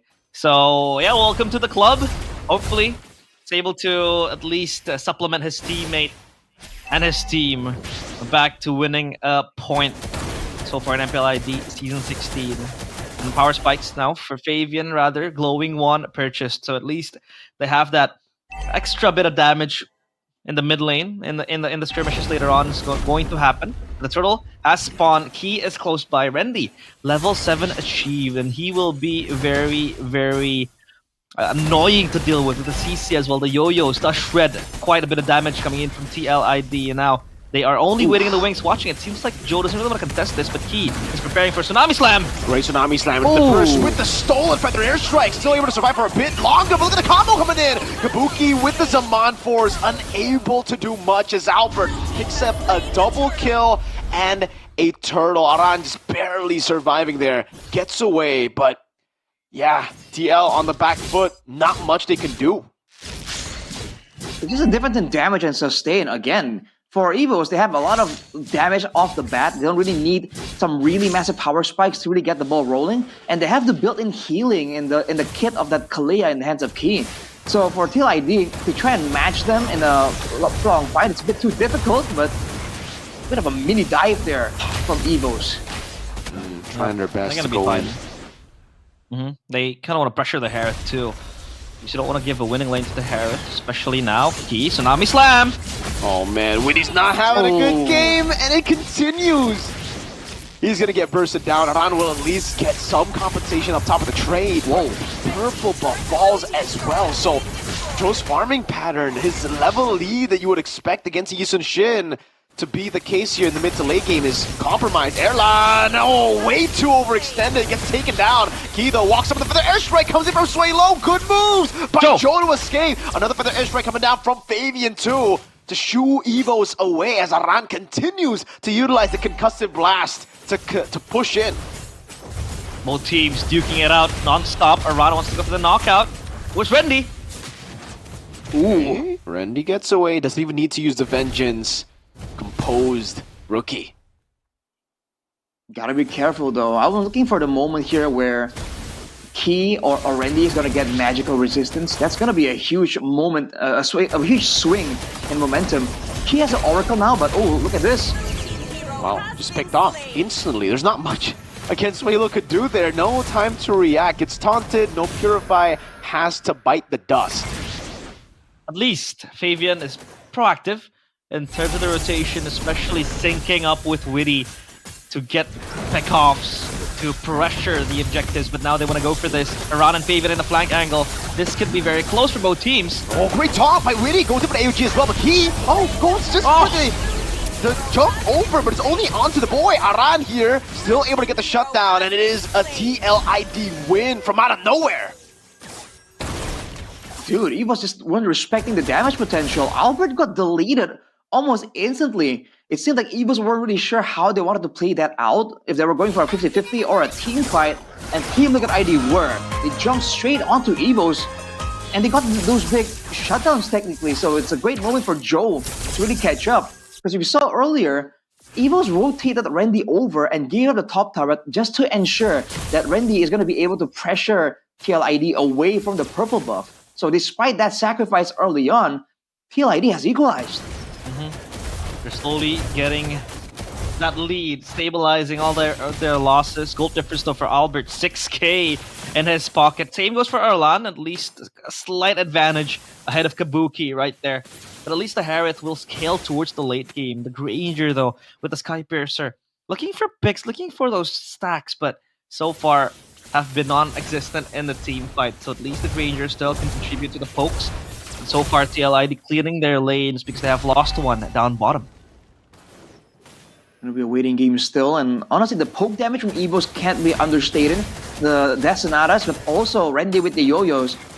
If there's a bit of a dance going on, we see Evos slowly but surely get a bit more of a lead, a bit more of an advantage. So they want to try and kite back as much as possible. That's where the Valentina's gonna be useful. But the Conceal, is he gonna find anyone? Ooh, Holding the bush on the edge of their toes. Trying to go for 10. Oh, there you go. That's going to be the Tsunami Slam, locking him down. The damage is going to be there. Erlan picking up the Skypiercers. Kabuki won't be able to do much over to turn it around. It's Joe on the other hand with Fabian finally getting on the board to secure a kill. But it's turret plus kill for Evos. Man, that's a bit of a trade technically, but Evos actually maintain more presence on the map right here with the waves already pushing up. They're going to get the Lord uncontested?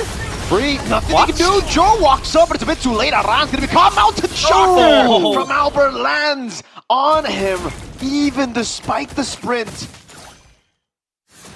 Wow. The Sisun Shin is online.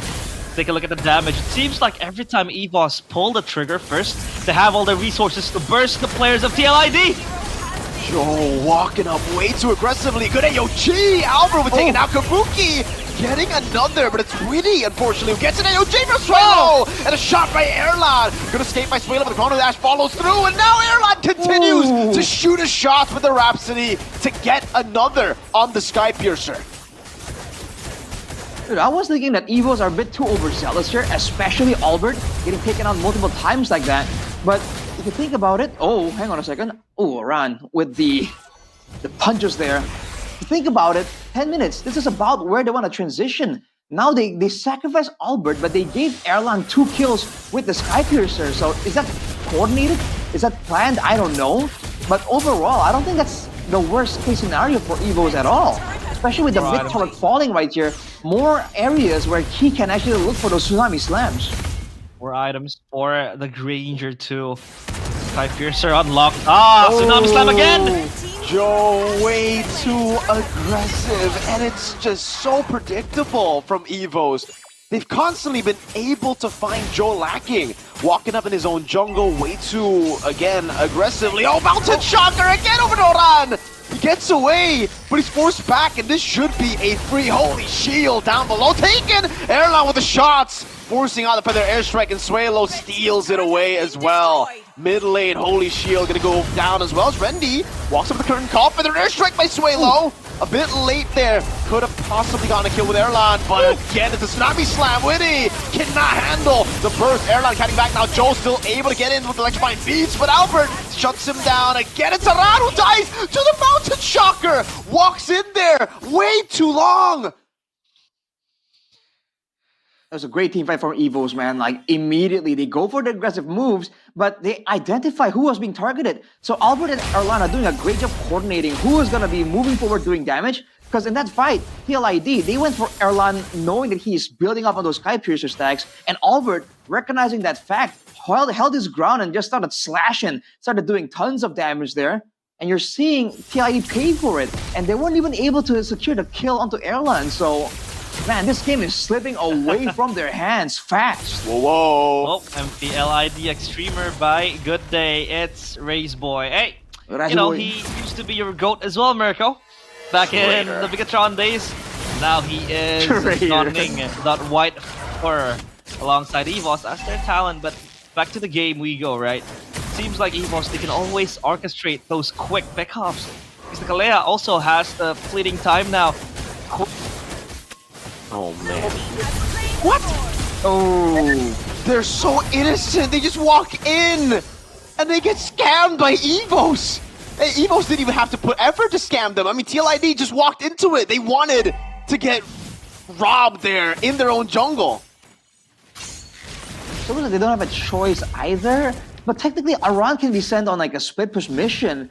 It's not gonna be a game-changing type of move, but it's better than just walking up like that. Because Aran, again, is not a tank, and it's not really an AoE team fighter, so he's just tagging along in these fights, and he can't really do much. Again, it's gonna be the Tsunami Slam straight into a kill. Erlan racking up the Sky Piercer stacks. Bottom lane turret gonna be falling down as the Mountain Chakra gets used up. Albert looking for the play, able to get Fabian. His first death will be on the hands of Sway Low. Picks up the Divine Glaive, now does some more damage. Joe knocked up, displaced again. Redney gets the kill, and it's another Tsunami Slam to give Erlan a double kill. EVOS roaring in game 1. TLID innocence all in their eyes, just walking left and right, being swallowed and bit by the White Tigers. They take game 1. TLID, they need to bounce back badly. That was a troubling sight if you're a Team Liquid ID fan. You gotta feel for Eterna, man, at this point. We identified immediately in the draft the lack of front line, the lack of crowd control, and the lack of physical damage. That could be why they went for the Paquito here, to get some more physical damage on the EXP lane. But dude, like, it just seems so makeshift compared to what Evos were able to draft up. They got the crowd control tools, they have extra bits of sustain, they got like solutions for the lack of tankiness. And when it comes to damage, they were just rolling with it, dude. So much damage coming in from Albert, and then the baton toss to Erlan. Everything was just so perfectly timed. It's crumbling for TLID. I mean, I would argue that maybe, they could see some fight in them, but it seems like game 1 was just unconvincing. I mean, for Fabian too, it seems like there hasn't been a significant shift in, I'd say, playstyle, because with Fabian too in mid lane, it seems like he's just there as a placeholder. We haven't really seen him bring out flashy plays. He hasn't been able to really exert that much pressure to EVOS. Maybe, yes, early game he was rotating left and right, just syncing up with the trio mid to go for takes, to go for pickoffs, but still, EVOS were just much more responsive, and they were able to make great use of their lead, and they were unstoppable in the late game as well. It didn't even reach late game, I'd say 13 minutes, if you want to call it that. So, yeah, TLID just completely shut down. Yeah, I was just lost by TLID and TLID's gameplay, and I think they were lost too. Fabian was the only guy really just standing there and trying to do his own thing, and he was the only guy who was deathless for the majority of the game. Everybody else was just running wild, doing what they want to do individually, not really playing as a team. And in the past, maybe that has worked for them. But here, again, I think it just, that innocence, man, naivete everywhere, just going in their own jungle in these kind of positions. It's very amateurish. It's not the TLID we would expect, especially after seeing them become champions just 2 seasons ago. Your thoughts, Arashi? Is this just the end of it? Is it fixable? Or is it an impending doom that is crawling slowly to TLID? Oh man, from the looks of it, it's looking to be one-sided 2-0, man. Because, again, what Mirko mentioned is very, very accurate. Like, they were just so straightforward, almost painfully so. And that's the reason why on the other side, this man was able to actually get the ball rolling. And your MVP player of the game, presented by the official smartphone Samsung Galaxy S25 series. It is Albert, the baby alien with the Yi Sun Shin. A few steals done to the objectives, but overall, this was a solid performance with the Yi Sun Shin. Yeah, his contribution to this game is, the red tree is there for sure. But make no mistake, man. I mean, his key achievement in this game is just tons of damage. And the fact that Team Liquid ID, again, continue what Mirko was saying, the fact that they corral together in these fights, they might not have had an option, but they're also making sure that those Mountain Chakras are hitting 2 or 3 people at the same time. That is not how you want to play these fights, man, especially against a team like this with a ton of different ways to go for pickups, but also big team fights. If Team with ID wanted to actually go for this style where they just walk up, and like figure out where key is, deny the pickoffs, they need something beefier in the front line. That's exactly what we were looking for. And it just wasn't there. So eventually, they keep trying to play this style, but they fail to realize that Aran and Witty are literally non-existent as frontliners if you put them in front of Erlan and Albert. They get melted down so fast right here. And even before the fight even begins, they get poked down by Randy too. So there is no winning situation for the frontliners from Team Liquid ID, and the team overall never adjusted and changed anything. So if you're looking at the death numbers from TLID just going up and up as time goes on, that's no coincidence, man. They did not try anything else. I'm also not a... Go on, Mirko. Sorry, realize. But I'm also really not a big fan of just picking heroes to win lane, like specifically just to win lane now, especially in the XP lane in particular, right? Like if you get a good matchup in the jungle and the gold lane, you can actually abuse that. But in the XP, it does seem like you're playing a role that is more teamfight reliant. You're not really... It's not the Paquitos of the past. It's not the Benedettas of the past who can just stay in lane and do their thing, you know? You could definitely see from this game, Paquito wasn't able to get the lead early up against the CC, and it was done. A lot of eyes are on the XP lane now, so that winning matchup doesn't really add to much.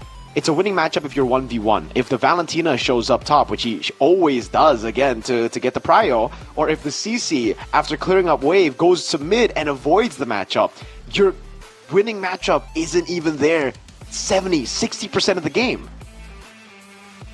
That's true. And I feel like the Valentina pick was also quite underrated. I mean, they were able to re-aggress or just zone out players of TLID with those stolen ultimates. I mean, the Feather Airstrike was there to kind of box out TLID from advancing to EVOS, and then the Gacha AOG stolen multiple times by Suelo enabled EVOS to then re-aggress. Those team fights that seemed like lost, right? And yeah, I think the Valentina pick in the hands of Suelo did amount to something for EVOS, but it was just TLID also looking very, very clueless. And don't forget, in this kind of situation where Team Liquid ID wants to get the ball rolling, wants to get the dive in the backline, right? Get a catch. By picking Valentina, EVOS deny a target in the backline, and they also get themselves a solid peel tool that is very independent. So if you look at what's going on here, he has a very straightforward job, which is, El Momento, right? You find the targets, you get them in their hands, we'll do the rest. So in that sense, there is no window there for TLID to maybe capitalize on Key using a defensive Tsunami Slam, because there's never a requirement to do that, right? The Valentina, the Yisun Shin, the CC, even the Granger to a degree, they're all very safe, very independent. That one fight where Team TLID ran straight for Erlan, he was able to actually kite back solo enough to really get out of danger, for the rest of the team to come through and delete the guys diving in the backline. So that means that he can focus solely on just going for those pickoffs. And that is, what we are expecting from EVOS, right? This is their win condition. Get Albert on a damage hero, right? And get Key on a playmaking pick-off hero. That's the important part. Not just any playmaking hero. That pick-off style is what he has been able to use to really get a huge advantage and really show off that experience and playmaking. So this is what we expected from EVOS last season, and now they're coming back with it a lot stronger and a lot cleaner as well. It feels like it's hard to delve and just probe around what problems that TLID have. But hey, we don't have a problem on voting for the Mobile Esports Team of the Year in the 2025 Gaming on Phone Awards. Team Vitality. Vitality, not Bigatron. Vitality. They're the same The word, Vitality by the way. or Vitality? Vitality, it really depends. We Vitality. the boys did a chant for Vitality. We did V for Vitality. Gaming on Phone 2025 Awards is back, and this time Mobile Legends Indonesia is part of it with Vitality. There'll be two nominations representing the Mobile Legends Indonesia ecosystem. Vivian nominated for Mobile Esports Player of the Year, and Team Vitality nominated for Mobile Esports Team of the Year. If Vivian wins this award, it will mark a huge milestone for the MLBB women ecosystem in 2025. And again, you guys can support by scanning the QR code there. Your vote is the key to our victory. Where is it? Wait. Where is it? Where's the code? It's here. Rashi, you gotta extend. Yeah, I'm extending my hand for you to point out. Yo, boys, V up right now. V up right now. V up. V up. And I think it's well deserved for Vitality. And Oh, Vivian yeah. too, because Oh, they yeah. they came back from that victory Best team in in the world. MWI. They were able to slam GG or Gaming Gladiators in a 4-0 sweep. Oh! So yeah, Don't remind I me. think it was Oh, well boy. deserved. Well, I'm glazing Vitality here. Mirko's getting riled up. But hey, don't forget to vote, especially Vivian and the other women players in MLBB ID. They are the catalyst for women MLBB. So don't forget to vote. Scan the QR code. Make multiple accounts if needs be to make sure that we have a chance on winning that award. But hey, I'll make V you having a good accounts. time, Mirko? I'm You having a good time. I'm having Rashi? a great time. A goodest time. Yes, sir. Do you have the real good time right here? Good What are time. you even asking, my guy? What are you even asking? Hey, this is Dude. my favorite go-to cookie. This is the classic flavor. I don't when I eat cookies, realize, I feed don't it to really me. like those shenanigans. Feed it to me. Okay, Come on. I'll try. Feed it. Right, I'll do it. Hold up. Where is it? Cinema This is the magic cookie. here. Hold up. Oh, There's the cookie. oh. You want another bite? Another bite? I'm coming in for another bite. Go. Wait, why am I getting Zoom focused? into Arashi. I'm gonna take a bite for myself as well. Wow. That's good. That's a good time. That's a good Some time. people Right here. might argue that if someone feeds it to you, the good time tastes better. But I beg to differ, man. If you feed yourself, it's still good. Hey, if my mom that's feeds true. me this, I'll be the happiest person alive. Yeah, that's true. But Rashi, you know it's better with someone there, man. Come on. Don't be a loner. Don't be a loner, Rashi. I mean, I can't complain. need milk. Man. Can't Call one of complain. your many girls to feed you, Rashi. Hey, a good that's time. true. Mr. Womanizer.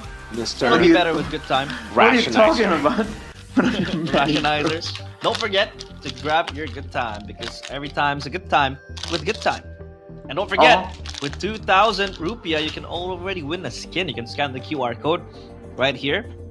This small QR code. Don't worry, they can't scan this because this is too small. But yeah, if you have a good time package, this one is the Franco Here, one. I'll give it to you. Alongside Here. the Eat It. Here. This Scan it. This Scan is it. I'll scan it. Over there. See? This QR It code right literally here. just scan.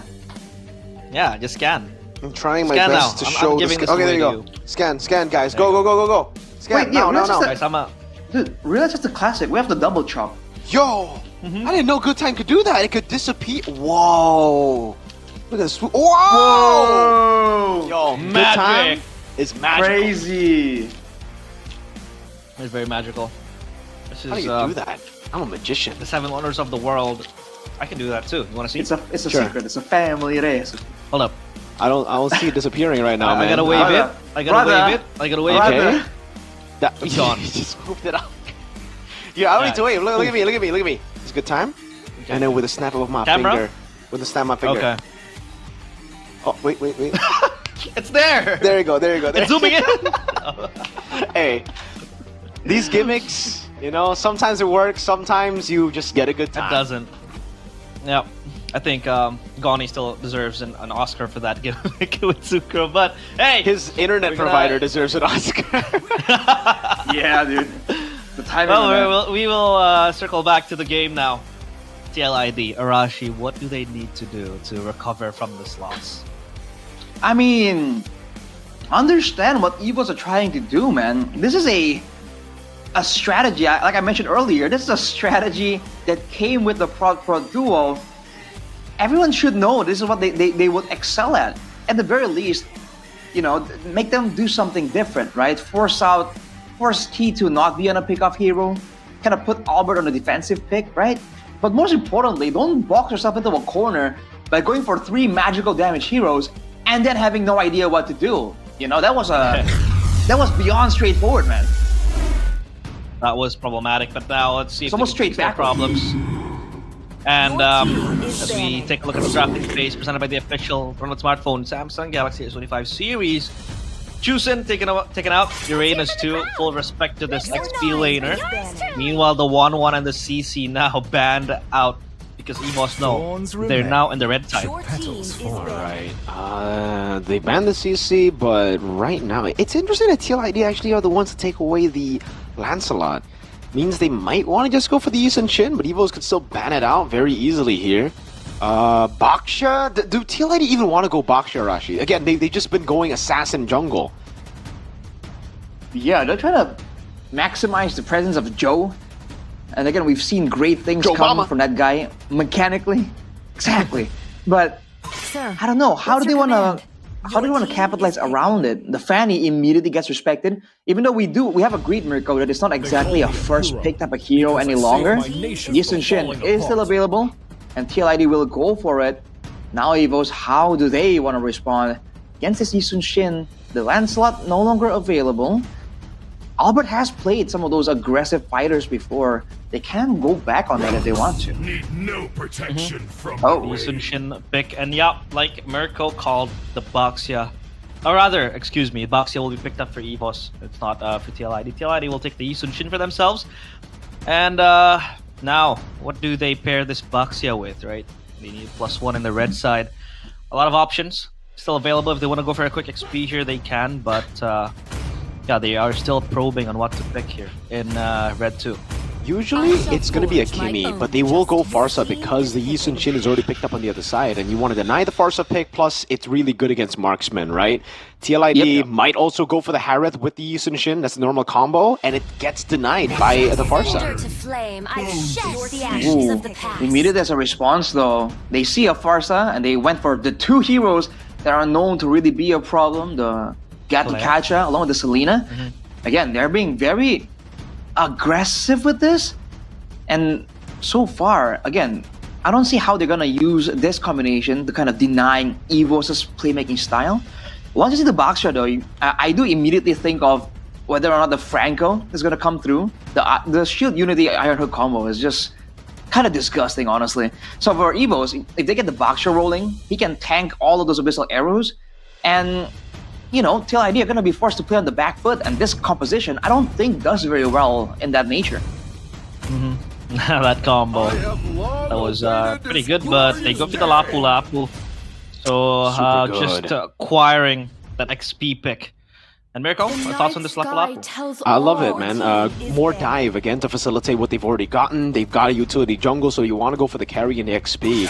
EVOs have really learned a lot from the previous weeks. Again, Vin's debut wasn't really too hot. It was still very inconsistent in the drafting phase. Sometimes it was great, sometimes it was, oh man, what is going on? His comments really aged horribly. But yeah, now it's looking good. Again, not really forcing into any of those cheese picks that he's been reliant on in the first week of his performance, which was week 2. They banned out Esme too, just banning out winning lanes up against the Lapu Lapu, trying to enable it even more. And here's the thing about TLID. I'm not a fan of picking Gato when you already see a Baksha on the other side, dude, especially when it's combo with a Farsa. You're already going to have the anti-regen on you constantly with the Baksha, plus that burst, and then you add a Lapu Lapu on it. The Gato ain't gonna be too tanky if they don't win level like Turtle 1. And look at the bans, though. Esmeralda and Ruby, both good amount of sustain. So EVOs are trying to get a sustained difference right here, especially because they do have the Turtles Puissance. But the Hellcurt banned out. I don't know about that Hellcurt ban, though. Maybe I just haven't seen it like really, come to fruition in the Land of Dawn. I haven't really been as observant, but I don't know about that.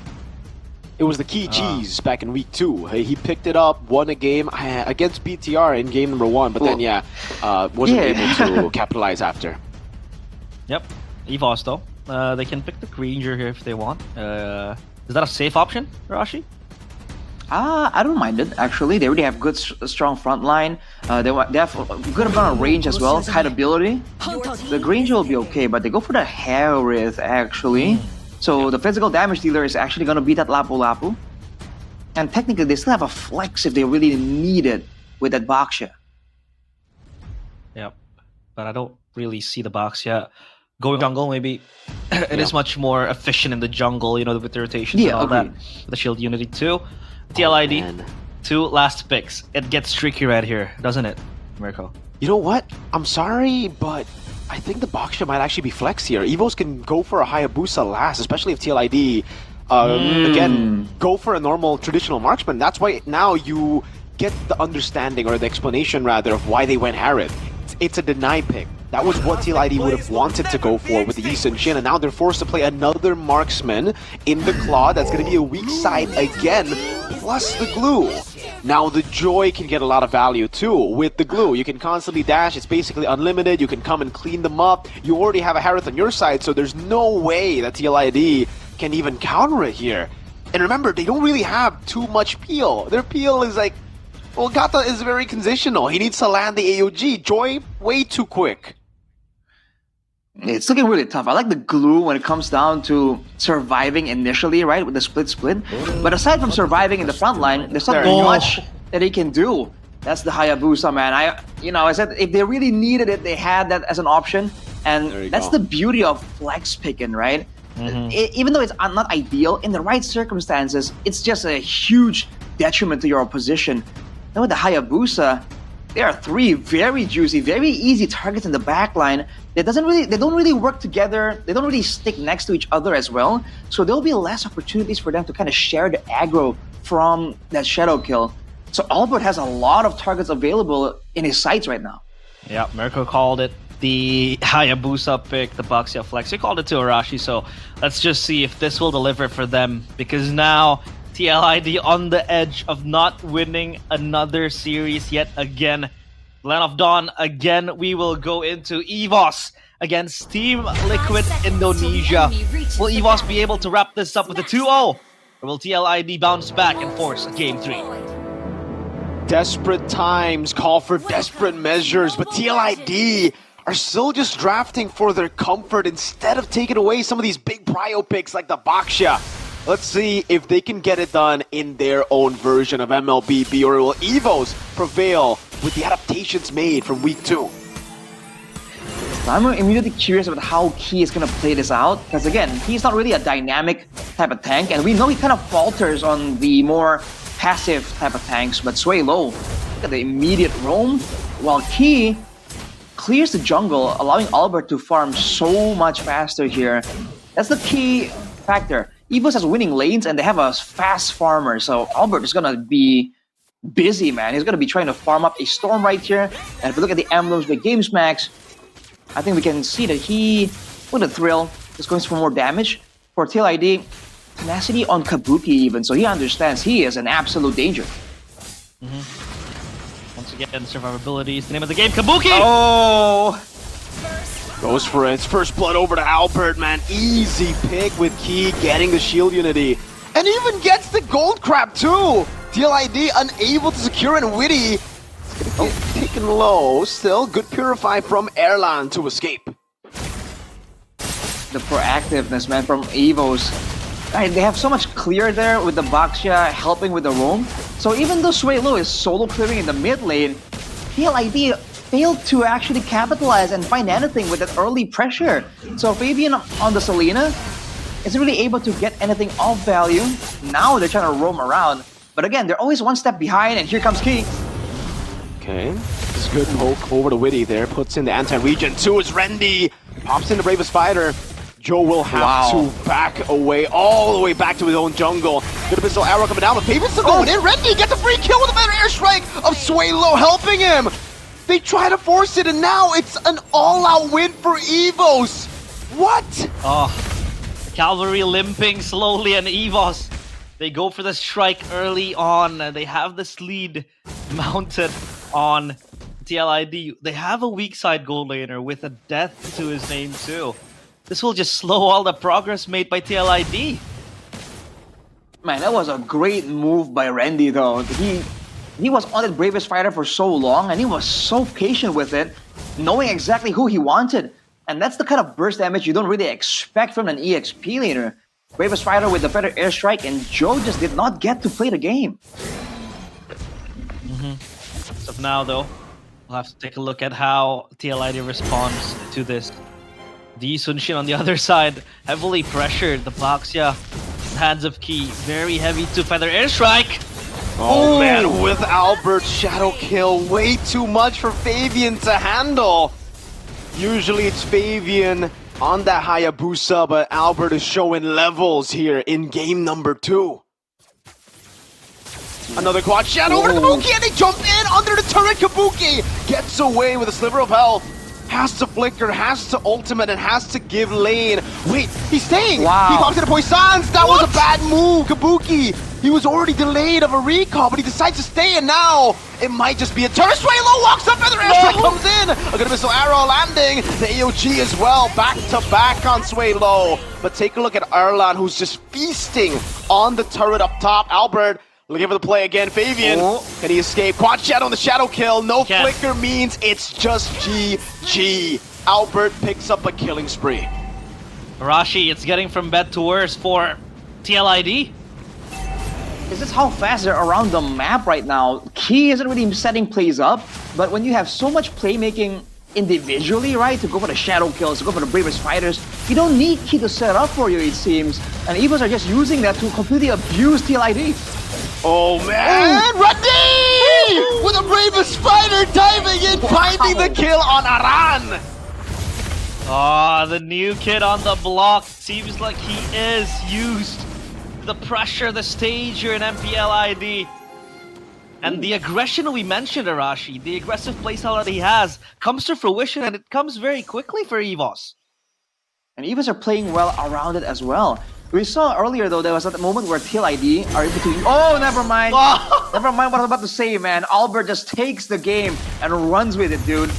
I was about to say that Swaylo can still get punished, right? That is what TLID were trying to get with the AOG, with the Selena as well. But it doesn't matter. He was running around them. Oh my Lord, flicker from Swaylo gets the shot in the end. Trades it for Key. Randy gets the turret. The conversion on objectives, beautiful by EVOS. Oh man, at this point, it's just like, you have to pick your poison, man. Do you want to save your spells, your ultimates, your battle spells for the Feather Airstrike or the Bravest Fighter? Do you want to save it for the Bravest Fighter or the Shadow Kill? Like, every one of them right now is a solo kill threat.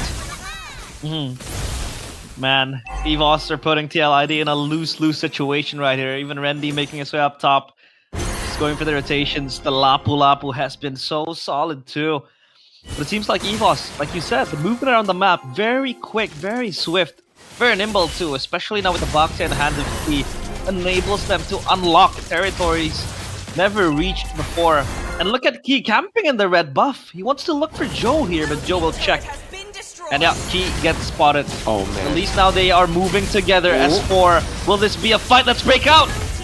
They are again utilizing so many of the resources to get their orange buff to barge into their own jungle. And yes, you want to get your Yi Sun-shin fed up, but at this point, you're giving away too much for the buffs. Evo's gonna take a turret, now they're gonna go for the kill as well. And even if they don't get the kill, it's a free Turtle 3 over to Evos. Right. The Red Shield was used by TLID here earlier. Doesn't matter. Albert doesn't even need it at this point. And even when they're snowballing and just playing this aggressive style, they're still so aware about the side lane, the far lane. And they're sending Randy there or someone else. You know, they can send anyone. They can send Key, Randy, or even Swaylo to clear. Again, mobility has been the name of the game for this past day, 2 matches. So now the question is, what does TLID do, Arashi? It seems like they're clueless, they don't know what to do. Is there even a way for them to come back in this game? They can go for some kind of shutdown, I guess. In a full-on team fight, I guess Kabuki, if he does really well, if TLID can kind of extend this game really, really far, then Kabuki can still carry, do damage. They do have 2 marksmen after all, TLID, but can they even, you know, delay the game here? They don't have clear. Yeah, I don't think so. Purple buff going to be taken, turret going to be taken up top as well. TLID are just turtling around. Not even the turret in the top lane. It's, oh man, Aran forced to use second skill. Spread over. Witty goes in, but Swaylo just walks up. Erlan pops in his Mon Force, and now it's Witty for sure. He can try an AOG out, but he gets bursted way too quickly. Shadow kill by Albarabab over to the back, able to get Kabuki low. But that's about it. Joe, oh man, struggling to walk in his own jungle. Randy might be going for the bravest fighter. Goes for the stun. Let's see. Actually hasn't used the stun just yet. No skill 1 yet. There you go. Let's give the stun, locking him down. Bravest fighter! Joe gets away. Feathered Airstrike though from Swaylo. snipes him down. Oh man, Aran brings Key to safety instead of the turret. And it will be free for Evos to take the tier 2s. Holy shield in the mid lane. Pop down already. Bottom lane gonna be following Elbow!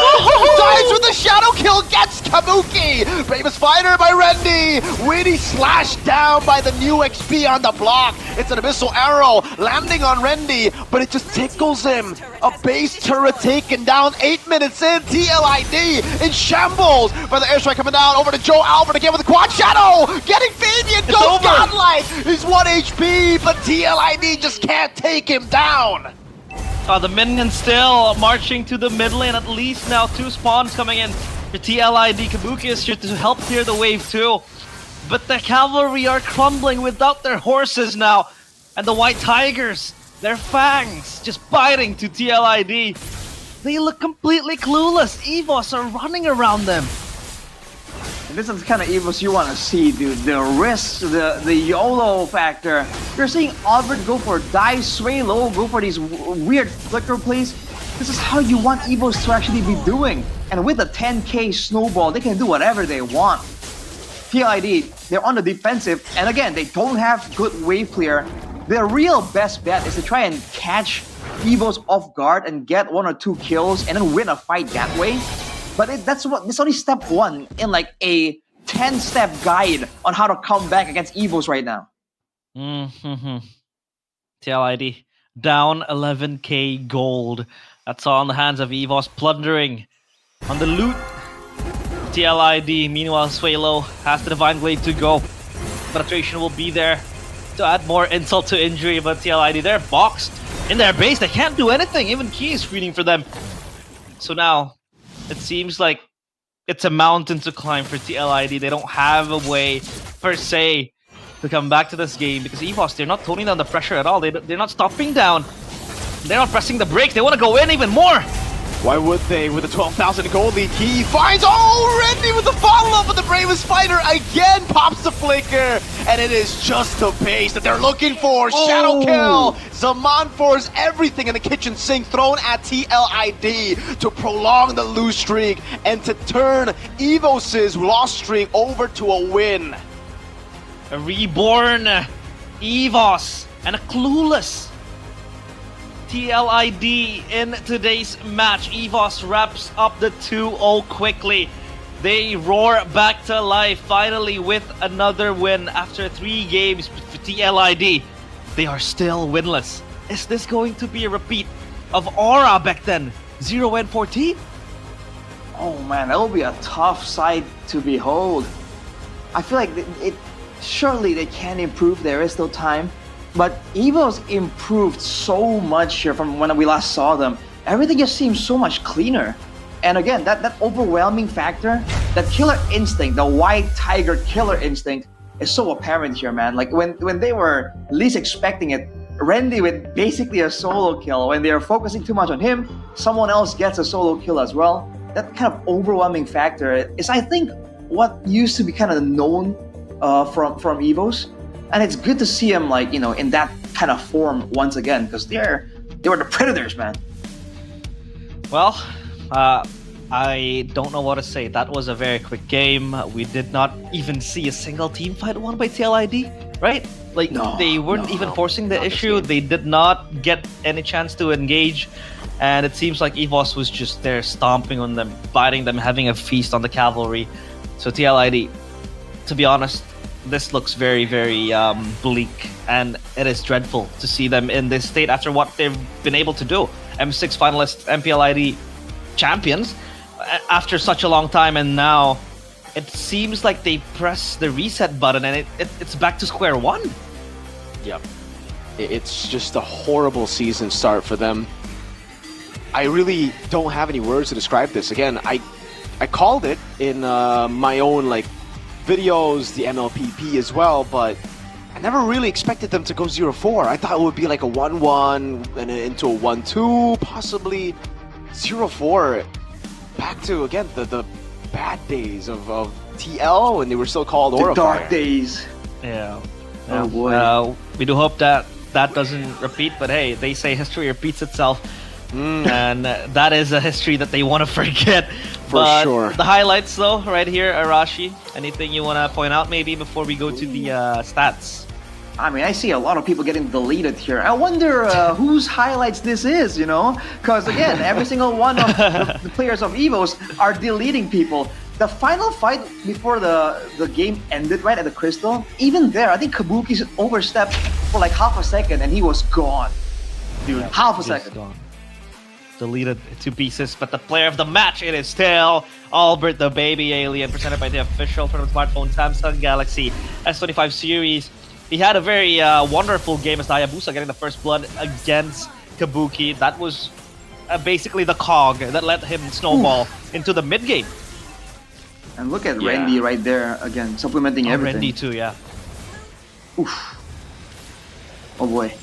If you look at it again, the planning as well from EVOs, the fact that they were able to rotate, you know, the key was helping Albert clear, and you think it's coincidence that Kabuki got low after a trade with Erlan, and then out of nowhere Albert shows up on the top lane? That is communicated, man. The timing was just so good on the positioning of the team, where they are at what moment, and because of that, even Fabian on the Selena, you can land as many Abyssal arrows as you want when your team is not in position, and when the opposing team is all over you like this, those arrows don't count for nothing, man. It's really just tough. I mean, looking at it again, I don't know. I think that obviously we can just point at the drafts. I don't know who to blame though, because the players didn't really play their game either. But certainly the drafts didn't help them to play their game. They were so fixated, so tunnel vision on playing it for like the early aggression, picking up the Yusenshin and Selena. They went all in for the Aurora Turkey kind of strategy, again up against the Farsa, which makes sense, but yeah, then you see it again. You see the flex of the Baksha towards the end, the Hayabusa pick, and it was just perfectly done by the boys in blue. Again, it really seems like they saw the Farsa and they're like, okay, we know the solution to this. But you know, in doing so, they again overshowed their hand, and they did the same thing in game number 1 here in the drafting phase as well. So it's something we called out already. And to their credit, you saw that Suelo was punished at one time. But again, that was the one time, the one death on his record. What about everyone else? What about, you know, the potential Hayabusa? What about Erlan on the Harith? Like, you cannot, you know, assume that once you take out the mid laner from the equation of a team fight, that you're gonna win it, right? Especially like you mentioned, Mirko, you can win in those specific situations, but what about the lane control? What about the roaming speed, right? What about all these factors before it even comes down to those skirmishes and fights? It seems like EVOs had all of that planned out, and on the exact opposite end of the spectrum, TLID had no idea. They just knew that, hey, if sway low, feather airstrikes, we got him. Props and that to seems to be Randy the extent of it. Yeah, props to Randy too, to be honest. A solid start for the rookie, for the newly promoted player. He had a very wonderful game. That game 1, CC, you know, CC being CC, but game 2, with the Lapu Lapu, he showed signs of confidence, brilliance too, just popping the bravest fighter and just bodying a run in that lane. And just hunting down Joe. I mean, they went for the Yi Sun-shin expectedly to, you know, get that snowball early on to cover for the Claude that needs a few items to get online, especially into the late game. But that did not happen. 2 kills to TLID, 1 to Widdy, 1 to Fabian. And back to Fabian again as the mid laner. It seems like I would argue that there is no urgency to put Fabian back in the mid lane. Well, I don't know. There kind of is, because of, you know, the situation going 0-3. Team Liquid have kind of been, you know, a team that has made their legacy or gotten their achievements through desperate moves. Again, you have to remember their run, you know, what made them win season 14 was the drastic change. But I don't think it's drastic enough. I think some more components need to be changed if they want to get that instant result. Right now, they find themselves changing and, you know, turning things that are like very minimal. You know what I'm saying? Like, it's just Fabian coming in. There's no added synergy of like Aaron, Shiki. What made them so special back in the day was their change of the entire lineup. That risky move. Now again, they're trying to do what EVOs are trying to do, but worse. They're swapping out components here and there, trying to be safe, but in the end, they're losing. And it might come back down to what we're talking about earlier, like the pressure, the expectations. Back then, they were just losing, right? So, hey, change 3 members, who cares, right? If we lose, we've been losing anyways. But now, right, if they go for that big moment, that big swap, if they fail, the audience is not going to forgive it. I mean, you know, if you make bread, you might as well prepare the butter, the jam, and it seems like they had the bread, but no butter, no jam, so it's all plain, and yeah, they needed something to go on with it. Hey, Arashi, what's that face? I'm just surprised you're bringing in baking into the equation. I'm kind of hungry here, Arashi, so help me out. You know, my good time's finished. Look at this ripped out. Oh wow, he's been snacking on that. I've been snacking. Yeah, You gotta that's make it why last, bro. Yeah, that's true. But yeah, that's it. TLID Bang. just squandering the chance to get a point, to get a win finally. EVOS with the 2-0. A pretty quick day today because both games or both matches has been 2-0. So yeah, we'll take time to talk with TLID. I'll be translating this one. So Arashi and Miracle, we'll get a break. TLID. Gimana? Selamat datang di MPL ID nih season 16 buat wait. kalian berdua nih. Gimana kesan quest kalian perdana? Ya begituan, hasilnya baik sih. Bahwa jadi ya debut yang mantap. So EVOS feels that the start they had is very wonderful and they had a very good start to this game. Nama asli ya Randy ya? Iya. Gimana first match-nya? Ya cukup bagus lah. To Randy, how do you feel about this first Vibes-nya match? gimana sih bedanya? What's the vibes? What is different? Beda jauh sih sebenarnya dari MPL. Oh gitu. Not much difference from my time in Ada MPL. pertanyaan bagus nih. Coba Randy ceritain tipis-tipis aja gitu. Gimana sih awal mula kamu diajak ke MPL nih? Sudah direncanakan sebelumnya atau baru-baru So ini? they want to Karena know kamu di how MPL did Randy 11. get promoted to MPL from MDL? Jangan mau jawab aja. Tegang. Kayaknya udah Tegang. baru-baru sih kayaknya. Jadi Randy pun sebenarnya, jadi Randy juga kaget ya. So Randy didn't know, and Randy is surprised that he is promoted to MPL. Sebenarnya benar. Tapi Suelo, ini di mana? To Suelo? Setelah lihat Fabian main, Joe main juga. Awalnya kamu expect siapa midnya? How do you feel after seeing Joe and Karena Fabian ngeliat play di together? Google kan kayak nggak ada subs di midlane kan, cuman di SQL ya, jadi ya nggak ada ini sih kayak mikir kemana-mana, cuman ya waktu dia main And he kayak, said he didn't really care, he didn't really make stress of it gitu. because they knew that TLI didn't have a mid sub. Mungkin dia sebelum di tim Liquid dia di tim sebelumnya kan juga sempat main kan, jadi ya mungkin ada potensi di situ, jadi ya nobody know. So he said that before being in TLID, Fabian used to play mid too, so nobody knows.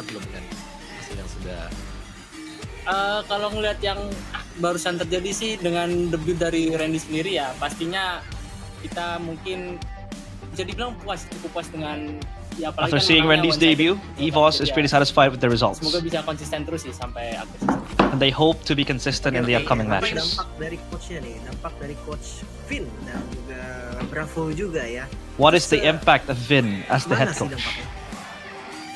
Yang jelas pasti mereka karena kebetulan di week 2 kita agak struggle ya, jadi ya benar-benar mereka In week 2 we were struggling.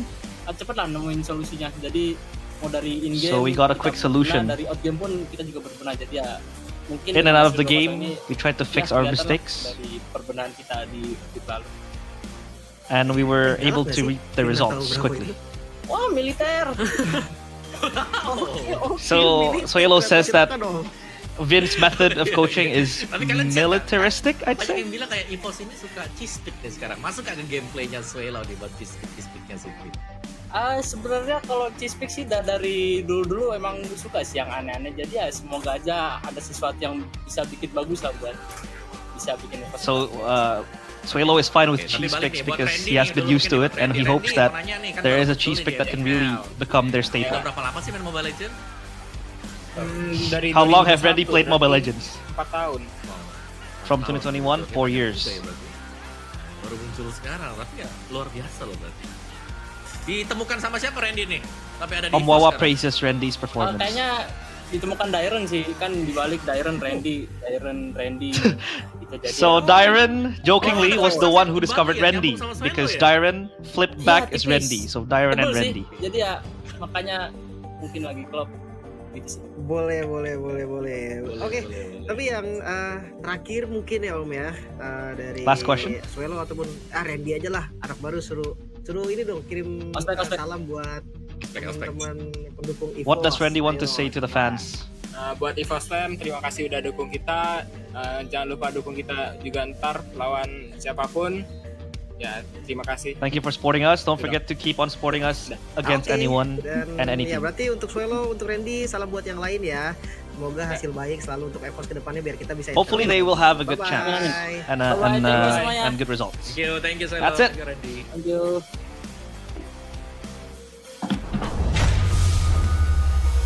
Hey, yeah, that's my first job as a translator. So First time? Hope I did. Smooth. First time. Hope I did well. It was pretty funny. So there was a joke, a question, rather a jokingly answer coming in from Randy. He said that he was discovered by Dyron because Dyron flipped back as Randy. So I can't wait to see Randy against Dyron because then the winner gets to keep their name, right? Oh, wow, man. It's like a WWE thing when you kind of like, you know, you have to change your whole identity if you lose, bro. Well, Money in the Bank sort of thing. It's like an I quit match or something, you know, something like that. Yeah. I quit, but yeah, hopefully Randy won't quit because hopefully this not. is still the first match. He needs to go fourth. And to be honest, yeah, Indonesia, we're also lacking good XP laners, right? And we hope Randy might be the beacon in the darkness that we are going through now. But let's take a look at the regular season standings. Hey, Onyx still up top, you know, expected, the best team in the world. Arky Hoshi is second. Whoa. EVOS crawls back to third, escaping the red zone. And Bigatron by Vitality, number 5. Geek Fam. Yeah, Geek Fam, number 7, red zone. That's kind of crazy for them to drop that low. Yeah, but just goes to show you again how much things could change if you just lose out entirely on 1 week.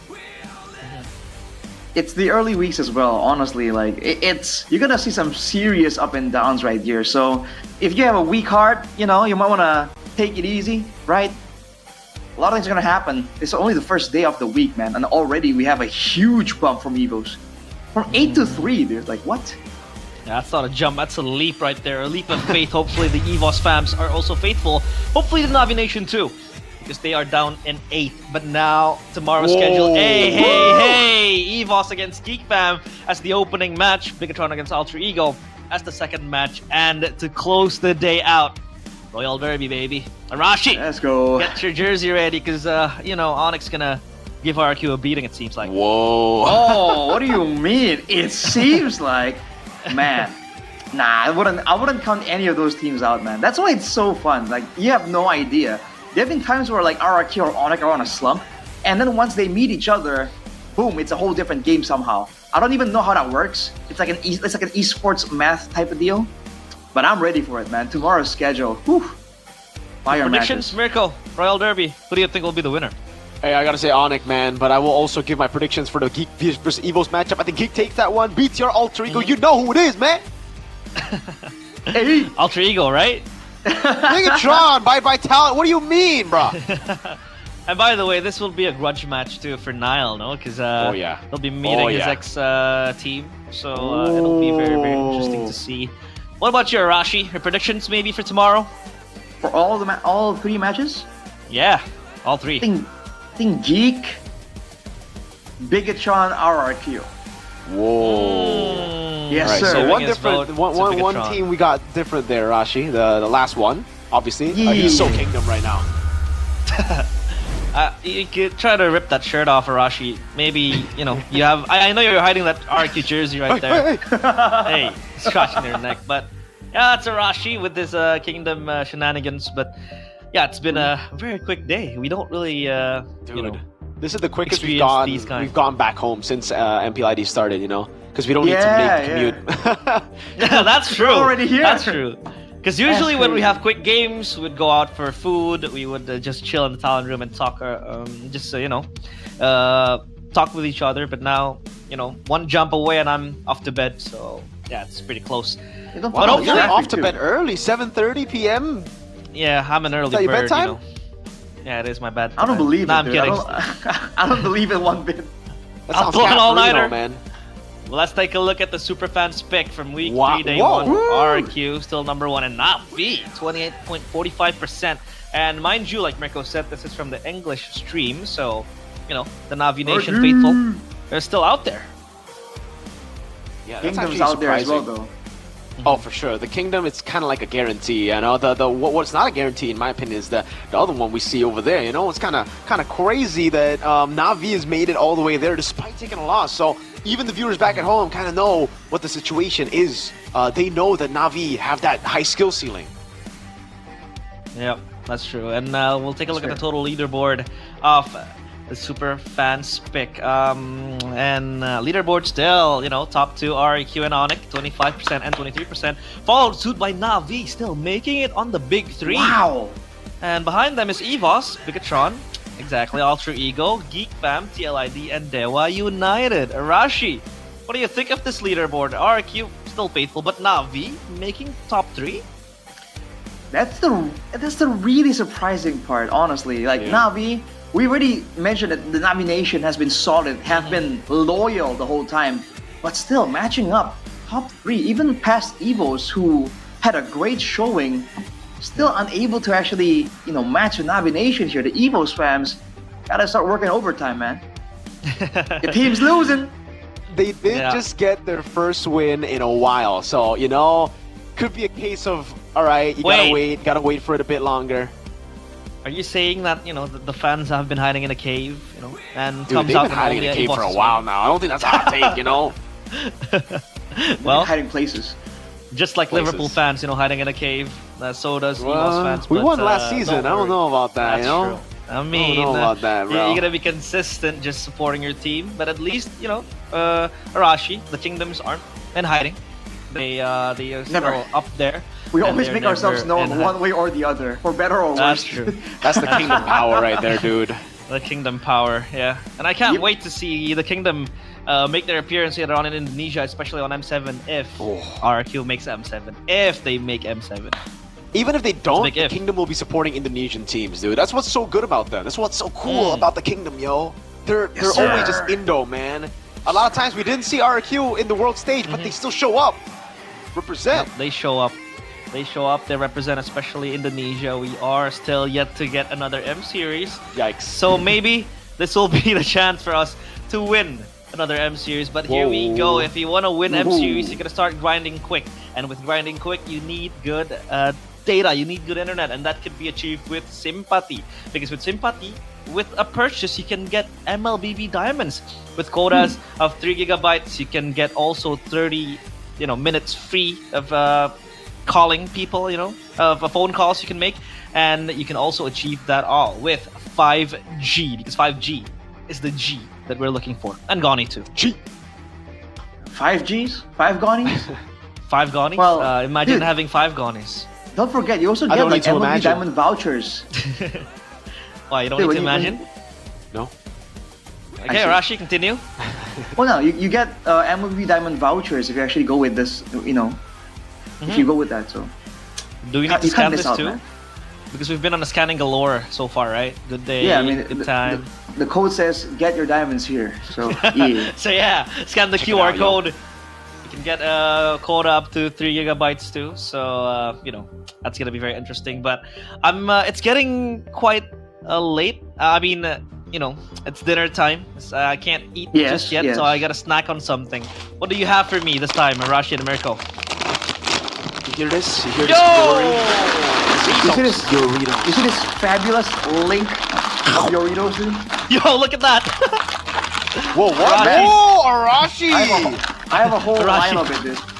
Are you trying to open up a pop shop or something, Arashi? Don't forget. Yeah, He's trying to open a warung, man.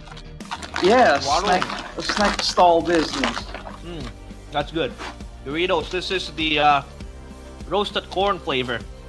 Right here. Don't forget that you can also find free diamonds alongside the packaging. Wow. As easy as just scanning it. And this is very good to eat while you're chilling with your friends, pushing rank too. And with every purchase, it comes with free diamonds. So stack up on those Doritos. And Arashi, with that link you had, you know, looked like sausage links that Doritos. How many diamonds are you gonna get from that? Whoa, I mean, that's a good I question. believe there's a gacha element to it, but from the looks of it, you know, when you have a stock like this, Whoa. right, you can cover the screen. I feel like I'm pretty set. You're set for life, that's Arashi. cheating. He's cheating, Mirko. That's Monopoly. He's buying all the Doritos. My lord, Arashi, give some to us, man. Leave some for Can't the blame him, though. boys. Nah, I gotta I can't blame monopolize, you. bro. I gotta. Hey. This is how the rich get richer and the poor get poorer, man. I'm taking everything. Social commentary. Yeah, Doritos. Unless I Hey, take it go from to you, snack. Arashi. Oh, I'll snatch it from you. I'll snatch it when you're sleeping, Arashi. you can try. I realize, Miracle. Ooh. I don't can't need stop. to I gotta try. put it away. I gotta put it away. All right, we're all set with the snacks, with the drinks, and now it's time to invest. Because aside from spending your money on beverages and food, you gotta spend them on gold. And UBS Gold Bar is for all your golden moment. You can invest on gold because gold, one of the best investments you can make earlier on now. So UBS Gold provides that for you with the UBS Gold Bar. And dude, it's stable, and that's the big, you know, the big Yes, plus here. It's stable, right? You never Stable. know what's gonna happen, but when you got never know. gold, when you have Exactly. UBS Gold, dude, come on. Hey, Yeah, you guys I can envy you get it guys. with just 200,000 IDR. It's that cheap, you know? Like, it's as easy Very as that to invest nowadays. Go check it out, and you will be thankful to us after that. You'll be like, yo, Miracle, Realize, Arashi, thank you for that one day you told me to invest, yo. Thank you for that advice. That's Life what UBS advice. stands for. You'll be so thankful to us. You'll be so thankful, G. UBS. Okay. UBS. Arashi's now applying for a marketing team. UBS Gold. I don't know. That's actually a good tagline. Yeah.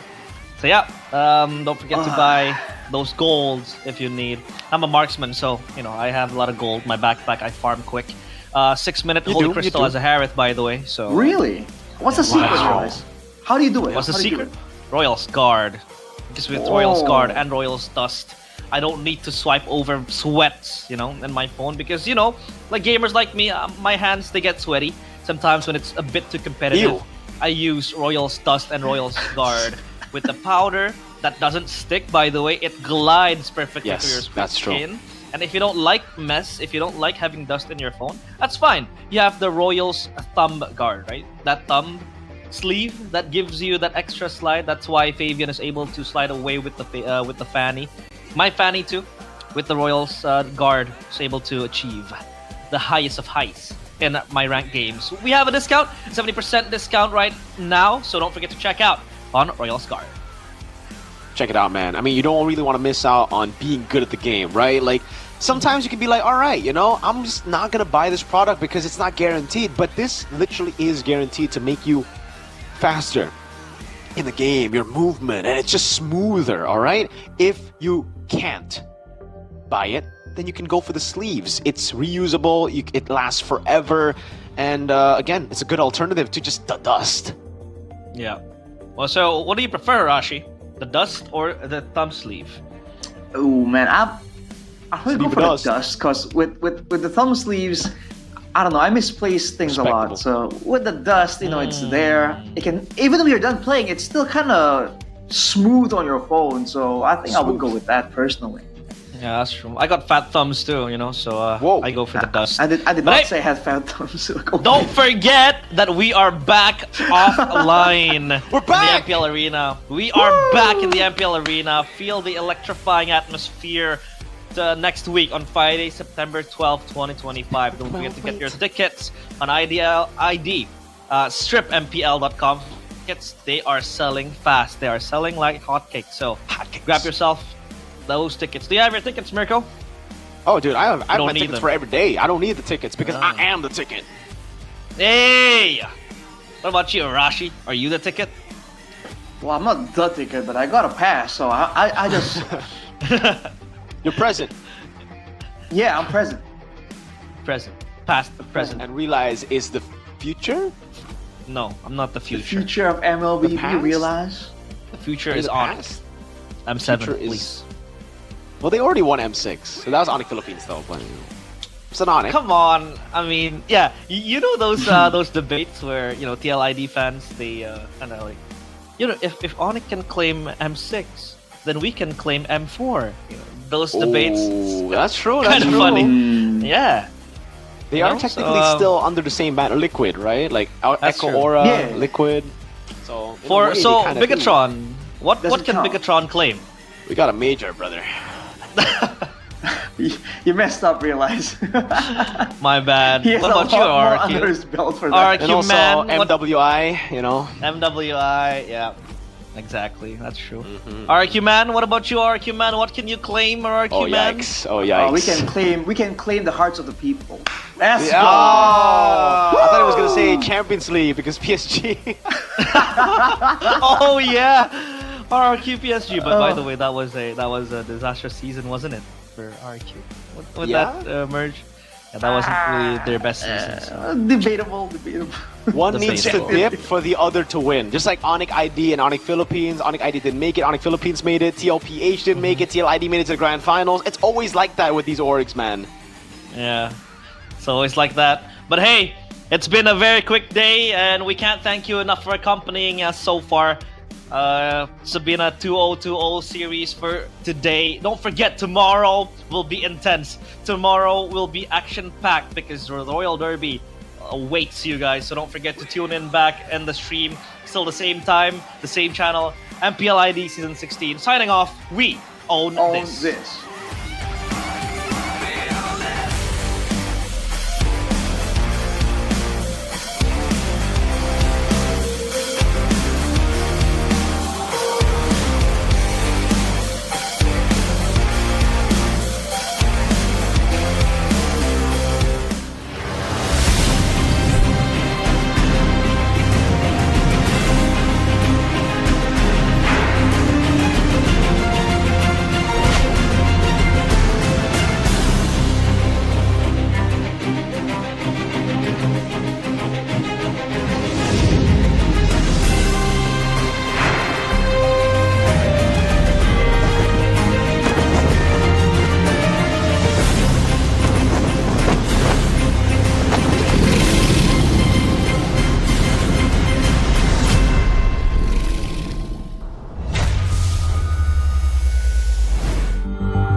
Aku kan berdiri dan terus berlari, terus ke arah puncak tertinggi. Ku takkan berhenti, hanya sampai di sini. Kemenangan abadi menanti. You know we won't miss if we unite our focus. And if you haven't noticed,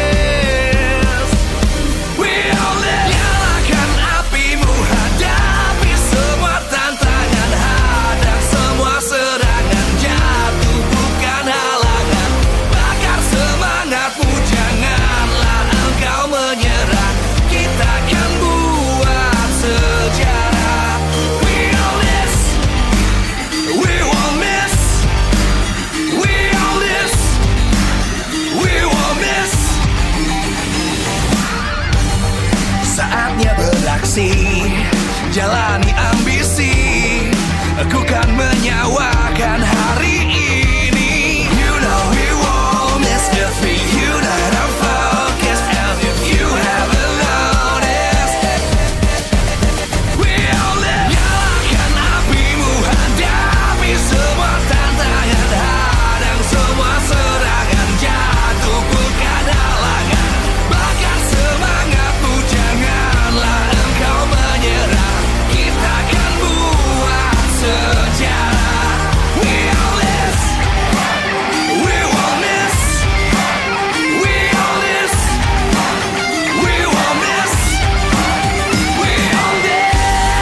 you.